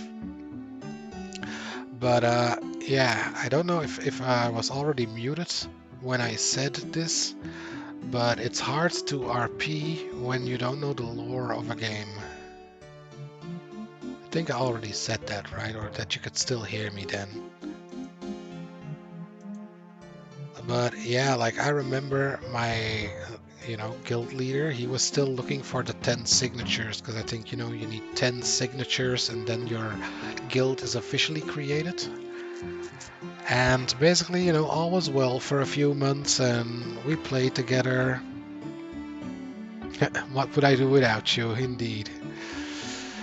So we played together for a while, and you know, the guild was growing, and our guild was called the Elwyn Peacekeepers. But basically, roleplay wise, that locked us in a tiny starter region basically, because yeah, we are the Elwyn Peacekeepers, so basically you would assume that we would guard Elwyn Forest, which is, you know, where the human capitalist Stormwind. So, you know, after a while, you know, later on we were thinking, well, you couldn't change names, I think, back in the day. But yeah, that kind of locked us in, but, you know, we didn't let that stop us. Like, we would go and have a guild walk to Outland or something like that, or the Dark Portal or whatever. But anyway, I was the co-leader. And because I was like literally the first, I think, who signed the petition. So, like, remember, I'm at this point probably like 15 years old or something like that, or 16. And yeah, I was the co-leader, which basically meant, you know, I had to kick the inactive players and also recruit people and stuff like that. And after a while, our guild leader just vanished. You know, he basically didn't come online anymore. Nobody had heard from him. And yeah, you know, as my position as co-leader, I had to step up and be the leader all of a sudden.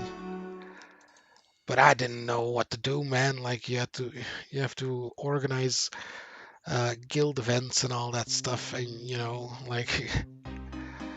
Most I would organize was probably like a fishing trip or something, like, hey, we're going to Booty Bay, we're going to fish in Booty Bay, which is probably very boring for all the high levels, but you know, I'm not a power leveler. I never got a character to level 60 or 70. So let me put this up while I'm ranting. So I never got a character to level 60. And basically, suddenly I had to, you know, take care of the guild bank. And all that stuff, and make the events, put the guild message of the day into the chat and stuff. And yeah, it was very hard for me to organize cool stuff, because I couldn't go to the cool stuff because I would die if a mob got aggroed on me. And I didn't know anything about the world. I didn't know, you know, I didn't have inspiration for things to do. It's like, if you haven't been into the world of Warcraft, like, how do you know where the cool spots are or where there are fun things to do? So I was a complete noob at the game. But I was supposed to lead this guild, man, and I remember this one moment where I had organized a Halloween event or something, or maybe it wasn't even a Halloween event. I just think it's Halloween because, yeah, of the ending of that story. But basically, or I think it might be around Halloween, because you got like these costumes that you could use, or like there was this potion that would change you into an animal, a skeleton, or a bat or something. But yeah, basically we had like this guild meeting, and it's an RP server, you know, so it's not just a regular guild meeting, you know, like we are RPing. So like basically we had this hideout in Stormwind, like a tavern all the way in the back of the magic quarter, I think, you know, and it's like this dingy tavern with really nothing there. And that would be our base of operations. And yeah, I remember that event was planned and people were there and I was the leader, you know, so I felt like I had to initiate stuff, or like present stuff to the guild, you know, and ask them like what to do, or what are we gonna do. But suddenly it was dinner time for me, or there was like a family party where we had to go to. So, you know, like the party was just like our guild party was just started for like 10 minutes or something, and suddenly my parents are screaming at me like, "Hey, we have to go to the party."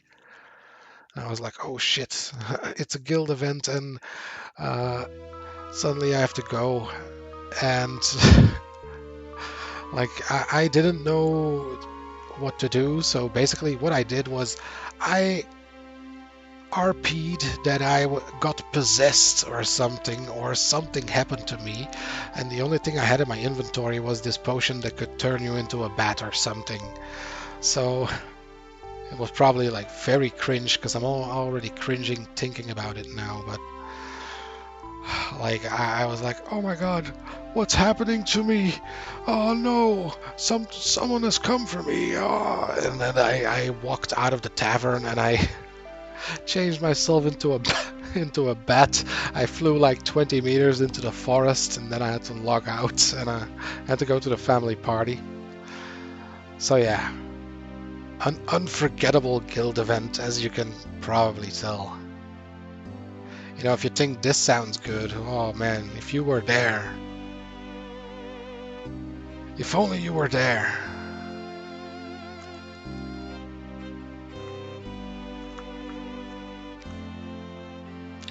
But yeah, like, that is my guild experience.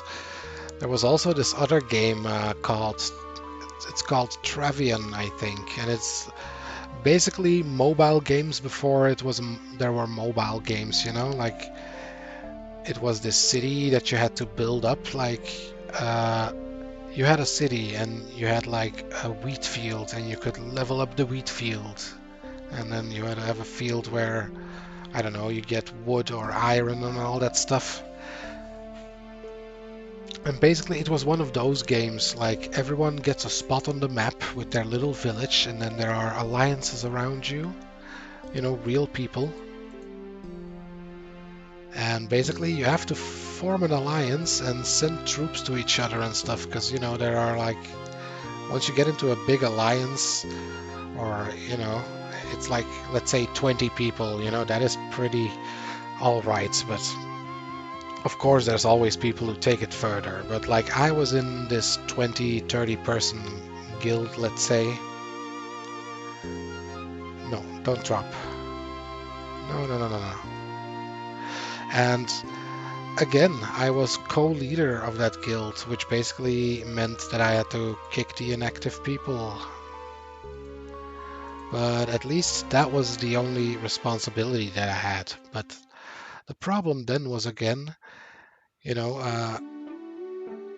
a big thing in that game, like, you know, your wheat, you know, in the beginning you can only get 100 wheat or something, and then you have to build a storage house, and you have to upgrade that storage house, and then you can get 400 wheat or something like that, you know.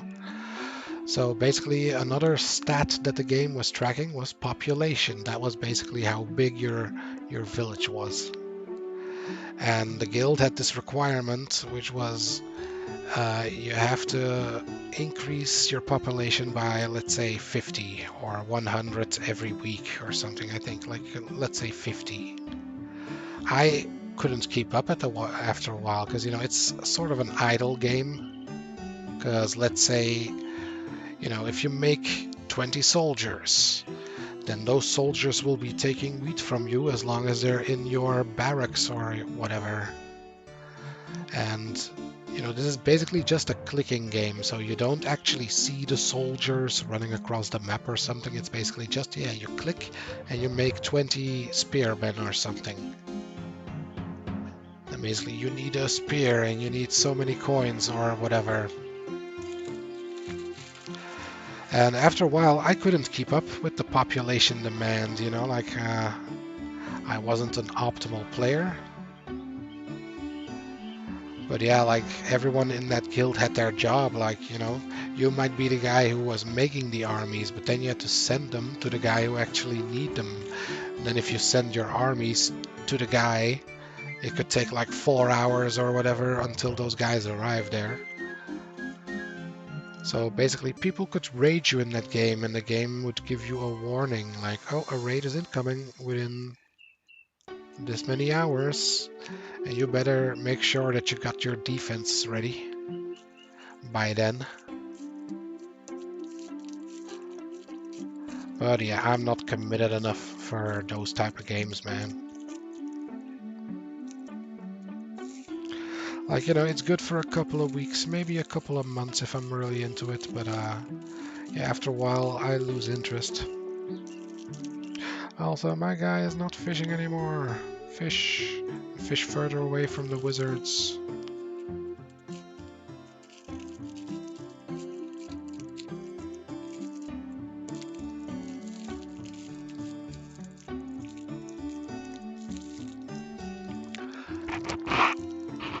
But yeah, the reason why I am playing with a new character is because, god damn it, keep fishing.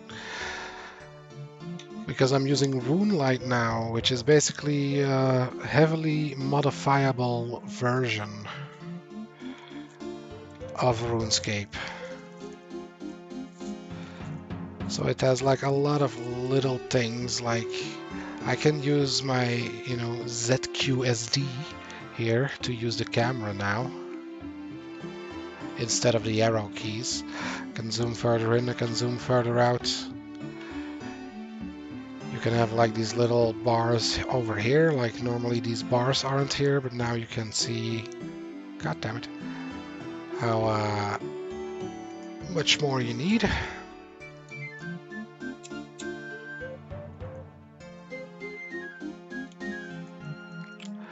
And then the notes, you know, there's notes here and I haven't taken notes yet. I should take notes. I need red berries.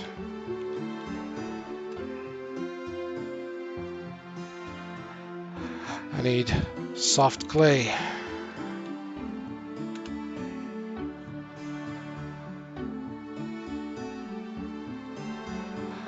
What else do I need?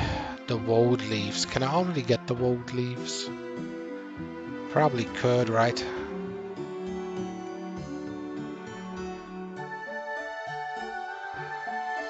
Woad leaves. X2. Like this is just on the top, from the top of my head, which materials I'm gonna need.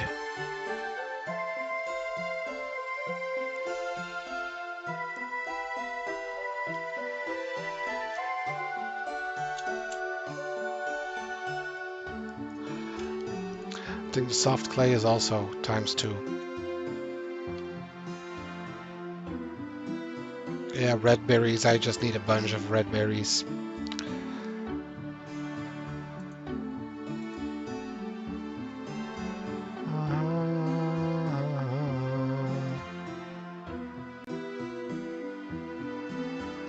The beads, you know, the beads I'm not gonna forget about.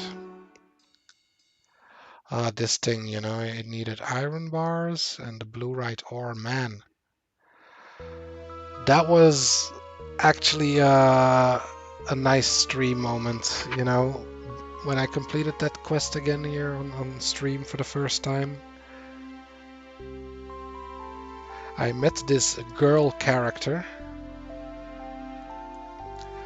who basically was also new to the game, I think, because she didn't know where the blue-right ore was, and neither did I. You know, I went to the wrong way first.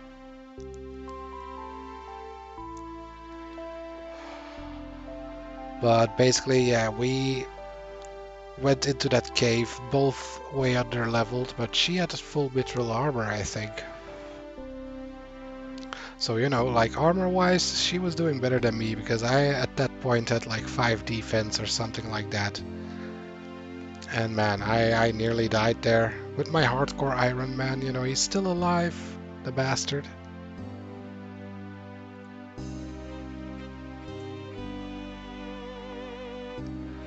But man, he came close to dying there, but in the end, she got enough. And I had to take, you know, another risk, but she, you know, she offered to tank a couple of hits for me. Because she had food with her. And man, that was just good teamwork. And also good almost dying together. I totally forgot my prayers, because, you know, like I never really got to a point where I had to use prayers in RuneScape. Or, you know, I never thought about them.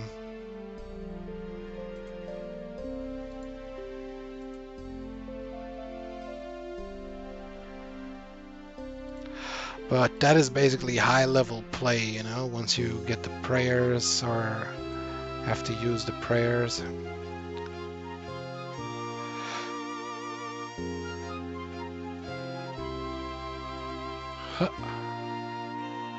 Because basically, let's take a look at the prayers here. Yeah, you need to get to level 43 at least to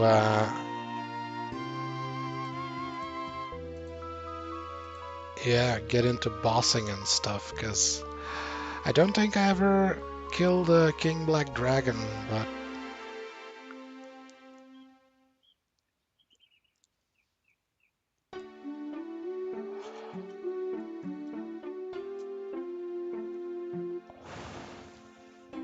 unless that is the one that you have to defeat for Dragon Slayer, but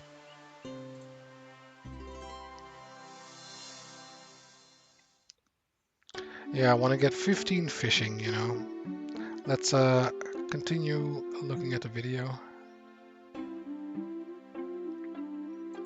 I've ranted enough about all of the guild stuff.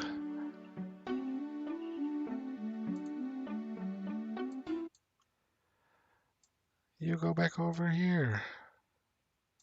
But Ignite would lead the cult into a new golden era, or maybe more fitting, a green era. His first order of business was another rally to collect 100,000 cabbage. Along with this, he would no longer keep the cult a secret, started more actively recruiting, and by mid-2005, member numbers were absolutely booming. Every week, Ignite was now hosting member induction events, cabbage picking marathons, and even cabbage bombs. Cabbage bombs are where members of the cult would try and fill up an area of RuneScape with as many cabbages as possible, all while shouting Kabaji and other cabbage-related phrases like yum, not yuck. This might be my favorite thing the cult did, because it's really cool to see. Every player who didn't know what was happening was beyond confused. Kabaji. Some less experienced players would even accuse the cult members of using hacks. The cult would also begin hosting events called Cabbage Paloozas, essentially big parties in the South Falador cabbage patch where cult members would socialize, form conga lines, and host drop parties. Although most of the drops were just cabbage. However, to get enough cabbage to do these events without draining their salad bar, a lot of cabbages would need to be picked. They couldn't just buy them, as this was long before the Grand Exchange, and purchasing large quantities of a near useless item was... Yeah, the Grand Exchange wasn't a thing for a long time when I played RuneScape. You had to actually go to people one-on-one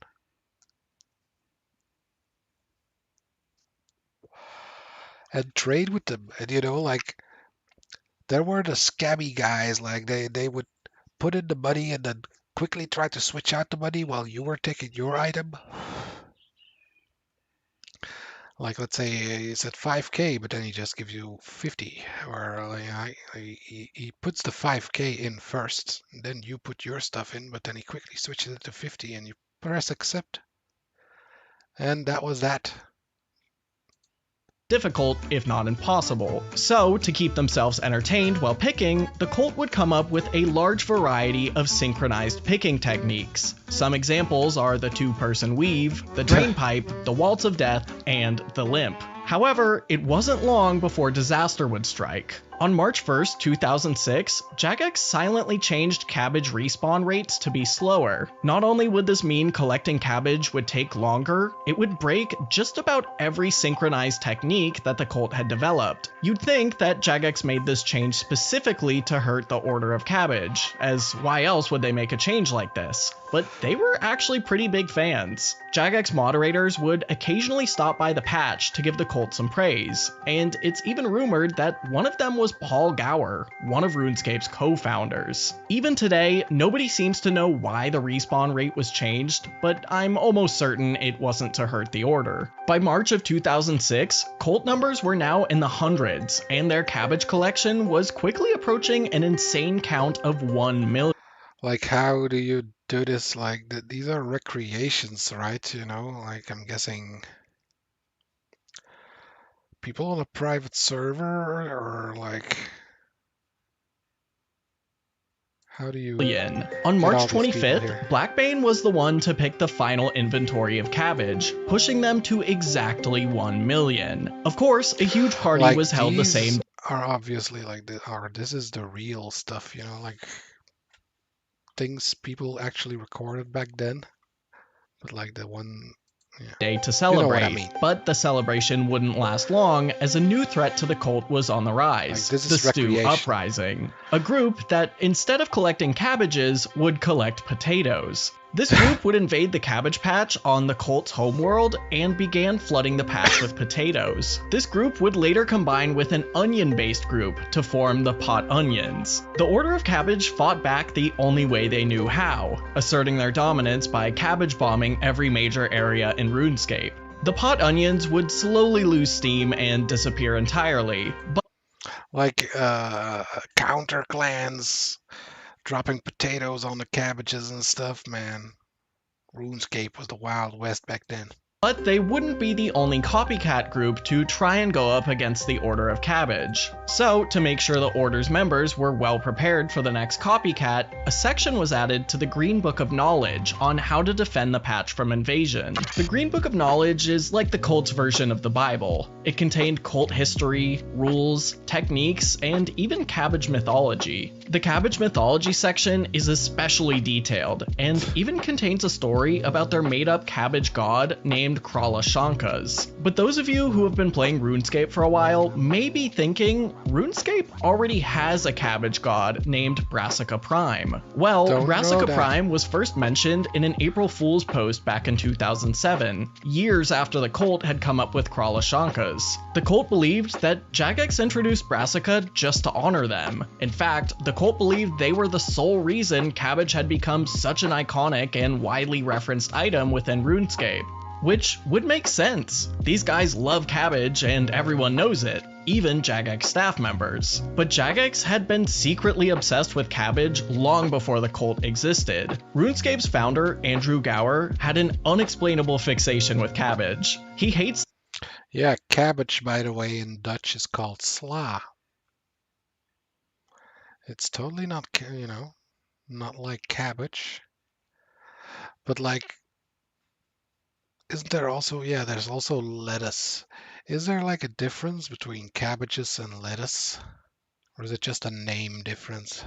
the taste, but just likes the concept of cabbage, if that makes sense. He would even sign his autograph as an @ sign inside 2 brackets, which he said was a cabbage in a box. For some reason, he just loved cabbage. Cabbage is the most important item in the Black Knight's Fortress quest. When the game had a swear filter, bad words would be replaced with cabbage, and when Andrew messed up coding that filter, everything you typed would just be replaced with the word cabbage for a few days. Andrew's mom even got in on the joke and made him a cabbage painting that hung in his office for years. Without knowing any of this, Blackbane and his cult also became coincidentally obsessed with cabbage. So it makes sense why they believed that they were the reason cabbage is everywhere in RuneScape. As the cult entered the early 2010s, they had managed to pick over 4 million cabbages in total, but activity was quickly declining. Many of the cult's original members had since grown up and moved on from RuneScape.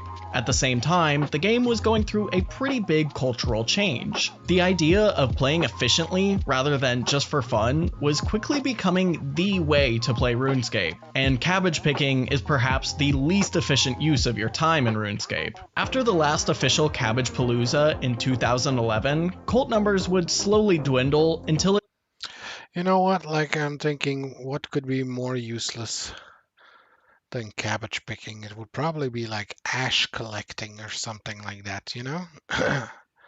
There's an idea for you, like do an ash cult. disappeared almost entirely. Although there have been multiple attempts Although you can make a lot of ash by burning logs, so yeah, and that way it isn't that rare.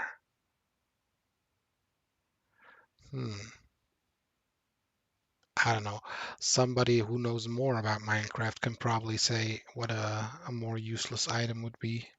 To revive the cult by former members, none of them have been successful. However, I like to believe that their memory lives on today through Jagex's frequent references to cabbage, even if they're not directly meant as a nod to the cult. If you enjoyed this video, check out the one on the right, where I discuss other useless items that actually helped save old school RuneScape. The game.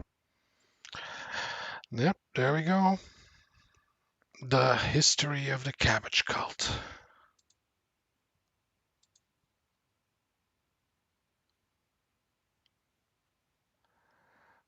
The Falador Massacre, man, that is a long documentary. I don't know if we're gonna watch that one. Very interesting, though. Very interesting incident. I was probably playing at the time, but it was probably not my world, because, yeah, in this video I saw a couple of lines of Dutch in a chat, and that's something I also remember, there being separate Dutch servers. Let's see, what's another one that we can watch? Let's look at the cartel one. During This the one first is the player behind RuneScape's largest cartel by RS Will Miss It. 3 years of RuneScape's existence, the magic skill was considered an expensive skill. Runes were hard to come by in large quantities, but that's what magic required. While small amounts of runes could be bought from stores or received as monster drops, you'd need a lot more than just those to train your magic to any respectable level. This made the release of runecrafting on March 29, 2004 a real game changer for RuneScape. The lower level runes like air, mind and water suddenly became widely available to everyone. Larger quantities of these runes became much cheaper very quickly, making magic much more accessible. However, the high level runes were still scarce. Keep in mind the average player around this time was still quite young, so very few people were willing to spend their precious computer time running back and forth between banks and altars to train the skill. Even worse, since each essence only gave you a single rune at the early levels, you were getting both bad XP and bad money. Heck, more often than not, you'd be spending more on the essence than you'd get from selling the resulting runes. But some players stood their ground in the grind, and as soon as the high-level runes opened up to them, alongside the ability to get multiple runes per essence, they gained access to an untouched market in a game that was slowly becoming one of the world's most successful MMOs. Like, I'm guessing, because, like, I feel like at some point, you know, RuneScape, that might be in the classic days though, but I feel like at some point you just couldn't buy rune stuff if there was no one that could make it. Might be wrong, but... And with some smart decisions and access to thousands of extra... Like, is that what he's saying with the runes as well? Like, they were hard to come by, is it because people had to actually make the runes? Now that you probably could have gotten runes before that, but maybe you had to buy them. Extremely expensive runes, one player in particular would stand out from the crowd and build themselves the largest cartel RuneScape's ever seen, etching their name in history as one of the most successful skillers of all time. This is the story of Larier.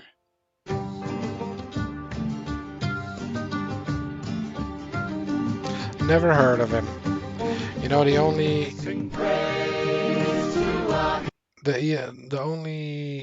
thing I know is, or the only player that we all knew was Zezima.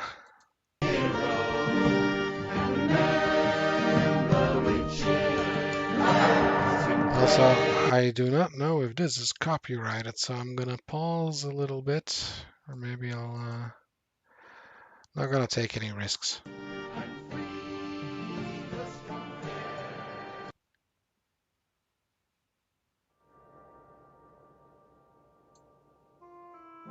The beginning of the runecrafting race was an interesting one, but also a slow one, as the skill was designed to be incredibly sluggish. The player Choppermad was in the lead on the high scores for the first few days, tightly followed by players like Kael Still, the Herblore legend Halvgnon, and eventually Zezima, who started the race a few weeks later, going from level 1 to 63 runecrafting and claiming first place on the high scores in just 3 days. Most people didn't care about the race. Keep in mind this huge skill release was accompanied by a teeny tiny update you might know as RuneScape 2. The players were busy exploring the new improved game, and new member after new member was arriving on Tutorial Island, seeking the adventure of a lifetime that the game promised them, and it surely delivered. Killing monsters, doing quests, mining tin and copper, it was easy to get sucked into the game back in the day. But just like real life, making money was hard for all the young players in 2004. So when someone appeared promising vast amounts of gold, you'd be hard-pressed finding someone not biting their hand off. Come one, come all, yes you in the back! Come work for Laria, the high-level player with a party hat would say, and you'll receive 100k coins per hour. A bargain. It might not have been the best moneymaker back in the day, but for any low-level player, 100k was a goldmine. Heck, even a high-level player would consider it. The party hat donning player would give some simple instructions. Meet by the nature altar in Karamja. Receive 25 noted essence and find a way to unnote them. Every time you return with 25 unnoted essence, you will receive another 25 noted essence, as well as your payment of 10,525 GP per trip, which would round up to about 100k per hour. A simple task. Good, man. Several players would show up to do the job, arriving at the nature altar. You know, I did a lot of mining back in the day, and, you know, while I was leveling that, I would be like, hey, people want to buy coal or iron or whatever, you know, whatever they needed. I would be like, looking for a job. And I probably got ripped off, you know, because I wasn't really a savvy dealer, you know, like it was probably like, okay, how much do you want? And then I would be like, okay, how much do you want to give? Probably like those situations, you know. But yeah, I would go mine coal, mine iron. The dream of employment, you know, the fantasy. Where queues of people would be waiting for you to hand them their runes. But at all costs, do not enter the altar unless instructed to do so. Along the queue, there'd be party-hatted guards waiting along the line, deciding who could enter. And if you were lucky enough to do so, you'd meet the mystery player by the altar, throwing her hands into the air to combine a set of nature runes. Trade quickly. If you're too slow, you won't get a second chance. Then back out and repeat. Laria no doubt appeared as a powerful player, and she absolutely was, but her empire started slowly, with a combination of organized adult players and a whole lot of money. When the race for the top of the high score started getting tight, the competitive players started looking for ways to improve their XP rates per hour.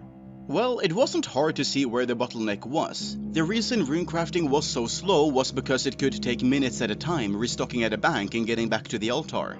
But if you had another player running with you who gave you their inventory of essence, well, you've just doubled your XP rates. But why stop at just one other person? What if you never had to bank yourself and focused solely on crafting runes? On May 15th, 2004, Laria sat in a comfortable third place on the runecrafting high score with level 75, and that's when she hired her first runner. Together, they'd run back and forth for a while, with Laria paying the appropriate money for the work. But as XP built up, runes did too, and eventually unlocking double nature runes per essence yielded not only a good amount of runes, but also money. Nature runes were still quite expensive, going for 325 GP per rune, meaning the profit was rolling in. One runner eventually became 2, 2 became 4, 4 became 8. On July 5th, Laria passed Halvgnon and went up to second place on the high scores with level 83, and was catching up to the top spot, still held by the player Kael Still. Over the summer, Laria was directly behind him in the XP race, but Kael was also hiring runners to do the dirty work. On September 15, 2004, Kael Still became the first person ever to achieve 99 runecrafting, and promptly stopped all operations. Larier also achieved 99 runecrafting on September 23rd, overcoming Kale and taking control of the crown on the top of the runecrafting high scores. The only difference between her and Kale was that Larier had no intention of stopping. While the competition to 99 runecrafting was fierce, there were very few who were mad enough to continue competing past it. So with most of her competition dropping off once they got the skill cape, Larier's business quickly became the most reliable operation for runners looking to make some quick gold. There was no shortage of willing players wanting to run Essence for their mighty runecrafting queen, so the business kept growing and growing. In fact, it was growing too big. Larier was no longer able to keep control of the number of runners all by herself. The piles at the altar grew so large that people would complain about the weight. And then there's those acting in bad faith. From those pretending to be runners so they could scam her out of her runes, to those pretending to be her to make some quick money out of the dedicated runners. Larier needed help. And so, together with her close friends, they set to work and shaped the first and largest player-made business the game had ever seen. Welcome to Larier's runecrafting business. Would you like to be a runner? Across the game world, a group of recruiters would run around and hire players to join Larier's team. They'd make sure to find players that were looking for money and had some time on their hands to help run the Essence. The player would be sent to a trainer, a player dedicated to teaching the player how to work for Larier. The business had some strict rules, not only to do with speed and precision, but also to follow the Runescape rules at all time. If you broke any of the rules, you're out. Once the player had been fully trained, they became a runner, the lowest tier on the Larier hierarchy, tasked with noting essence. They have like actual drug terms. In the closest bank, and then returning to the nature altar. A collector would receive the unnoted essence, and in return hand the runner 25 noted essence and 10,525 coins as payment. They would then get into the long queue leading up to the altar and wait for their turn to enter. Along the queue there'd be the security, players who were trusted by Larier herself, tasked to keep order in the queue, and that only people hired to join the business would receive rune essence from the runners.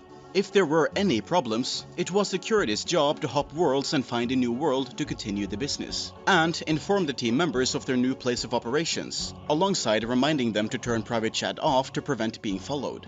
Further up the hierarchy, there'd be the managers. Acting like the boss on the site, their job was to make sure everything ran smoothly, to see to it that roles that needed doing were getting done, and make the hard decisions if someone had to get fired. Needed a trainer, the manager will find someone. A runner out of bounds, the manager will talk to them. Almost at the top, there's the CEO. Kind of a conflicting name, seeing Larier herself wasn't the CEO in this situation. The group of CEOs would be at the very top of the hierarchy. The inner circle, if you will. The originators and Larier's closest friends. They'd receive the massive quantities of nature runes and were tasked with selling them in Varrock or Falador. Maybe even making forum threads on the official RuneScape forums to sell them all. The money would then be split across the ocean of workers, who consistently would get 100k GP per hour, speaking volumes to the massive amount of money they made. Now, I know what you're thinking. This sounds ridiculous. There's no way something like this would work. But despite all odds, the system worked. The business was incredibly successful. In fact, Larier was quickly becoming one of the most influential players in all of RuneScape. Yeah, like I never was into the whole business economy side of RuneScape, you know, like I never looked at any prices. I didn't know what the high level PvP gear was or anything like that, you know.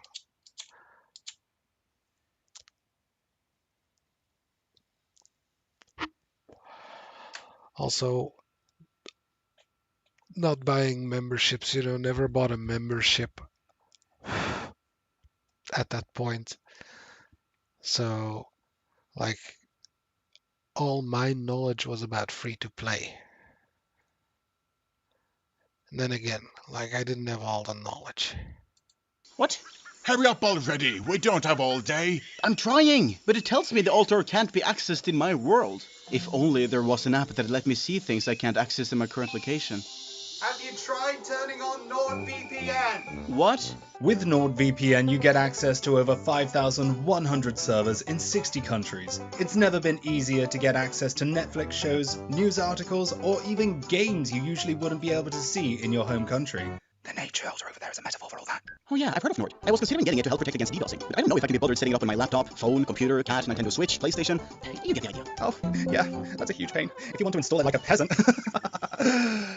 If you want to be cool, you can actually install NordVPN directly to your router. You know, like this, I do appreciate when content creators, let's say, go this far to do an ad, you know, like do a funny skit with it, like that's cool. Its always-on features make sure anything connected to your internet hotspot is protected, and anyone at home can enjoy its benefits. It means your entire family, friends visiting, and creepy guys standing outside your window can surf the web completely secure. Like I couldn't imagine myself reading an ad, or doing a sponsorship, like at this point in time. Like, let's say Raid Shadow Legends, you know, like in the very beginning when I saw Raid Shadow Legends ads, you know, there was this brief time where it was like, oh, people who take the Raid Shadow Legends sponsorship or something, like, yeah, they're bad, man. Like if they come to your door, you just have to say no. But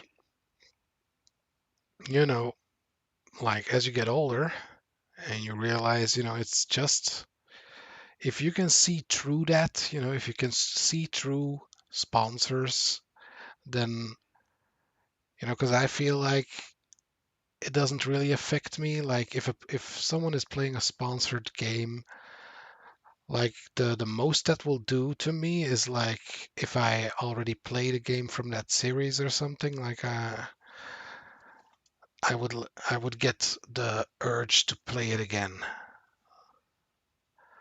But like, yeah, it's a bit the same like that happened with RuneScape, you know, it wasn't a sponsored video, it was just, I don't know, I got like these videos that I'm watching now, like I haven't watched this one, but I've been getting a lot of videos like this in my feed, and that made me want to play RuneScape again. And enjoy the content they want, no matter where you're from. Here, try activating it. Wow, thanks NordVPN. No problem. Go to nordvpn.com/rswell for the Cyber Month deal and get yourself a 2-year plan with 1 additional month on a huge discount. Make sure not to miss it. With Will Miss It. See you around, Timmy. My name's Carl. He's gone. All right, you missed your turn. Go to the back of the queue. What? As Larrier's business kept growing, so did the community. At one point, the queue of the collectors would stretch all the way from the nature altar to the general store. Hundreds of players were hired by the runecrafting queen, all looking to make money. Over the following months, Larrier increased her XP rates from 150,000 XP per day to 250,000, where efficient players running by themselves would at best see 128,000 XP in the same time. By November 26th, 2 months after achieving level 99, she amassed more than double the XP of second place on the high scores, with only 3 players having 99 runecrafting at that time. Larrier also made herself untouchable by adding an exclusivity rule to her business. If you ran for her, you couldn't run for anyone else. Even if other runecrafters could afford 1 or 2 runners, they'd never be able to match Larrier's personal juggernaut. Purely to flex, Larrier bought party hats for all members of her management. By 2004, party hats were already rare items, no longer obtainable in-game, so their status as a symbol of power was already well known, especially since they weren't cheap. On October 1st, 2005, Larrier finally passed 100 million runecrafting XP, which... That is also something I did not understand as, you know, as you're playing this as a kid. It's like, oh, the party hats. Everybody's talking about the party hats. Oh, the party hats are worth so much money. If you get a party hat, oh, that's, oh. And yeah, like, you know, if you get a party hat, like we probably taught as kids that you could still get party hats or something. But, you know, they might have added something which made it possible for party hats to drop again. I don't know. Like, you know, RuneScape has had a lot of updates. But anyway, like And I just couldn't understand the concept of it doesn't make your stats better. It's just cosmetic, you know? Like you can't go and fight with it. Like the concept of just buying something expensive to show it off like never occurred to me until in that game. Like I didn't know that's a It thing was people almost do. 5 times larger than second place's paltry 22 million, and there were still only 17 players who had breached 13 million XP and hit 99 at this point. So to say Larier was untouchable was an understatement. While Larier's business was strict, and there was now an incredible number of players involved in it, you might be surprised to learn that the community fostered by it was very warm and welcoming. Older players would assist younger ones, friendships were formed, and everyone seemed to be having a really good time with it all. The people you ran with weren't your co-workers, they were your family. Working for Larier wasn't just a way to make a quick buck anymore. It was seen as a great privilege and honor. This kind of wording was used a lot by the runners in-game, but most of those chatlogs have been lost to the annals of history. The only real documentation we have to exemplify the feelings of the time are from archived forum posts. And what better way to show that off than erudites needed to lead the world? A recruitment post penned by none other than Larier herself. From RuneScape's oldest temples deep in the depths of the jungle, forged forth the breath of a new civilization. Look around you in the game and you will see everywhere our youth, our future generations molding their thoughts here. We have created here what may never be recreated in RuneScape again, something you can only experience, camaraderie beyond words. We are role models encouraging a good team spirit, high standards, and an honorable code of ethics throughout all aspects of life. Man, they got the business speak down to a T, huh? It's like, put some more words in there, like innovation or a shining light to the future. I'm the #1 rune crafter. Outside of my one high skill, I'm just an average player like yourself. Our rune crafting is here to help players generate fast cash at their convenience, and that is where our adventure begins. You will be a role model to the younger members of our community, starting out as a runner, and many are promoted to numerous jobs in our team.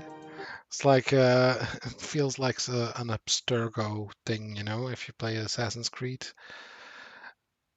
An Abstergo advertisement or something. Welcome at Abstergo, where we create a better future. No hassles and countless hours of lost time in getting essence or selling natures. Just honest cash available. As Christmas 2005 approached, the team made a post to the RuneScape forums asking for the employees to allow Larier to take some time off for the holidays, as if they were the ones in control, appealing to the camaraderie between the ranks. The posts paint Larier as some sort of saintly figure, as if she was crafting runes out of the kindness of her heart, rather than just paying people to get the best XP in the game. All good things must come to an end, however, and late 2006 is where Larier left for greener pastures. Her son asked her to move to a new and exciting game called EverQuest 2. I never played EverQuest. You know, like, also an MMO that I've dabbled in is, what's it called? Neverwinter? Like, there was a Neverwinter MMO, I think. And I've also dabbled with the Star Trek MMO. But yeah, I like Star Trek, the original series. I haven't watched too much. Like, I tried watching The Next Generation right after. But yeah, I've had a little bit enough of Star Trek. Like, I kind of binged it. But yeah, original series, very, very nice. And what sort of mother would turn down a request from her own flesh and blood? At the time of her departure, Larier still dominated the high scores with 157 million XP, 5 times that of second place. Reportedly, her account was banned for about a day after she left, likely due to security concerns over her high-profile account. The managers and CEOs of the business attempted to keep it going after she left, but as they had spent the past 2 years helping someone else train runecrafting, none of them had actually trained it up themselves. And since no one could craft double nature runes, the business ran at a net loss, and quickly ran out of money entirely. Some of the managers tried to persuade Larier to keep going and hit the experience cap at 200 million, but she was dead set on moving on. Larier briefly returned to the game prior to the removal of free trade in late 2007, so that she could donate all of her remaining wealth to the CEOs of the business, who then divvied it up between all the remaining team members. And with that final paycheck, Larier's runecrafting cartel disbanded for good. The runecrafting queen will forever be remembered in the RuneScape history books as one of the most innovative and successful skillers in the game. It took a whole 3 years and the release of a faster runecrafting method for any player to even get close to her on the high scores, when Phoenix Odin eventually surpassed her in late 2009, and went on to be the first player with 200 million runecrafting XP. Larier's legacy as a runecrafting legend was honored by the RuneScape developers on April 4th, 2011, when Mod Ash added the NPC Larier to the runecrafting guild, replacing Aubrey as the NPC that sold the runecrafting cape to any player who hit 99. And that's it for this one. This story has quickly become one of my favorite ones so far. Just knowing that someone was able to pull this off in a game like RuneScape, without proper platforms to plan this on, all while relying on mostly children, who are known for being wild and unruly. It's a seriously impressive feat. Let me know what you all thought about the story in the comment section below. If you were a runner back in the days, I'd especially love to hear from you. My name is Will Missit, and I'll see you all later.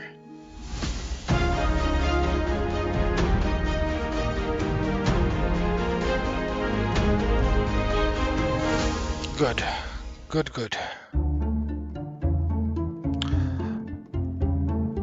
MMOs share a common goal. Make you play. Alright, I've fished enough by now, so let me do this.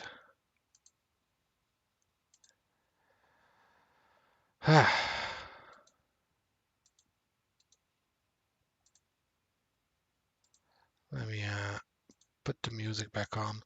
I'm probably not gonna play for long anymore.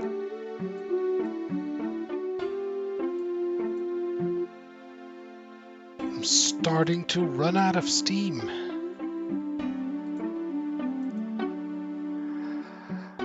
Let's see.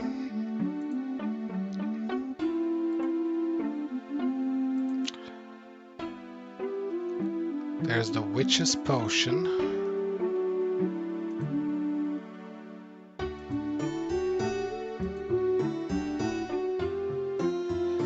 I could try to kill some imps.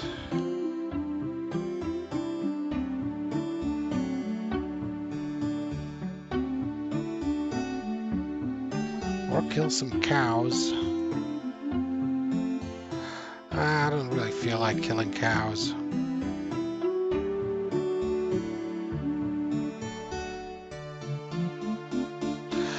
X marks the spot. That's something that I was gonna do.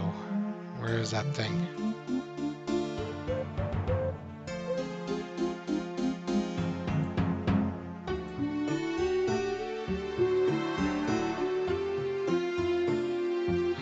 You know, I can do X mark the spot and the Witch's Potion then, which needed the burnt meat.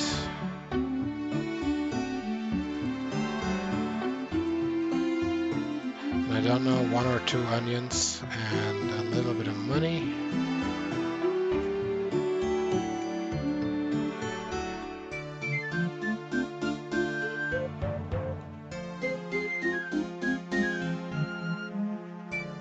Okay.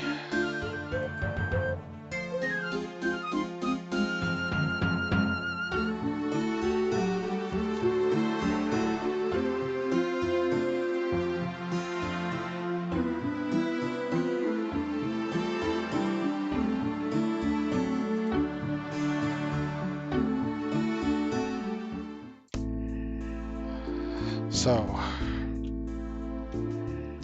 there he is.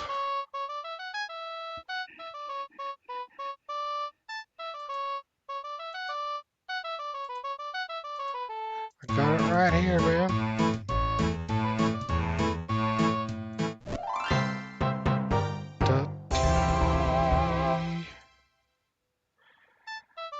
Alright, take care, Veos.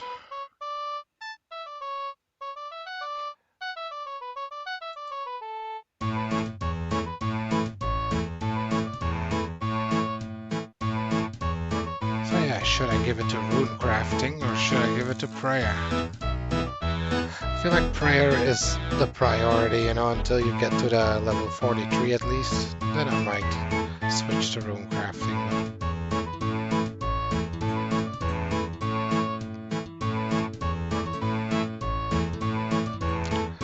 Oh, that's no problem. No problem, Ricky.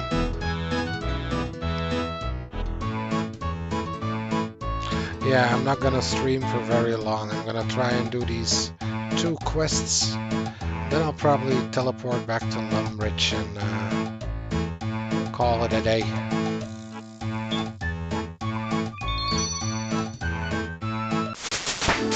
There we go.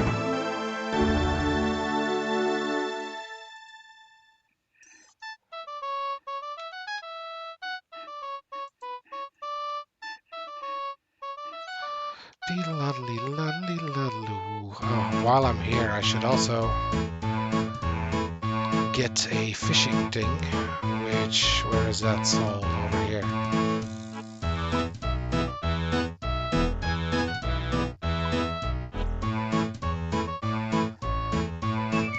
Okay, wait, oh yeah, it's over here. Now we need the Eye of Newt.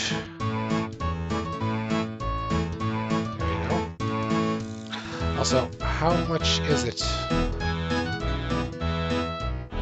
4 coins.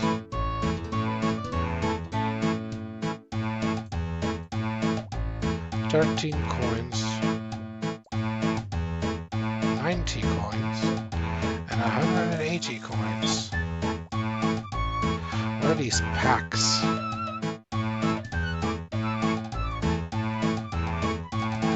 Just 80 of these.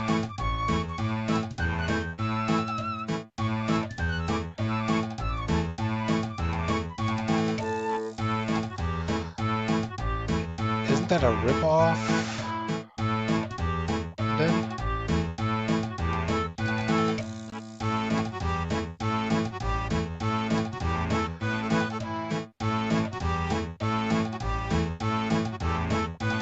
Containing 100. Oh, okay, so it's 80 that you can buy. Well, it's still... I'm guessing these are gonna get more expensive if you buy a couple of them.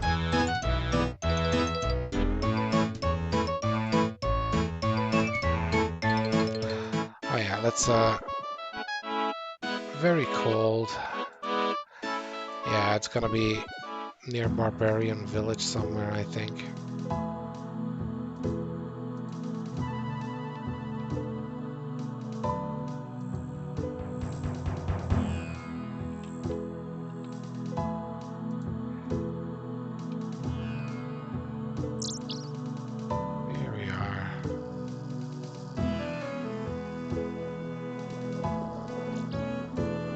I'm looking for power, ultimate power.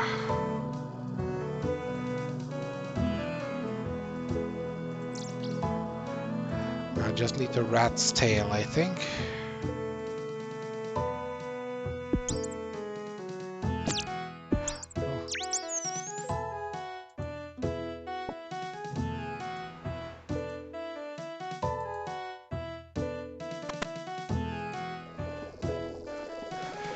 Okay, I have everything.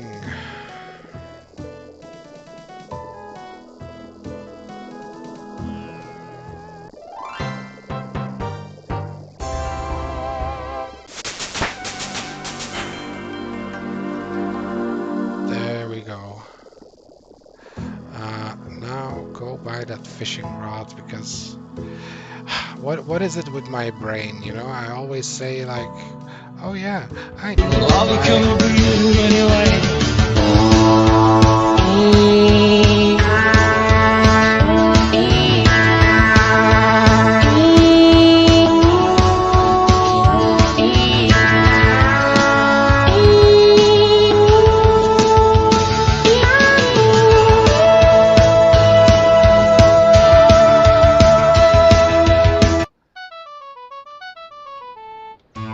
they should make that the leveling music of RuneScape, you know? If there's one change that they can make for me, it's that one.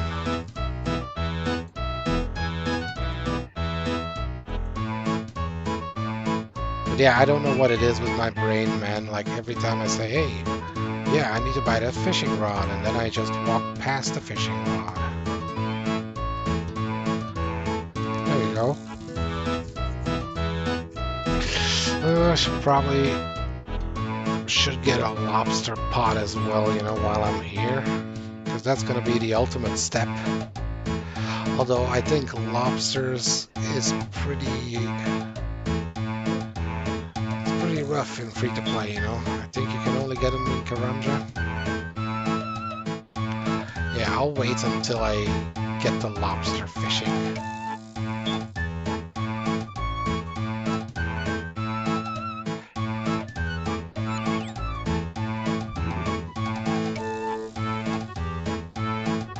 Alright, time to teleport home.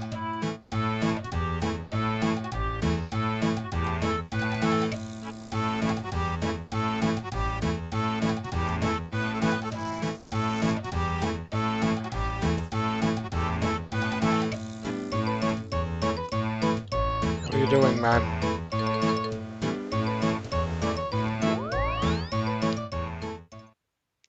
And here I am. Let's get our free runes for the day.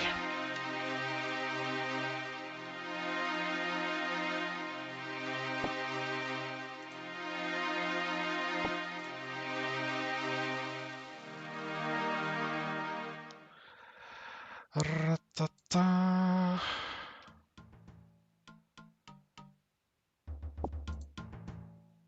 Cabbage.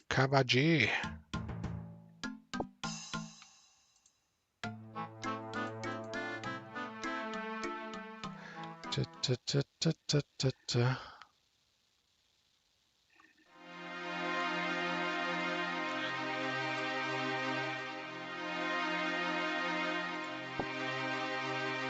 Top floor. You know, something that always bothered me about the rune crafting quest is that you get the quests from the Duke of Lumbridge, but you don't get any reward from him. Like, you get the ability to craft runes and stuff, but he was the one who gave me the quest, so he should give some money, you know. He's living in his castle here.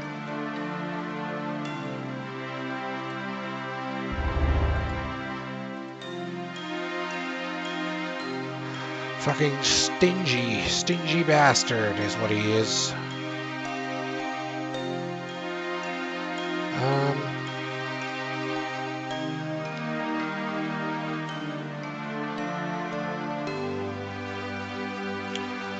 What was I going to do here? You know, we're gonna sell this.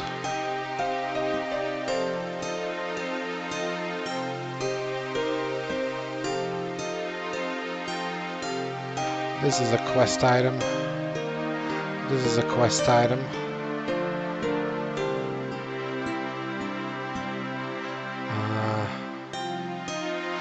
Pretty sure this is also a quest item.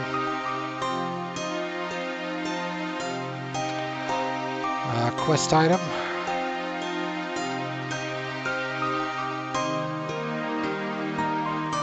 There's also some quest item.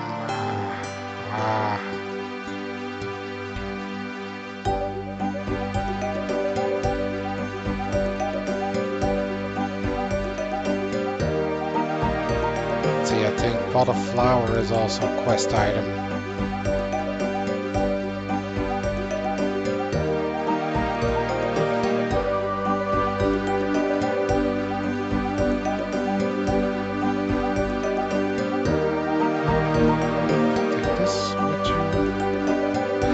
Yes, I was going to take all the runes that I can take.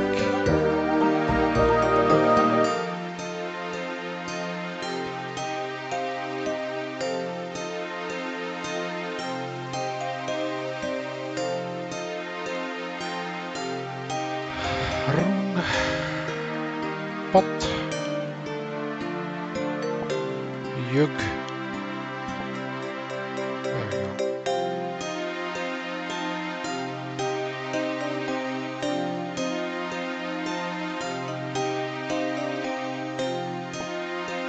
I'll take it.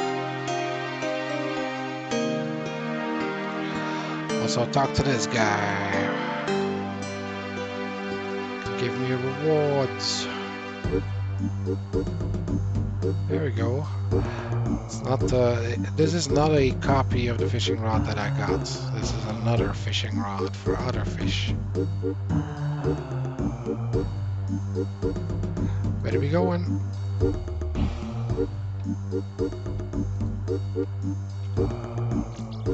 Drop. Drop. Claim.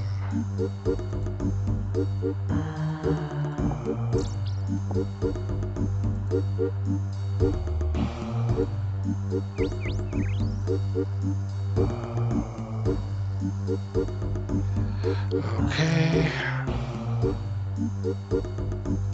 Sell this and sell this.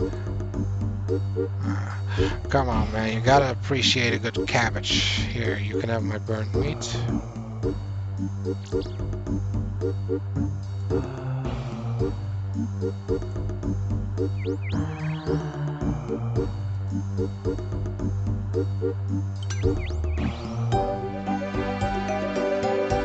Yeah, let's head to the bank and call it a day because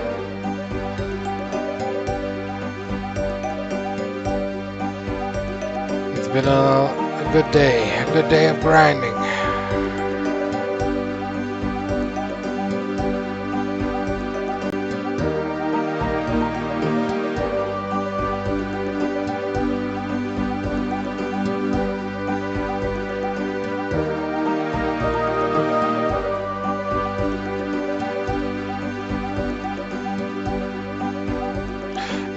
These in my inventory because next time I log in I'm gonna claim more runes, so I should put my character over there actually.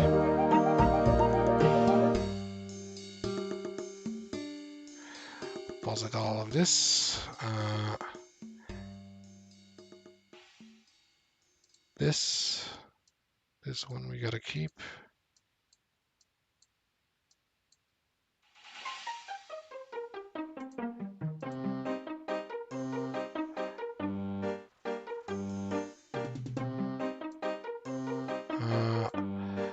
Well, this one has to wait until we're done with that one, right?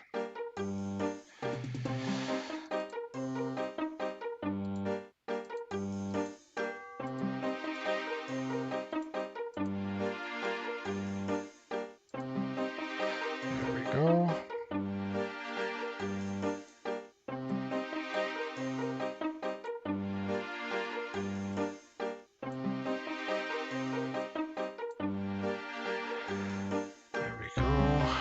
The magic gear there as well, because that makes sense.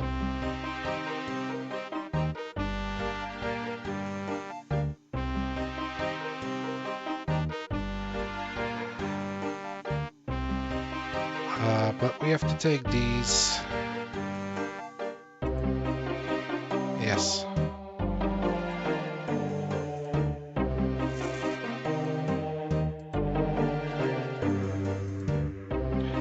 I'm a fire starter, an instigator. There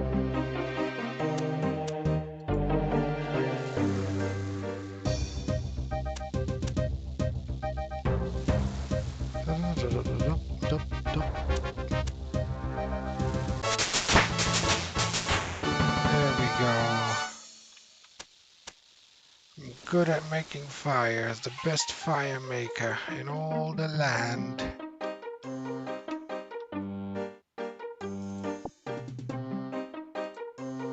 I'll take a pot and a jug.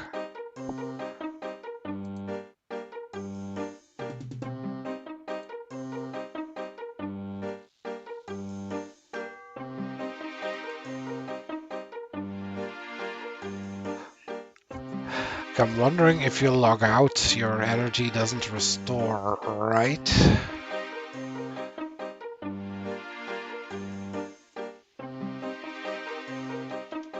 Anyway, put him into position over here. And then I think that will do it for today.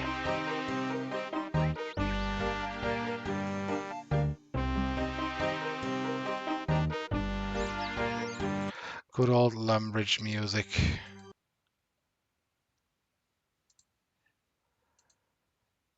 Huh.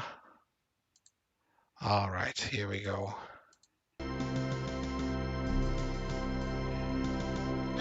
Ah, there it is. The light. The freaking light. Business as usual. But yeah, 5.5 hours. Not bad. Hope you have a great rest of your Friday.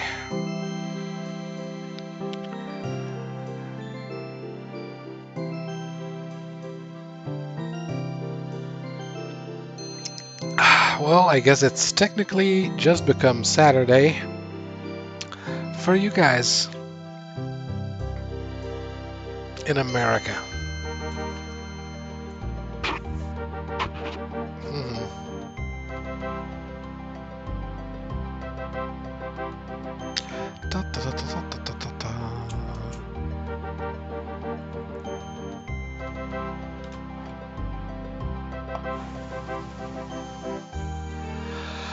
But yeah, I think, you know, later today I'm gonna play something else. I don't know what yet. You know, I might break up the Runescape a little bit. But man, last Runescape stream was very successful. First stream actually as well. You know, viewership wise. You know, for me, every stream is successful.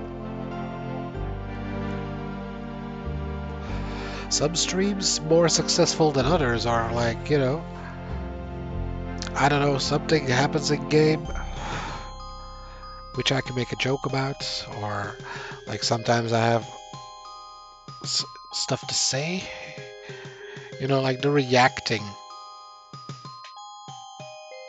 I was basically a bit afraid that I wasn't gonna have anything to say because, you know, it's RuneScape history and like I know a bit of that RuneScape history, but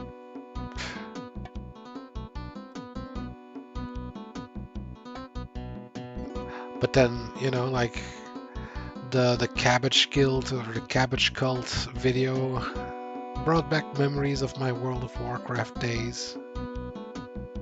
Because I felt like my guild was also a bit of a cult.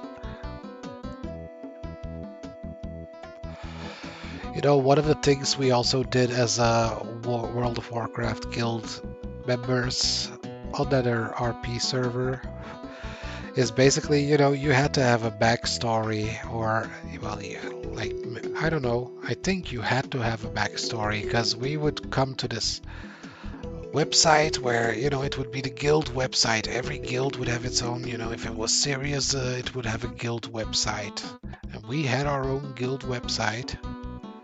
And basically my backstory was like several pages, because I was always interested in writing. You know, I read a lot back in those days as well. And yeah, so basically I made this big backstory that I was a gnome from Gnomeregan, and his name was Lormathon. Like, I don't know, I thought that name sounded cool, don't ask me why.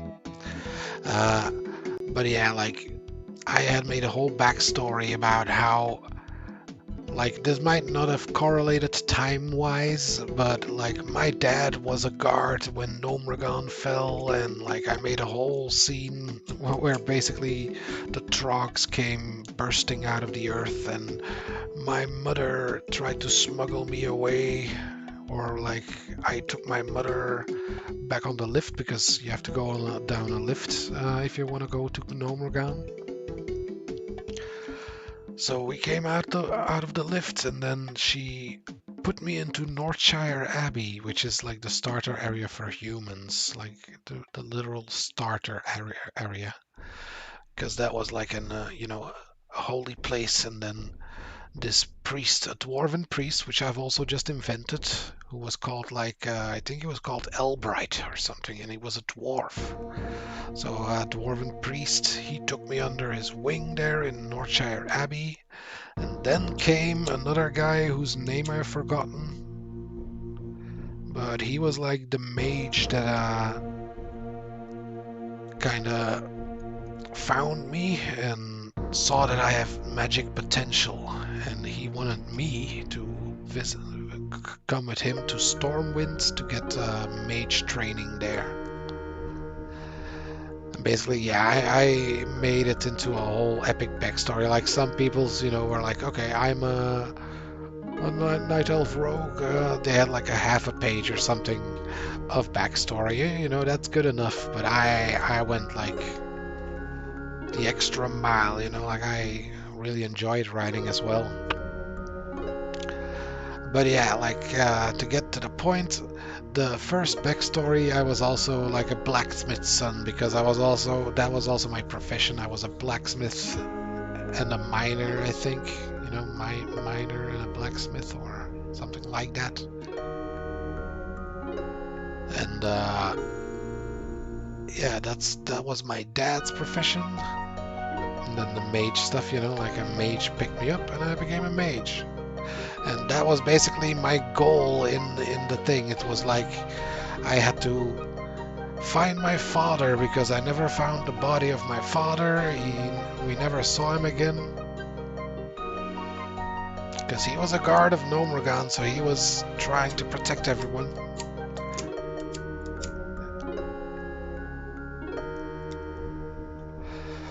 And yeah, that was my backstory. But there was another thing that you could do on that website, which was sharing screenshots. Also, you can probably notice that it's getting hard for me to talk. But yeah, another thing that I did on that guild website was I made this journey, because as I just told you, the backstory is my father died, in the raid or the fall of Gnomeregan. So that was also a goal of my character, to go to the Gnomeregan dungeon. But yeah, a thing I did was I went to every forbidden place in World of Warcraft, which was like all the stuff that you were supposed to get, but you could glitch to it, like old Iron Forge and the Dwarven Airfield and stuff. And I would just go there and make a screenshot and then write a little story there about how I was, looking for my dad and I didn't find him.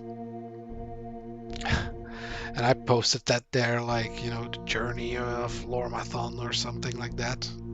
And I've been looking for that stuff, man. Like, I thought, like, maybe it's somewhere there, I've been trying to look around for it, but it's probably on websites that are long dead by now.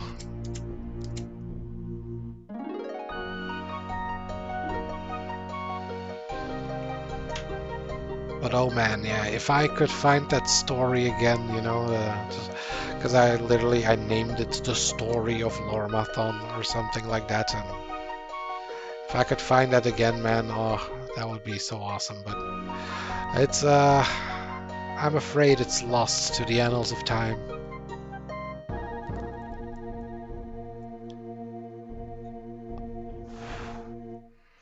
Anyway, I'm all ranted out. And I'm all tuckered out. So, thank you, Ricky, for being here. Hope you have a lovely rest of your weekend at TennoCon. And yeah, I'll probably play something else tomorrow. Don't know what yet, but we'll see. We'll see if I feel inspired. Anyway, thanks for watching, and see you in the next one. Bye.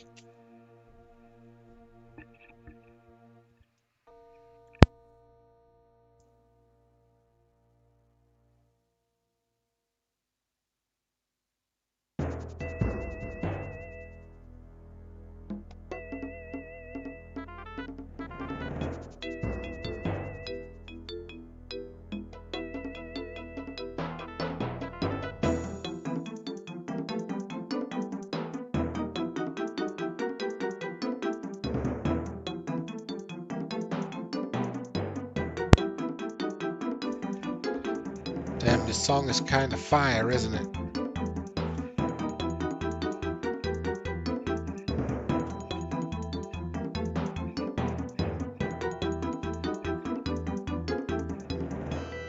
Alright, bye.